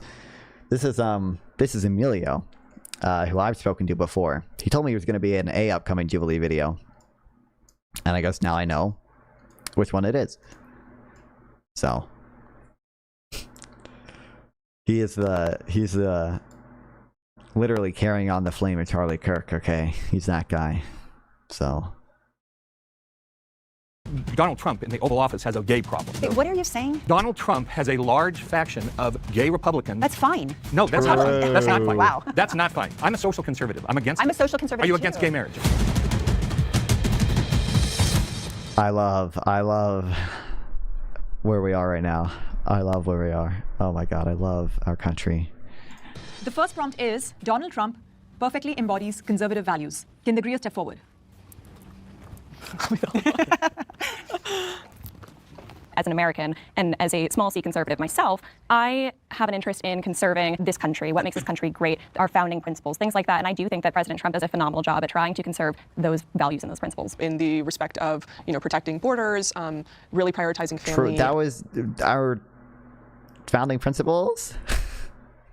Values and family unity. Family unity. How many wives has he had? How many estranged children? Actually, I don't think most of his children are estranged, but he's had a lot of children, multiple wives. Correcting our education system, fighting back against what ruined my home country of Iran, where the socialists joined hands with the Islamists, and we see what happened there.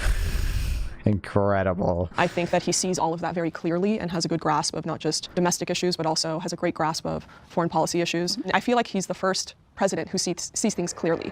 I don't think he's not even, he's definitely not a neocon on foreign policy issues.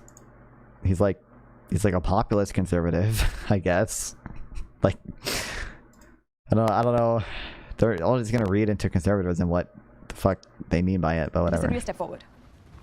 One of my hugest issues with Donald Trump is the family values issues because, he's an adulterer. His friendship with Jeffrey Epstein, super concerning. His treatment of women, the civil case against him for sexual... Almost forgot. I totally forgot about the Epstein shit for a second.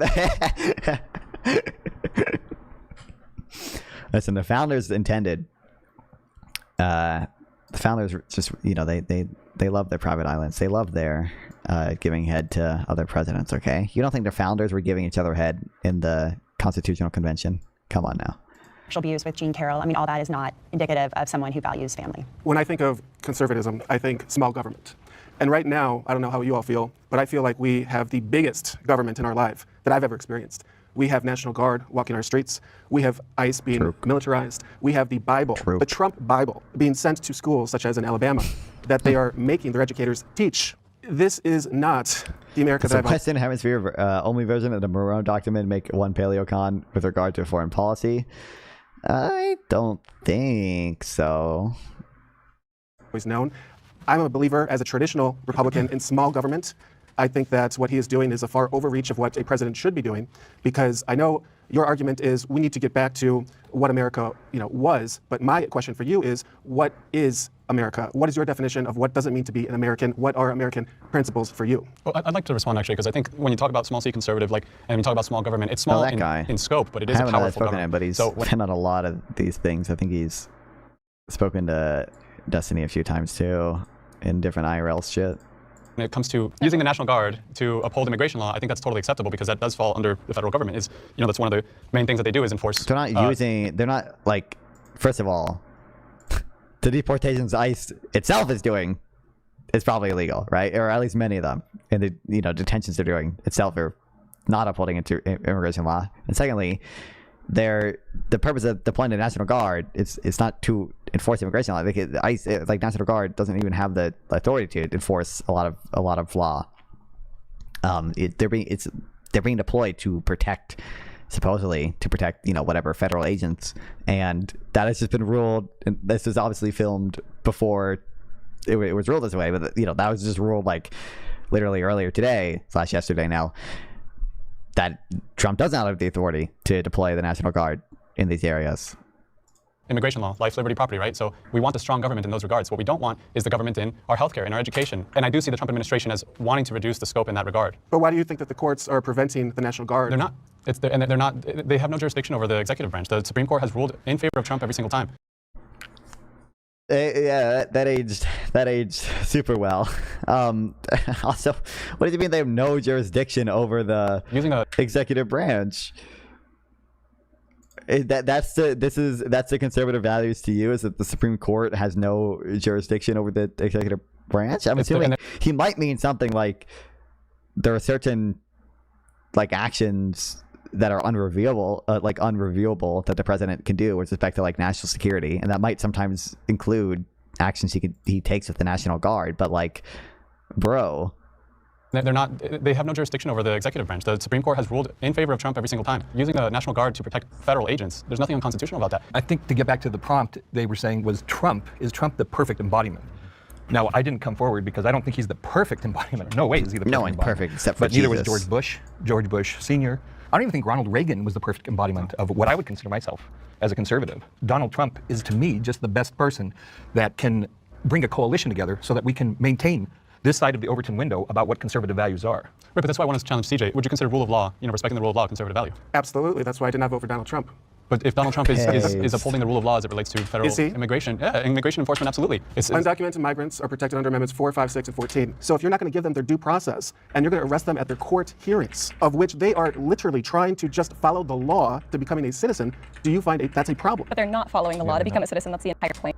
Law, they have a pathway to citizenship. See, to me, Trump is the best answer to keeping an America where we can have these kind of conversations going. I'm actually really worried about the suppression of free speech. There is a compact for excellence in higher education that's being bandied about, and they want the universities to sign on to it, and they want to define what free speech is, the Trump administration. We don't need a definition of free speech. We know what it is. The courts have already declared that. You don't really know if that definition is going to limit free speech or not. Just the fact that they're saying we're going to define free speech and let you know what it is, that in itself is a problem. I hear that. I don't support these anti-Semitism laws that are coming out, right? But again, what Trump is preserving is that framework. I wonder why.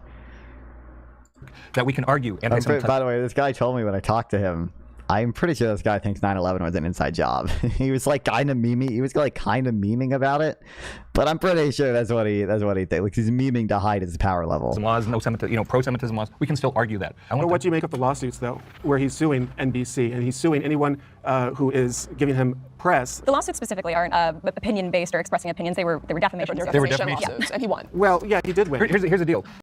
They were defamation lawsuits, but he's suing them as president of the United States.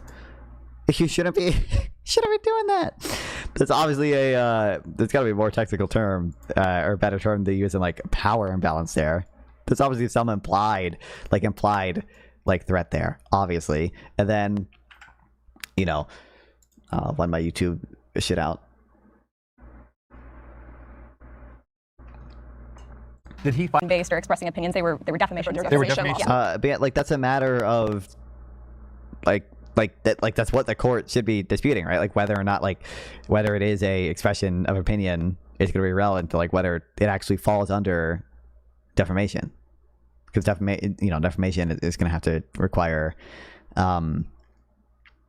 whatever willful for a public figure, it has to be like willful lying. Like you have to know that you're lying about someone and everything.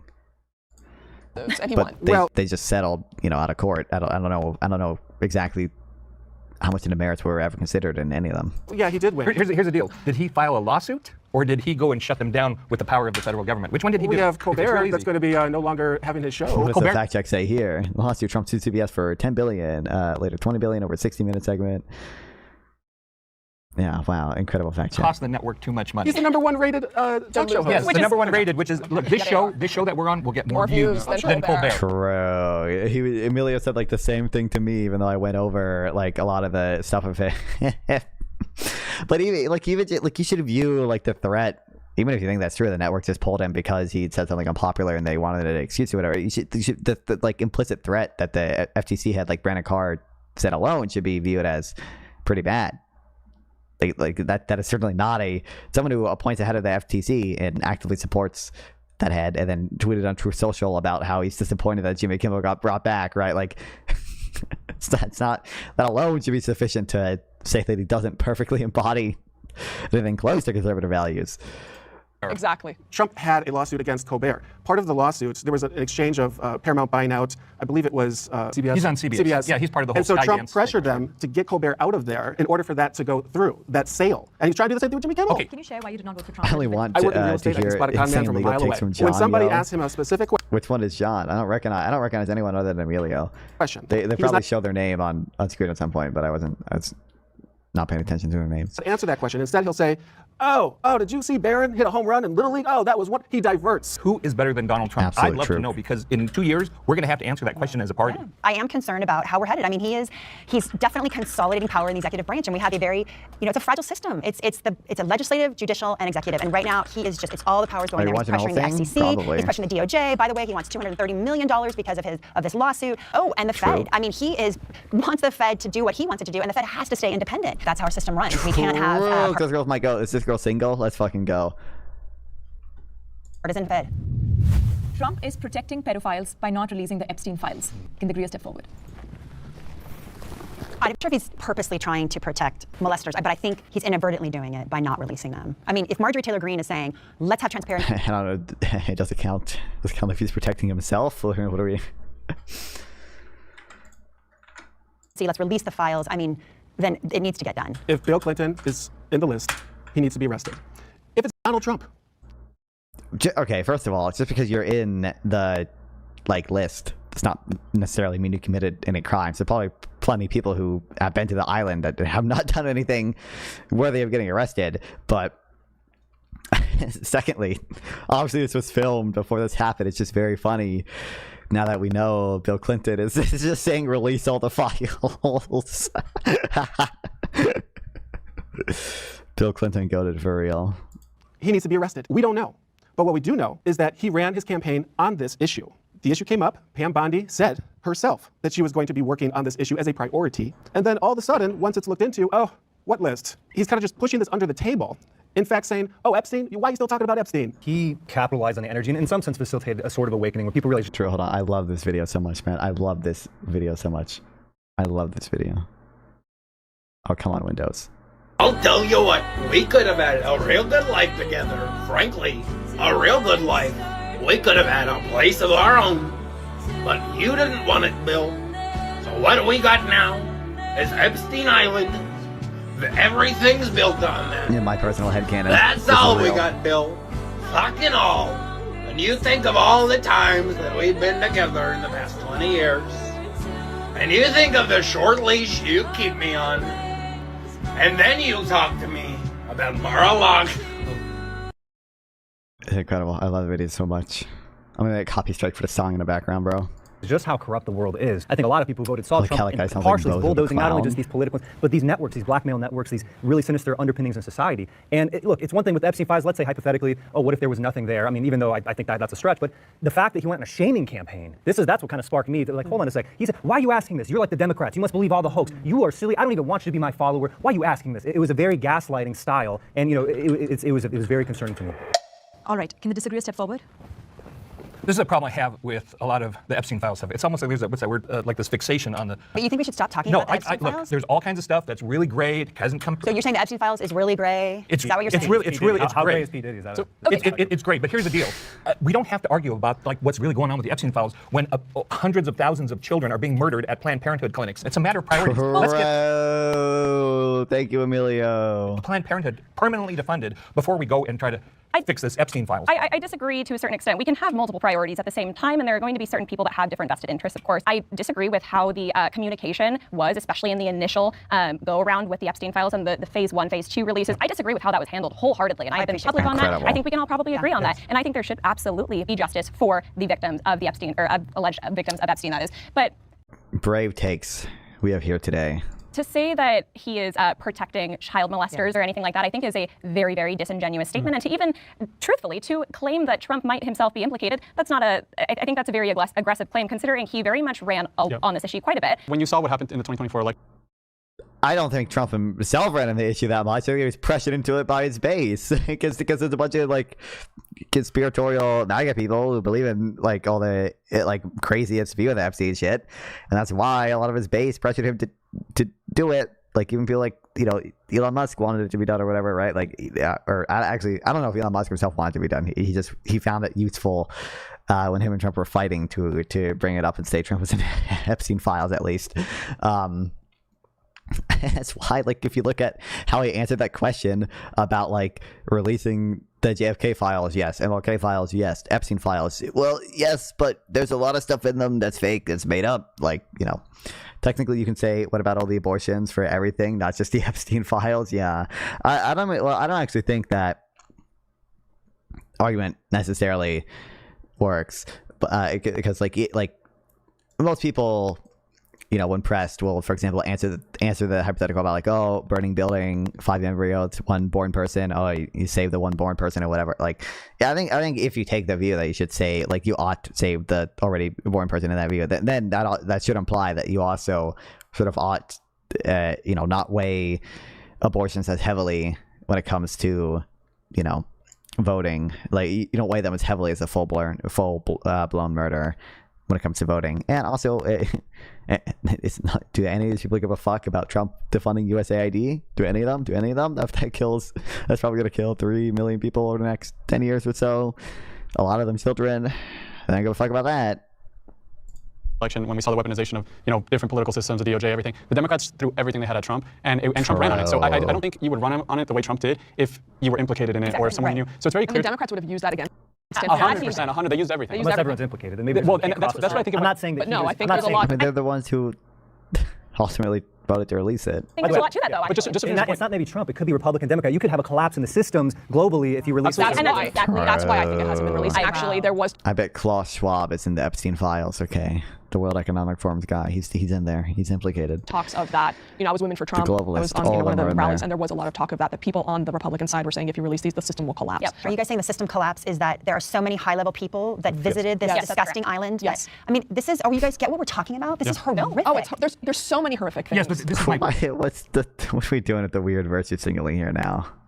point. That's a horrific situation that still has a big question mark. Who's on the list? But don't give up. Don't give up. I'm not saying drop it. I'm saying prioritize. Like I know. But she also said you can do It's like the gut. No, and I don't agree with the fact that this shouldn't be a priority. However, like I said, I'm just not so quick to jump to conclusions. I think that this is a very, very complicated issue, and it's something that the administration likely needs to be careful about exactly what they're releasing, how they're releasing it, and going about these things. All of us. Oh, they're definitely pretty careful. And it's incredible. It's incredible. They have like literally realized files have had Trump in them or whatever, and taken them off of the Justice Department website after they realized they didn't remove those ones.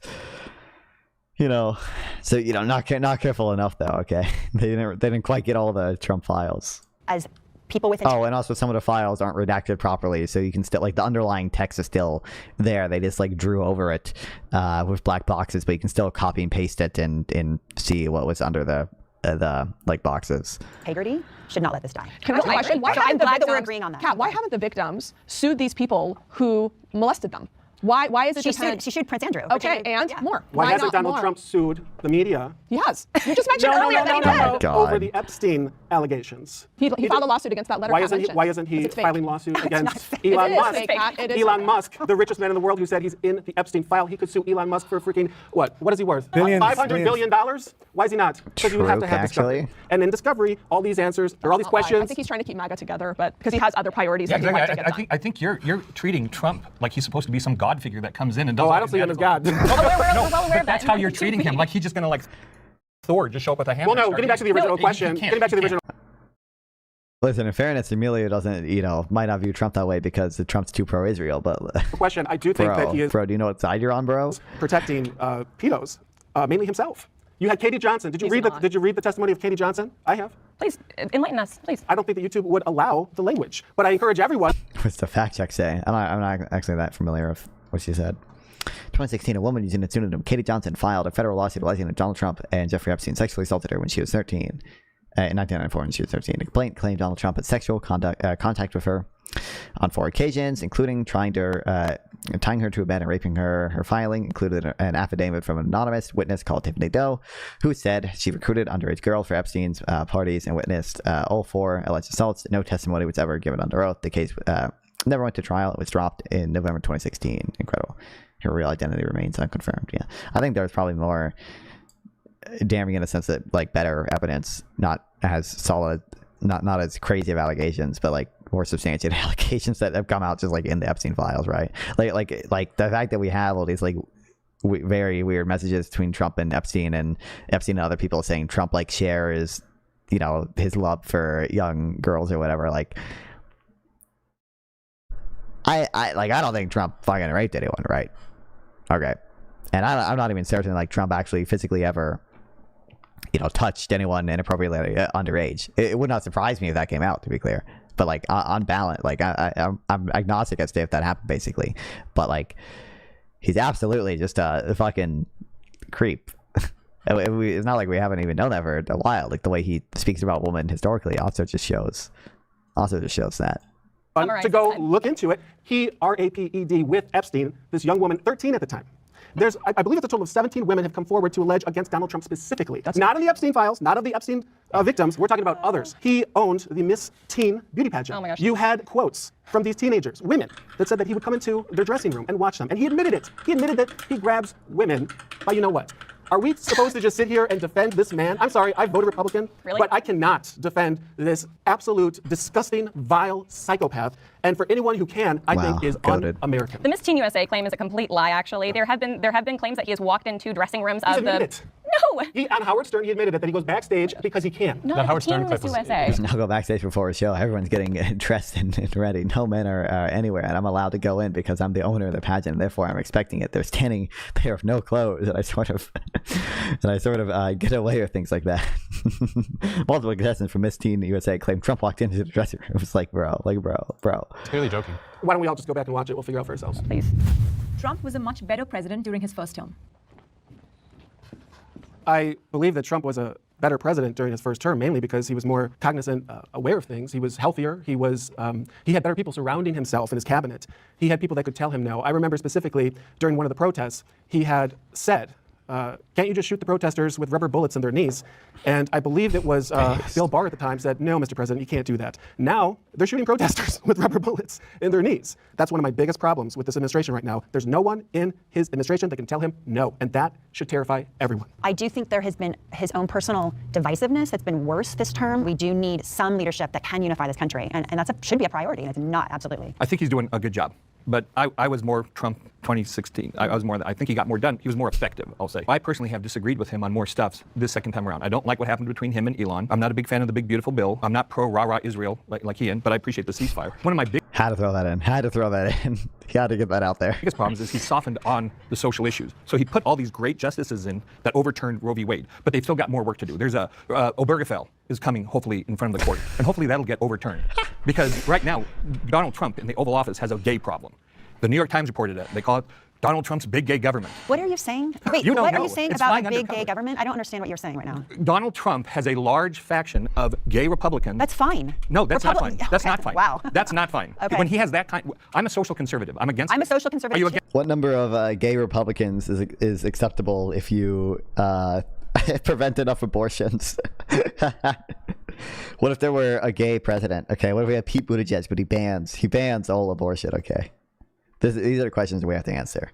Against gay marriage. That has nothing to do with people serving in an administration. People who are gay can serve in administration Yes. quite perfectly. But when they and bring their wonderfully. values to work and they affect public policy and they fight other conservatives to protect we need gay marriage. more Republicans, and if they're gay, we're welcoming you.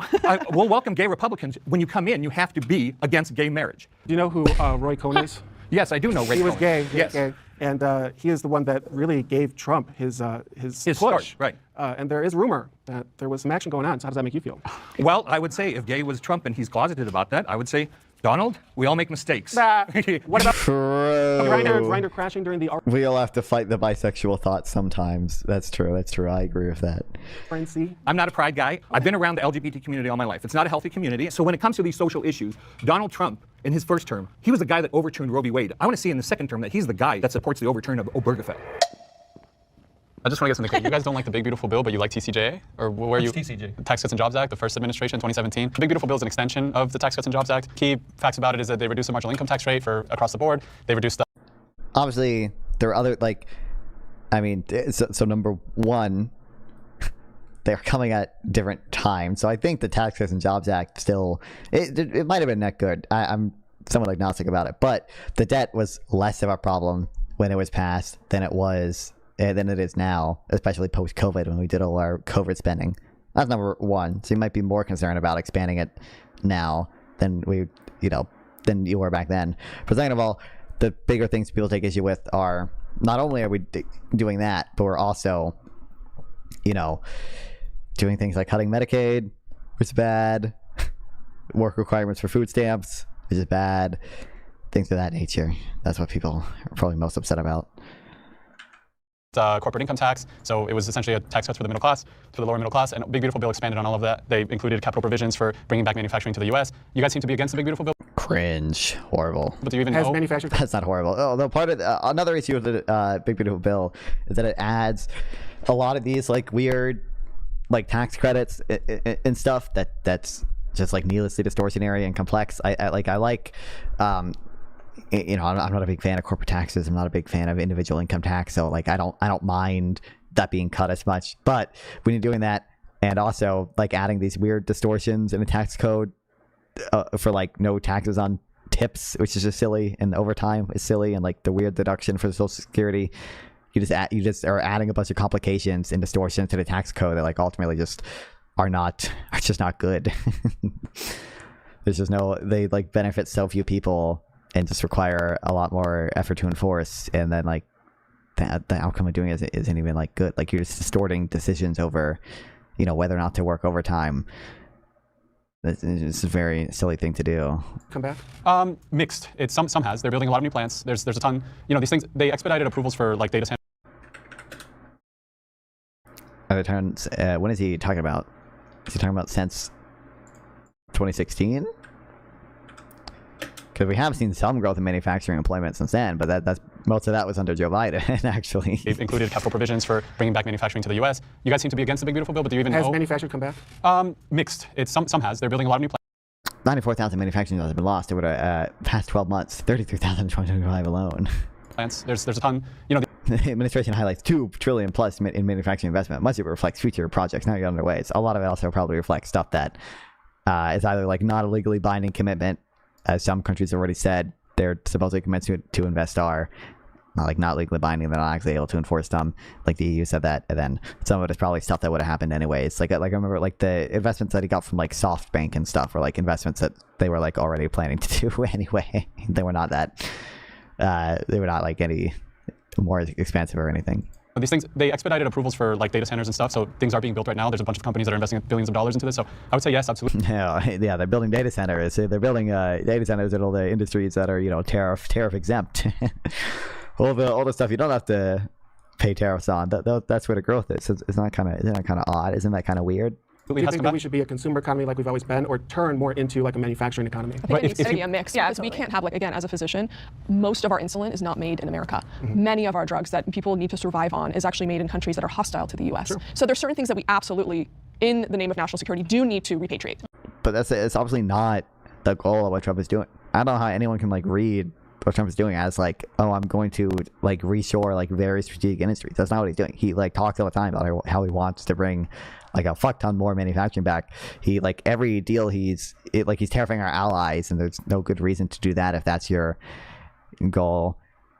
The fact that we're, well, the uncertainty alone, by the way, of the tariff policy is counter. It's not helpful to that aim as well. If you're changing them on a whim, the fact that every deal we've gotten also like leaves up tariffs on our side, like does not just show you that like the man's not like he's just a mercantilist. Like there's a reason, like I said, every deal is like leaving up 10% tariffs on our side and trying to get other countries to take down the tariffs they have on our goods. It's because he's a mercantilist. It's because he doesn't like trade deficits. It's because he's stupid. He doesn't understand how trade deficits work. Do you think it would be easier to have these companies be able to manufacture in the U.S. if they had a consistent tariff policy instead of, we're going to do 1,000%? Might go actually. Policy is why we brought back manufacturing. If you look at chips, right? But it's inconsistent. That's not really since when. There's like, I don't think manufacturing is like inherently more valuable than like the service sector outside of like national security, and like you would expect, that's going to harm your economy overall insofar as you sort of artificially prioritize manufacturing. But secondly, the tariffs that Trump has done in his second term have definitely not helped manufacturing, at least on net. Like roughly half of the goods that we import to the U.S. are intermediate goods. They're goods used to make other goods. A lot of them are goods that manufacturers use to make their manufactured goods. You're not going to help manufacturers when you start taxing all the goods that they import. Let me explain, because a lot of people don't understand this. If you look at the Chips and Science Act, for example, which was bipartisan, the only reason that was economically viable was because of the tariffs that were placed on China in Trump 1. No, I'm talking about consistency. I'm not sure. I don't know if that's the only reason Chips and Science Act was viable, but that was paired with subsidies for a lot, like things like batteries, things like solar. Like it wasn't the tariffs alone that led to a lot of solar panel production being in the U.S. It was the fact that Trump had, I think Trump initially placed tariffs on solar panels. Maybe Biden did that first, but it was it's the fact that we gave companies a fuck ton of money for building solar panels in the U.S. And it was also because we didn't tax via tariffs, didn't put a tariff on all the steel that solar panel companies imported to make the solar panels. That is, I would say the whole Trump platform is consistency. He's deregulated AI, he's deregulated crypto, he's pro-manufacturing, he's pro bringing back, onshoring manufacturing here. So it sounds if I'm a business owner and I have to decide whether I'm going to have my manufacturing in China or the United States, I want to know what that tariff is going to be, and that it's not going to change or fluctuate next week, next year, next month. You want predictability? Yeah. And I think that's one of the hardest things right now is that companies are struggling with predictability. I'm in a lot of different organizations of entrepreneurs and also treat a lot of entrepreneurs. One of them, for example, recently I was talking to does textiles for a very large company here in America that you all go to. And she brought all of her manufacturing back into the United States. And you know what she told me? She said, even if... Why would I even want that? Yes, textile. Yes, let's take resources from more productive service sector work and like financial sectors that the U.S. fucking rules it and bring it back into the fucking textile. Let's go. I think I don't know how many times I could repeat myself, guys, but like this whole conversation, by the way, is just predicated on the fact that like American manufacturing has been gutted by trade. When like there's two false premises in that sentence embedded alone, that American manufacturing has been gutted. Like if you look at industrial production, that was going up all the way up until 2008. And if you look at like manufacturing value added as a percentage of GDP, that is still going up to this day. Is that we do different types of manufacturing now that are higher value added, and automation displaced a lot of manufacturing jobs. It's not that we are like just producing less stuff nowadays. We're producing different types of stuff, and we're producing it with less workers and more like high skill work. And this is just much more general trends. How many times can I repeat myself, guys? You observe in every country. Like for example, as income grows, people to spend a smaller percentage of their income on manufactured goods, which is why as countries get richer, that's part of the reason manufacturing employment falls. You see this in countries like South Korea and Germany, which have trade surpluses. The manufacturing share of employment follows an inverted U-shaped path, and like every single country goes up for a while. It peaks in the U.S. It peaked in 1954, and it continues downward. there's not predictability, I feel good that I'm giving jobs to Americans. And there is something other than money that real humans feel when they repatriate these jobs. There's no good evidence that tariffs lead to net job increases. They might lead to job increases in certain sectors, but they lead to job decreases in other sectors. If exports are hurt by tariffs because exchange rates appreciate or because countries place retaliatory tariffs on us, you would expect jobs to be hurt in the export sector. If consumers are spending more money on clothes because they're more expensive, they have less money to spend in other areas of the economy. That's going to hurt jobs in those sectors. If you're tariffing an input to something like steel, you might help steel jobs, but you're going to hurt everyone, like a nail company that makes nails. There's no good evidence anywhere that tariffs lead to net job increases. You can look at a bunch of studies we did during Trump's first tariffs. They don't find net increases in jobs. You can look at the tariffs that Obama placed on Chinese tires. They did not increase net jobs. You can look at an IMF study that looked at 151 countries over 40 or over 50 years. Okay, they found tariffs lead to lower productivity, they lead to lower output, and they lead to lower employment. Okay, these are very consistent findings, consistent with the theory that we have.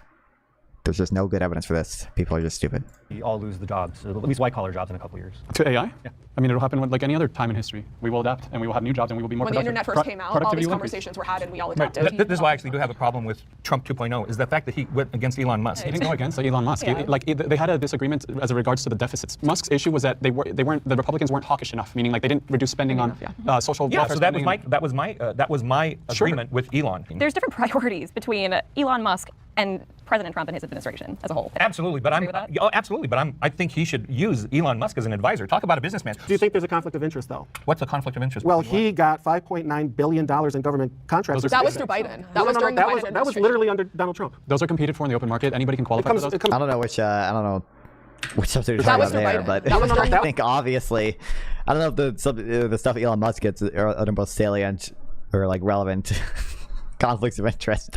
It seems clear that the fact that you can buy Trump's meme coin and rub shoulders with Trump, and like Nvidia got its like export controls lifted.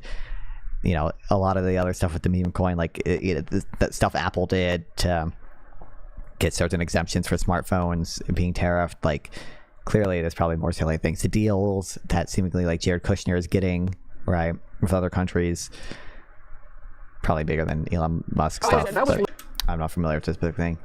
The $5.9 billion SpaceX contract was awarded in April 2025 under Trump, not Biden. However, SpaceX also received substantial federal funding during the Biden years, $2.2 billion fiscal year 2021, growing to $3.7 billion by fiscal year 2024. Literally under Donald Trump. Those are competed for in the open market. Anybody can qualify for those. It comes right out of our defense. It's not just Tesla. It's not just SpaceX. There's tons of companies that qualify for those. And he is the number one government because he has the best product. What's that? He has Tesla. The car is the best. But do you think that's a conflict of interest? No, it isn't, because to have the guy in there making cuts to government not the best product, and that's why Teslas need a bunch of protection from Chinese EVs.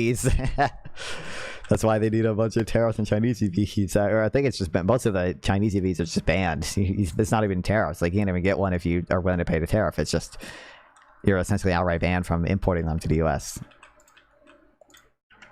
Trump, you realize Trump took away the EV tax credit, right? Yeah, of course. But if Tesla's taking up 60% of the EV market, obviously they're going to have the most nominal amount of contribution. But we're talking about SpaceX. Even SpaceX, that's an old. They literally produce rockets for a tenth of the price of NASA. The reason they get the contract is because they competed for it. Why does the richest man in the world at $400 billion need a 5.9? He doesn't need anything. When he took the loan, he paid it back on time and then some with interest. I mean, I want to ask you guys, like, so what is it about the first term that you like better? If Trump came into the second term, like locked in, they literally came in with like a script, and he's extremely effective so far. Like extremely, like he's so effective that you got 7 million people protesting. He's too effective, like no kings, whatever bullshit. Like it's like what that is a testament to how effective he's been at executing his agenda. So what is the problem in the second term? I just want to hear it. Aside from Epstein, what is something that Trump said he was going to do that he hasn't moved pretty swiftly on? Well, that's the problem. That you are he has a lot of. I don't. The fact that he said he was going to end the Ukraine war. The fact that he said he was going to bring prices down. Stuff of that nature.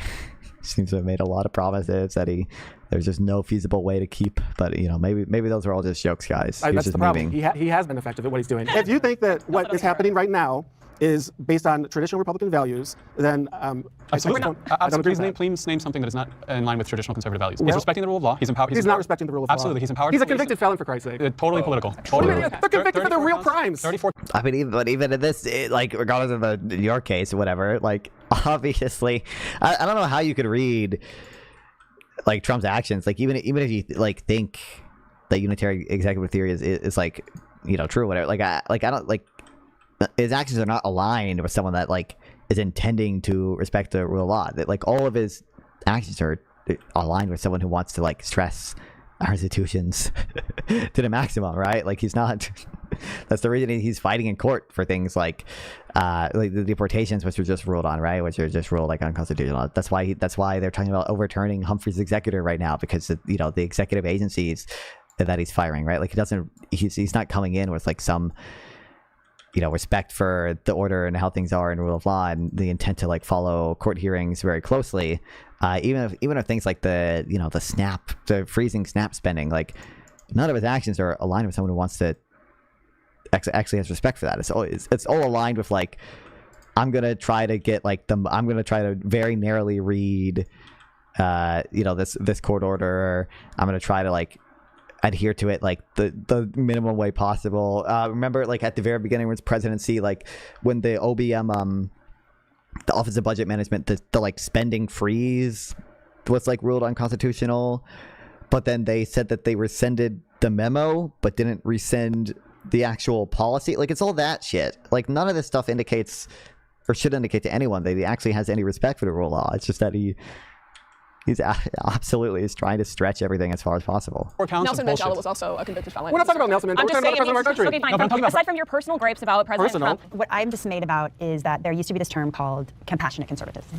And so if you think about it, we conservatives, we cut taxes because that's conservative, but it's also compassionate because we're getting money that is our money that we're making back in our pockets to spend as we want. Yep. And I do think that there is a 100% lack of compassion. There is no compassionate conservatism anymore. And I want to see that. And I think he's been way more divisive than he was in his first term.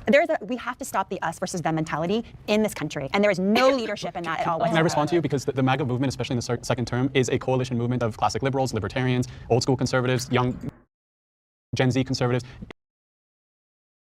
Really feels more like a coalition of, you know, groypers and like MAGA people. That's who your coalition is at this point, bro. That's who it is. Let's be real, okay? It's crypto bros, groypers, and whatever diehard MAGA people still exist, okay? Those are the people, okay? That's what you have. He saw the vote shift with all minority groups over to the right with Trump. So it's a Unitarian movement. The MAGA movement includes everybody, and gay people too, by the way. Actually, gay people went down in 2020. Well, I don't know. I think if we're going to, I disagree with you on the gay issue. If we're going to call ourselves the most tolerant and accepting country on the face of the planet, we absolutely would welcome gay conservatives. You have this very accepting, very coalition building movement. I don't see it as divisive at all. Do you see the compassion at all? Trump claims he's America first, but his actions put foreign interests first. Can they agree a step forward? Well, I mean, we can talk about the most recent example. Emilio didn't step forward, talking about Israel. With regards to giving Argentina $40 billion. When we're currently on a shutdown, starting November 1st, you're going to have food assistance recipients, including children, not get their food assistance. The Republicans are nowhere to be seen. It's 4 a.m. where I might have to, we might have to watch this tomorrow. I'll tell you what, we'll watch the current ICE raids violate Americans' constitutional rights. I'm off to bed and now able to go work. I appreciate Jessica Johnson. Because this is just like, we now have a Supreme Court ruling on this. So like, everything here is going to have aged poorly. So, you know. Raids violate American values and constitutional rights. Yeah, it violates Amendments 4, 5, 6, and 14.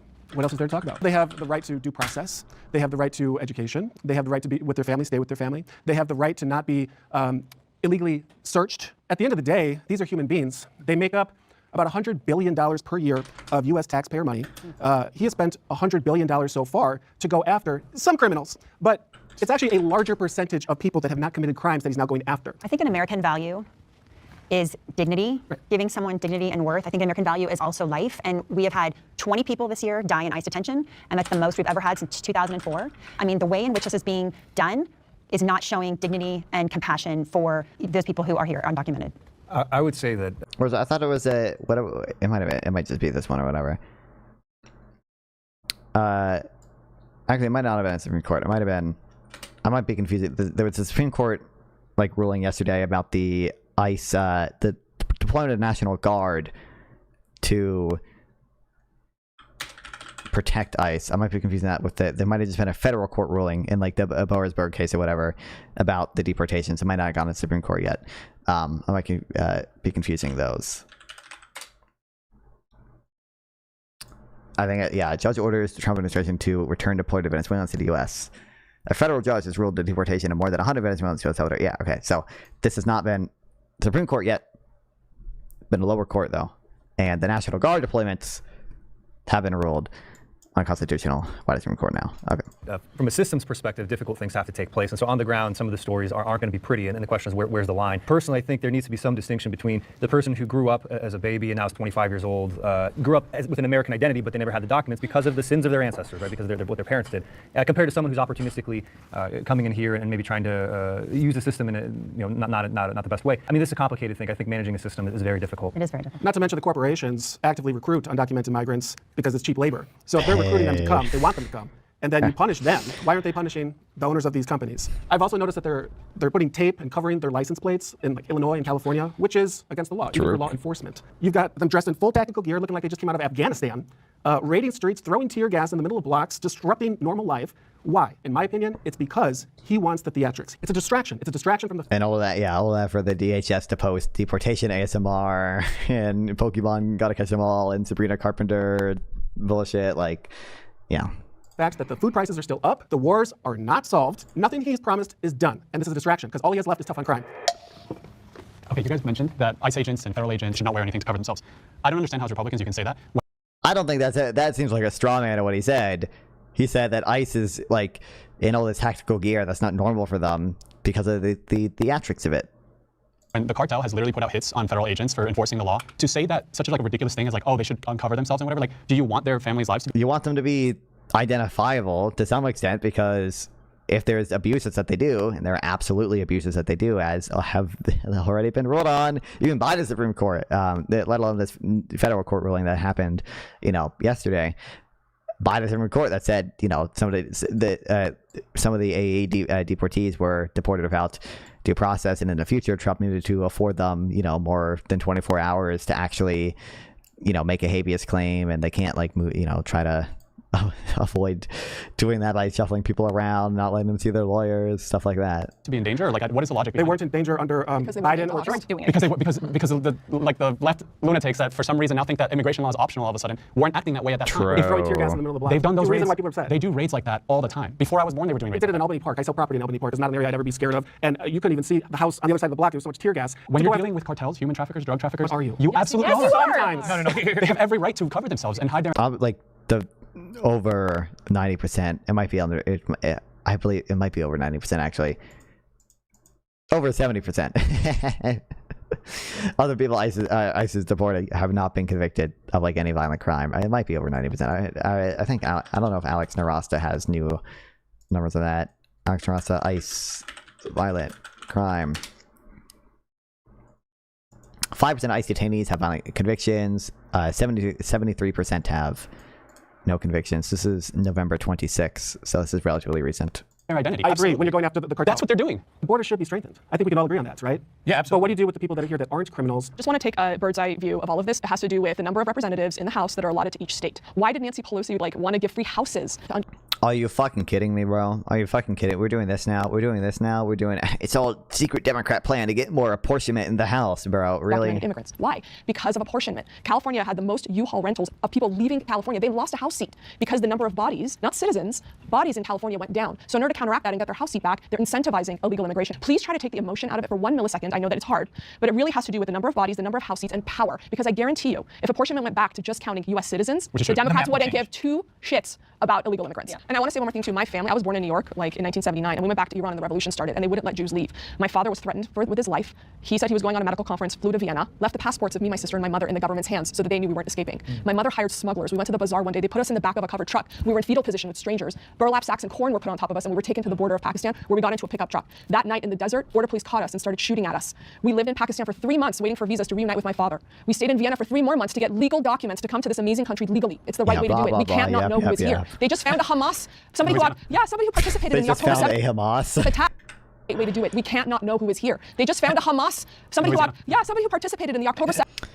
Mahood, don't know how to pronounce that one. 33 was arrested on October 17, 2005. He entered the U.S. in 2024. DOJ alleges he was a member of the National Resistance Brigades, military wing for the Democratic Front of the Liberation for Palestine. He participated in the October, so not technically Hamas, but other Palestinian militant. Hamas, which is funny though. 7th attacks. They caught him here in the U.S. Why? Because when Biden administration let all these people in without checking who they are, they let in a Hamas. True. I like how he allegedly obtained a fraudulent visa by lying about his terrorist connections and military training. He remains pending trial. I don't know what screening process Trump has done that would get rid of this guy, other than what he has done, I guess, which is just not let any Palestinians come here. The new travel ban on visas for like 20 different countries, including Palestine and I think like South Sudan and a lot of other countries. I guess that, you know, would have avoided him coming here, but you know, probably not even. I don't know if it's been contested in court yet, but I would imagine it's probably not even legal. Terrorists who participated in October 7th. I think we can support the ICE raise. The question is there can something about them be improved, or is it the best possible way? Like the way it's being done is the best, most effective, most charitable, whatever. And maybe you might say it is, but I think anyone here, well, actually, you said you support the border enforcement, the deportation. I think that border enforcement is important, and I also and deporting people who are criminals. By definition, they're all criminals, considering they broke the law to get what do here. you mean, violent people? Well, I mean, if you're more than 100 miles from the border and you've been here for more than 2 years, technically they treat you as a misdemeanor. It's a felony if you're within 100 miles and they catch you in less than 2 years. People need to stop politely pretending to gaff about our life story, like said if I'm true. Bays, welcome back, Morsey. Oh, I mean, should make a difference. Oh yeah, also it is funny, Darko. Take the emotion out of it. but for 1 millisecond, now listen to my emotional appeal. But I think that we all agree in your situation that we need to know who's coming here. The problem is that it can take up to 25 years. Well, that's the thing, and I think I agree with you in the sense that you said, can it be made better? Yes, but it's been such a shit show. We need a reset. Then we can go back and say, okay, let's reimagine this. Let's come up with the ideal solution or close to an ideal solution. But right now, it's so out of control. Yeah, the system has been clogged with too many false asylum requests. Yes. I think that what is Trump done to fix that other than like illegally freeze asylum, bro? Like, there's no legislation to actually change the asylum laws. He's done everything through executive action. There's like, probably not legally. I ain't no lawyer, but it's my understanding the president just does not have the authority to do much of what Trump has done, and even some of what Biden did with regards to processing asylum claims and freezing that near the end of his term. Like, that has not been delegated to the president. But I know the ACLU is suing Biden over it. I don't think that court case has been resolved yet still. So, you know. Biden should have done an executive order much sooner than he did, because there was an influx coming across the border. There were bills being introduced that passed the House, and Republicans voted them down in the Senate. Because 90% of the spending had nothing to do with immigration. It was like $113 billion. It was a bunch of foreign aid. To process all those false asylum claims. No, there was a standalone bill. It was for like $86 billion, every single dollar going to the border. Oh, he knows it too. Let's go. The reason why it was turned down is because it wasn't necessary. What was necessary is leadership, not more money, not another incredible. Thanks, YouTube, for law, not nothing. As soon as Trump was elected, the border was controlled. Period. The Republican who wrote that bill, it was passed in the House. Every single Democrat passed it in the Senate, and it was the Republicans that voted it down at the order of Donald Trump because he needed an issue to run on without illegal immigration. He would have lost this election. It's the number one thing, his number one talking point that he would say at his rallies. His economy. If you remove all these undocumented migrants that are contributing to our economy, $100 billion a year, by the way, what do you think that's going to do to the economy? When you look at the South Koreans that were working here illegally in Georgia, and that I'm 100% in support of. I mean, those are American jobs being taken right there. And I thought that was done. This is what we're concerned about? Thanks for the $10. I want to hear Grey Blazer Guy more. He's bound to have the true answer somewhere in there. Grey Blazer Guy is base. I like this guy. This guy's base. He listens to the right people. Let's fucking go. Maybe I'll get him on stream. I don't know exactly what we were talking about though. But I appreciate the $10. Very well. We're concerned about like the South Korean like people making like batteries. Wasn't it like? Oh my god. I'm pretty sure these dudes were like making batteries which are like, it's like actual some fucking shit important for our national security. Yeah, Hyundai's electric vehicle manufacturing in Georgia. These are not like some evil like immigrants committing some violent crime. These are literally South Korean workers. They're not even quite brown. They're not even brown, guys. They're not even brown. They're not even brown. You can chill the fuck out. They're not even brown. Working in a manufacturing plant. We're concerned about these people? Really? Really, motherfucker? Really? And also, but speaking of the theatrics of it, the fact that ICE showed up in like militarized vehicles and like fucking raided this site when like, again, like these are the people they're doing it to, bro. it was fucking crazy. It was absolutely done for the like theatrics, bro. Like, oh my god, dog. They're like putting people like in fucking like foot shackles. It's like, oh my god.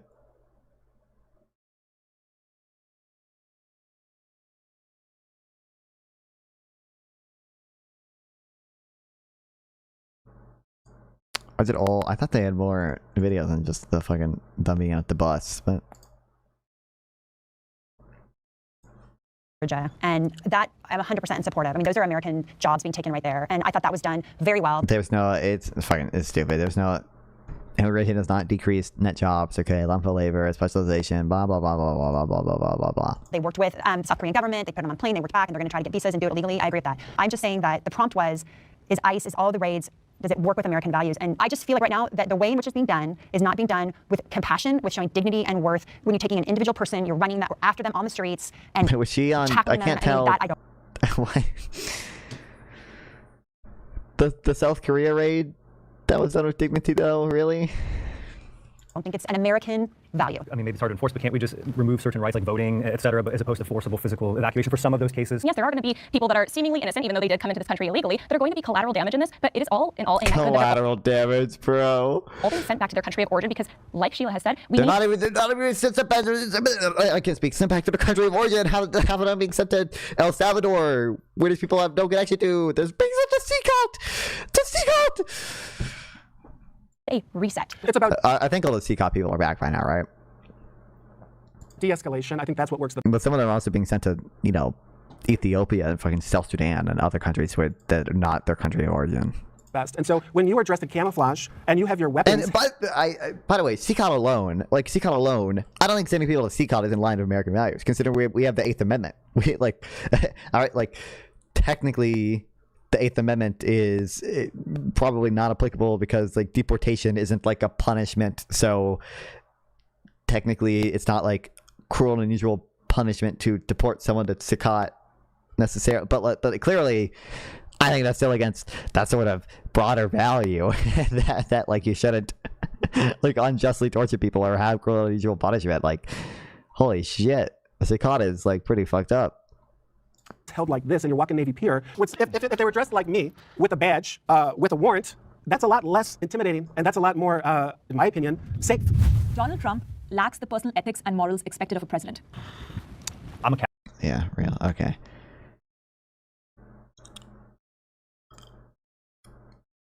I think I'm good for now. It's 4 a.m. where I am. Okay. 4:30 a.m. almost where I am. I say almost 9 minutes. Should round down to 4:20. That's funnier.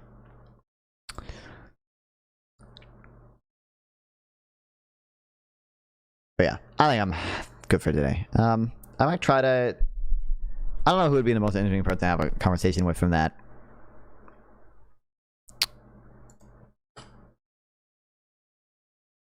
I don't know. Maybe I'll reach out to one of them. We'll see. But beyond that, make sure to subscribe. I should be live again tomorrow, I think. By tomorrow, I mean technically later today. But we'll see. I might be too tired because I'm going to have to hang out with family. You should bully the anti-gay guy. I've spoken to him before. You can watch me talk to him. It's on my YouTube channel. Actually, if you guys want to go watch that. That video actually performed really poorly for some reason. It's right here. Jubilee, MAGA boomer defends authoritarianism in heated Trump debate. You can go watch me talk to this guy. So, yeah. We talked about January 6th. We talked about trans issues a little bit, I think. I think we talked about tariffs in the Big Beautiful Bill. Yeah, so you guys can go watch that. But make sure, go check that out. Make sure to subscribe. Follow on Twitch and Kick and all that.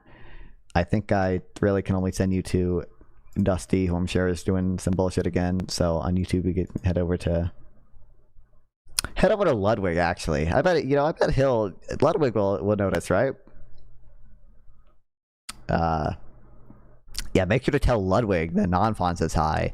You know, But yeah, I love streaming. Love you guys watching me stream. Cool that I get to do this. Cool that I get to have reach out to cool people, do cool events, and buy Monster Energy and computer stuff because of y'all. So I really do appreciate it. And I will see you guys tomorrow. Hopefully. Love you. See you.